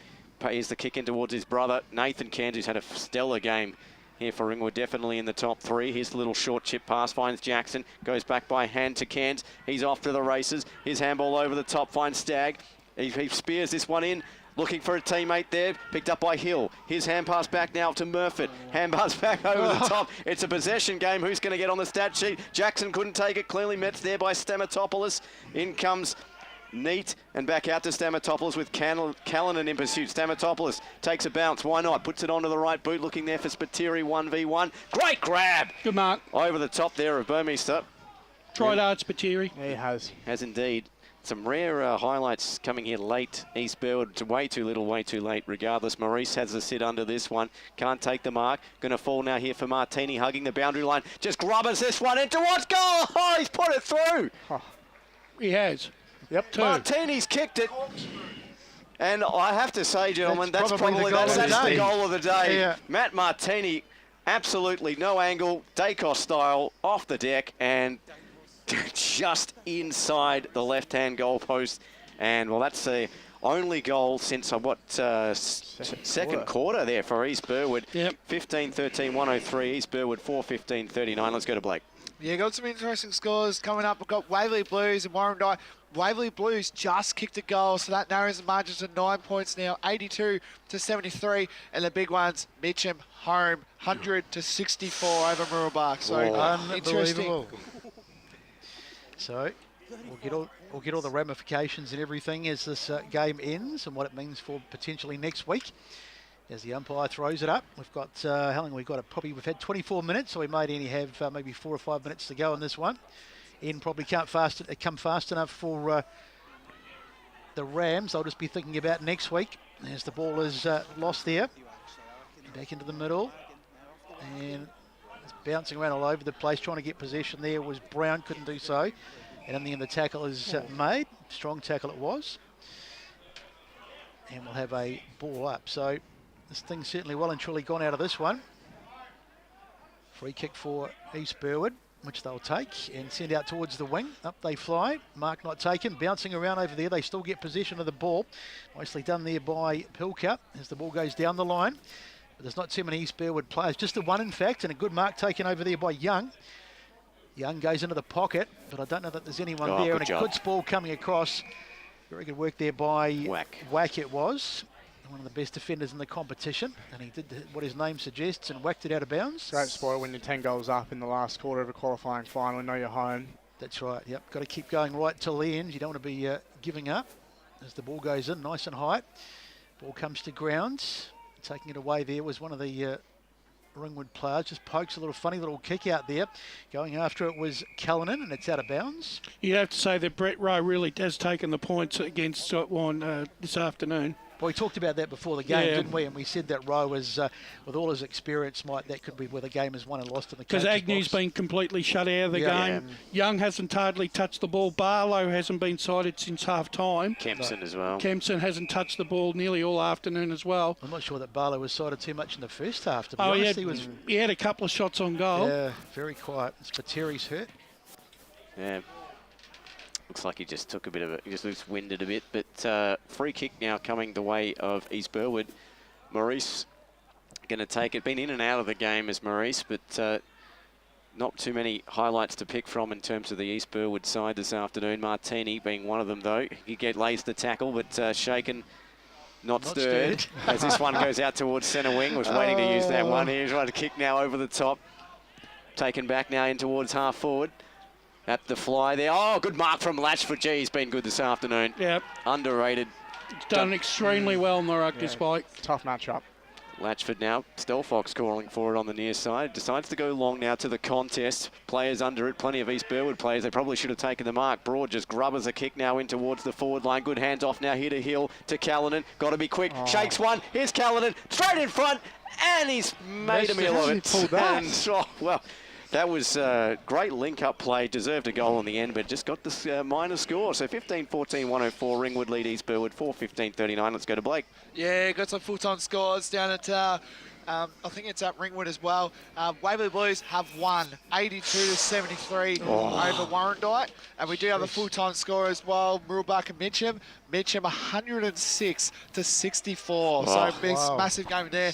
And full-time for Premier between Rowe and Bowen. Rowe 62-38. Are they the premiership favourites? I think so. Yes, I think they proved a lot of people wrong. Yep. Don't rot off the Bulls, boys. They're still there. Present company excluded. They are still there, the Bulls. Oh, they're definitely favourites, Roval. No question about that. But, come grand final, they haven't been to the big dance for a while, so strange things can happen on grand final day. We'll just have to roster you and Ray on the same broadcast at Premier if they make the finals. I think the boxing gloves out. So the umpire throws it in as we Put it this way, we already know who Matt Footy is picking to win Premier Division. He hasn't stopped tipping them all year. Well, nothing like being consistent as the ball goes over the back, bounces through the feet there, or the hand, That's should I a say, throw. of May, and the umpire's whistle's gone. Throw, kick, whatever you want to do it. Danger, I think that one was given. So free kick to Roval. Cairns has it. He's been terrific. He'll feature in the votes, I think, at the end of the game. Young bloke that has had a very good second half for Ringwood is Jacob Broad. Yep. So He's really come into the game. just slowing it down, Ringwood. They don't really have to do a whole lot. Just putting the, I was going to say the cue in the rack, but so they're just thinking about next week, basically. So Lang with the footy. He's got the big man Hanlon in front of him. He's tried hard all day. It's been a good battle in the ruck. Long kick out towards the far side of the ground. Comfortable mark taken over there by George. George out wide. As the ball sits up, and here's a chance for Ringwood to go forward. Little chip down the line, and good, well marked over there by Parker. Parker works it forward, over the top, a little bit too far, but it might still work out. It's fallen for East Burwood though, as they go forward, but they've just kicked it, and in fact they haven't turned it over. It's gone to Maurice. Maurice turns around, looks for a little chip kick into the to a teammate, finds them too. Here they come. It's Pilker. Pilker down into the pocket, finds Agnew. He's got a couple of goals today, Agnew. And a kick to the mark. I thought it looked like it bounced, but the umpires paid the mark. So the kick is inside towards the full forward line. It's Hanlon who was there, but he couldn't quite take it, and it's well done by Murphy. Blake, have you got any scores for us? No, he's not ready. Agnew goal. Then it's a goal while we're just doing that. Agnew's taken one, and it's just a little Joe the Goose. And a simple tap through for his third of the day. Not that it matters too much at this point, but a little bit of consolation. As we just watched the replay, and it was Pilker who just stabbed it forward. Look at that. Spitteri's going to be dirty because that was going in. Spiteri shed it into the hands of Agnew, and he puts it through for his third of goal. the day. And makes the margin back to 104 to 45. 59 points. So an absolute shellacking here from Ringwood. They have absolutely outplayed East Burwood. We thought it was going to be a lot closer. I think we all picked to a 1 to 2 goals the difference. That's been blown right out of the water. What a mark at the front spot there. Jordanov with the Jukes. And well, that's been the story of Ringwood as soon as they've entered their forward 45-50. Jordanov is going to line up. He missed the first half of the season, and he's just come back and picked up from where he left off last year. Great time to get back into it. He's already kicked one this afternoon. But he's so strong. Yeah. Yep. And mobile. 21 on here. There's the final siren. This just to put an exclamation mark on Ringwood's day. Jordanov steams in onto the right boot. Well, that was not what an anticlimax that was. Well, that was more of a comma than an exclamation mark. But regardless, Ringwood have absolutely smoked the Rams out here at Walker Park this afternoon. 15-15, 105 to East Burwood, 5-15-45. Quick recap of the goal kickers here this afternoon. Mitch Brereton with 4, Mitch Jackson with 3, then singles each to Jordanov, Hill, Stagg, Brown, Broad, Callanan and Cairns. And for East Burwood, well, it was slim pickings. Agnew with 3, Mariani with 1 and Martini with 1 this afternoon. So a comprehensive victory to the Redbacks. They will play South Belgrave next week, gentlemen. Yeah, and it's going to be a good contest too. Let's quickly go. Sorry, Grash. Let's quickly go boundary side with Ryan Long. Yeah, down here with Mitch Redden. Incredible game, Mitch. You fought hard. You were challenged early, but well and truly got over the line. Thanks, Ryan. Yeah, it was a good game, mate. We knew that East Burwood were going to really bring the pressure at the start of the game, so we just focused on trying to win the centre bounces and get it in forward quickly. And yeah, as you can see, it went our way today. And just on your own form, 4 goals, and you were clunking them early, and you got your side, really going in that first half. But also in that, as we saw in that second half, a lot of guys getting involved. Probably had 8 or 9 goal scorers in the end. How important is that for you to have those boys around you who can also hit the scoreboard? Yeah, absolutely. All year we've sort of just had a massive spread of goal kickers, and it makes it really hard to defend us. So that's what we've sort of always tried to work on. If it's not one guy kicking the goals, it's the other. So yeah, again, it worked out today. And just on the sides, sort of finals experience, you've had a lot of it over the last 5 years. You've been probably the benchmark side. in that time period. Is that sort of gave you a bit of confidence coming in today, knowing that you've been here before and you're not shell shocked at all? It definitely does. We've probably got 12 or 14 blokes that have played 10 or 12 finals games, so we know that it's going to be hot early. And yeah, it did really help us today. But obviously we're on to South Belgrave next week, which is going to be a really big challenge. So yeah, I'm looking forward to it. I know all the boys are. And just one last one on Brett Rowe there. He's been a fantastic coach for the side over the years. And what sort of, to you, like how important has he been just being able to keep this club going year after year? Yeah, Rowe, we absolutely love him. Like there's nothing better than playing for a coach that loves you and everyone loves him. So yeah, it's great, mate. It's awesome. Congrats on the game, mate, and look forward to next week. Thanks, Ryan. Well, we've only got about 7-8 minutes left on the broadcast, so I think we better get cracking with the votes in between the club songs. So I think I'm going to start off, I think goal of the day, pretty unanimous there to Matt Martini. Any objections? Okay, well, stolen at the end, yep. Yeah, exactly right. So, Matt Martini, congratulations. Goal of the day, scant consolation, you would think, for East Burwood. They would have preferred, obviously, the victory. Workhorse of the day, who are we going? Who are we thinking?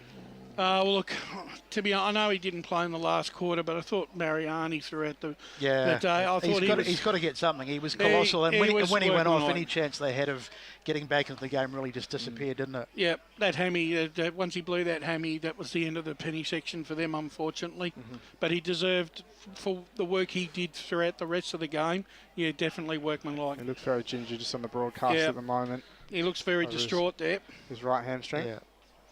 It's a real shame because without him next week, it certainly is going to make it very difficult for them. Yep. So any objections, maybe Latchford or Cairns or anyone else, or we're pretty much unanimous on Mariani? I think we go with Mariani. Yeah.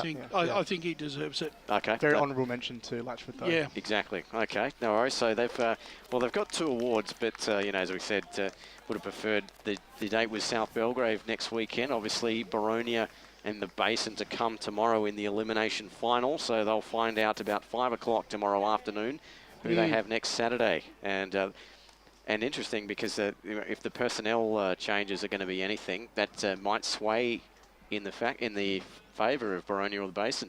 If they've got a couple of injuries. Of course, we saw Matty Clark here today having a sneaky look. Yeah, exactly. No surprises there.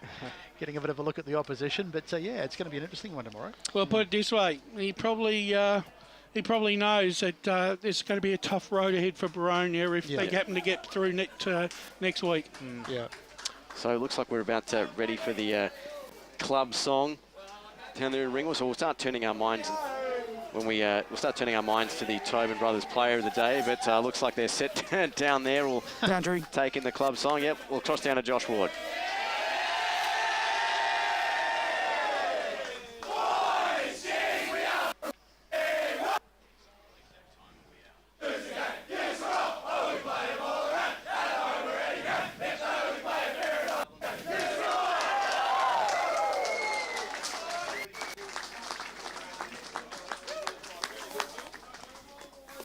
Well, as you can tell, very happy Ringwood side, and they deserve to be. They absolutely turned it on. Let's quickly go to Blake, and then we'll work on the Tobin Brothers Player of the Day. Yeah, it's got some interesting scores from Premier. We've got full-time scores between Bowen and Rowe. Those are touched on 38-46. South Croydon 70-47. Unfortunately, that ends Norwood's season, so they will jump to 7th. And for South Croydon's sake, they jump to 3rd.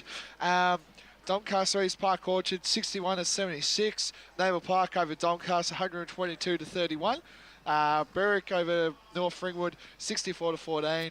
Blackburn just hanging on to beat Vermont 82-68. The big one, as I touched on before, Mooroolbark and Mitcham 106. Mitcham to Mooroolbark 66. Geez, there's panic stations already there. Waverley Blues 82 to Warrandyte 65. Good win there. That means Waverley Blues will be playing in the 2022 Division 3 Grand Final. Silver winners 94-55, and they progress through to the Division 4 Grand Final. Well, and the big losers today. Yep. They lost. They've slipped to 4th now. Yep. So, plenty of work for Rodney Eden crew to do, but Roeville have proven again despite the gentleman to my left. Why they're the Premier Division favourites, but I'm sure. No, I did agree with you. I said they are the favourites. I mean, when that game we saw when they beat Noble Park a couple of weeks ago, I mean they were colossal. Yeah. And I won't argue with them being the favourites. I'm just not saying that they're going to win it. No, I was just trying to get Ray's reaction on that. It's going to be a bumper Premier final series when we get around to it. Absolutely, it will be. All right, let's go to our Eastland Player of the Day. Brash, your 3, 2, 1. Okay, I'm going to give one vote to Mitch Jackson. I thought his run, especially after about quarter time, just loved the way he was running through the lines and kicked some spectacular goals. 2 votes I'm giving to Jet Latchford. I thought he ran all day in the ruck. He's up against some bigger bodies, but he stuck to his task well and made sure that his side got the best of the opportunities that he created. And for mine, the best player on the ground, Mitch Brereton. Some of those goals he's kicked, especially that last one, that was just all class. He best player for mine today. All right, Brett? Very similar. I went with Latchford for 1 vote. He was obviously colossal, had a fantastic game in the ruck, and he's going to be certainly a force next week. I actually went with Nathan Cairns for a couple of votes. Yeah. I thought he was really good. Yep. Was really solid all day, and of course, no surprises that Brereton took the 3 votes. He was magnificent, and as you said, Brash, a couple of those goals he kicked, certainly magnificent. Will? Yeah, slightly different tune. I've got Mitch Jackson for 1 vote. Thought he was really, really good. 2 votes I'm giving to Zach Callanan. I actually thought he was very, very good. Fair enough. A really good linkman between half-back, half-forward going inside 50, and 3 votes to Mitch Brereton. Pretty simple, clear cut there. Okay, Ryan and Josh. Yeah, so 1 vote. I have to say I was really impressed with Matthew Mariani. Even though he missed out in that final quarter, I was really impressed by him. He gets my 1 vote. 2 votes, I think I have to go Mitch Jackson. He was really good. While in that first half mainly, and Jamie did a good job on him in the second half, but he was pretty good in midfield. 3 votes, Mitch Brereton, no questions. He was an absolute star forward. Ryan? Yeah, I've gone with the 1 for Latchford. I just thought, first year player, been really impressive in the ruck all season. 2 votes to Mitch Jackson. He's just in incredible form. He's been able to hit the scoreboard as much as any sort of inside mid, which is great for the club. And then have to give the 3 votes to Brereton. He was just fantastic. Set him up early in that first half. Was clunking them early. Really put the foot down, and was probably one of the reasons why they did get out to a lead before they started to roll on.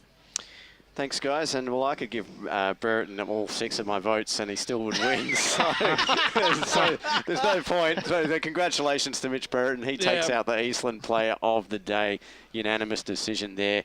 And Ringwood, it was just the absolute clinic from them, particularly in that fourth quarter. 15-15, a 105 winners over East Burwood, 5-15-45. Let's go to Paul quickly.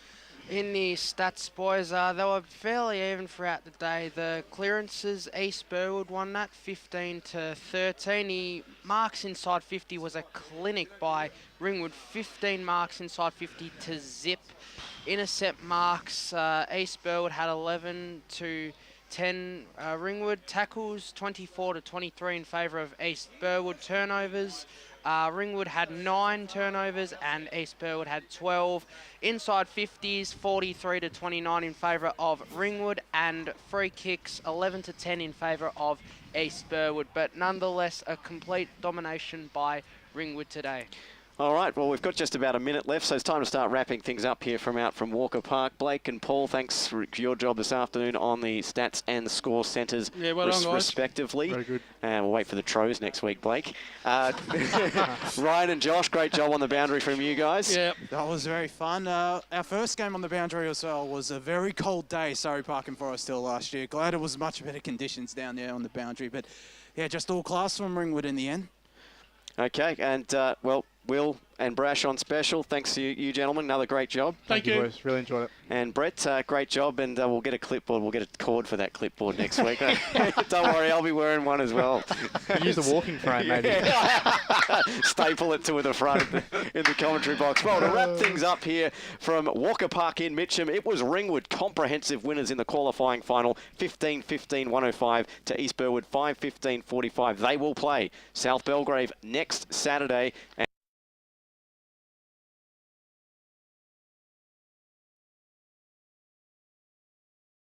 Okay. But Mark, excellent.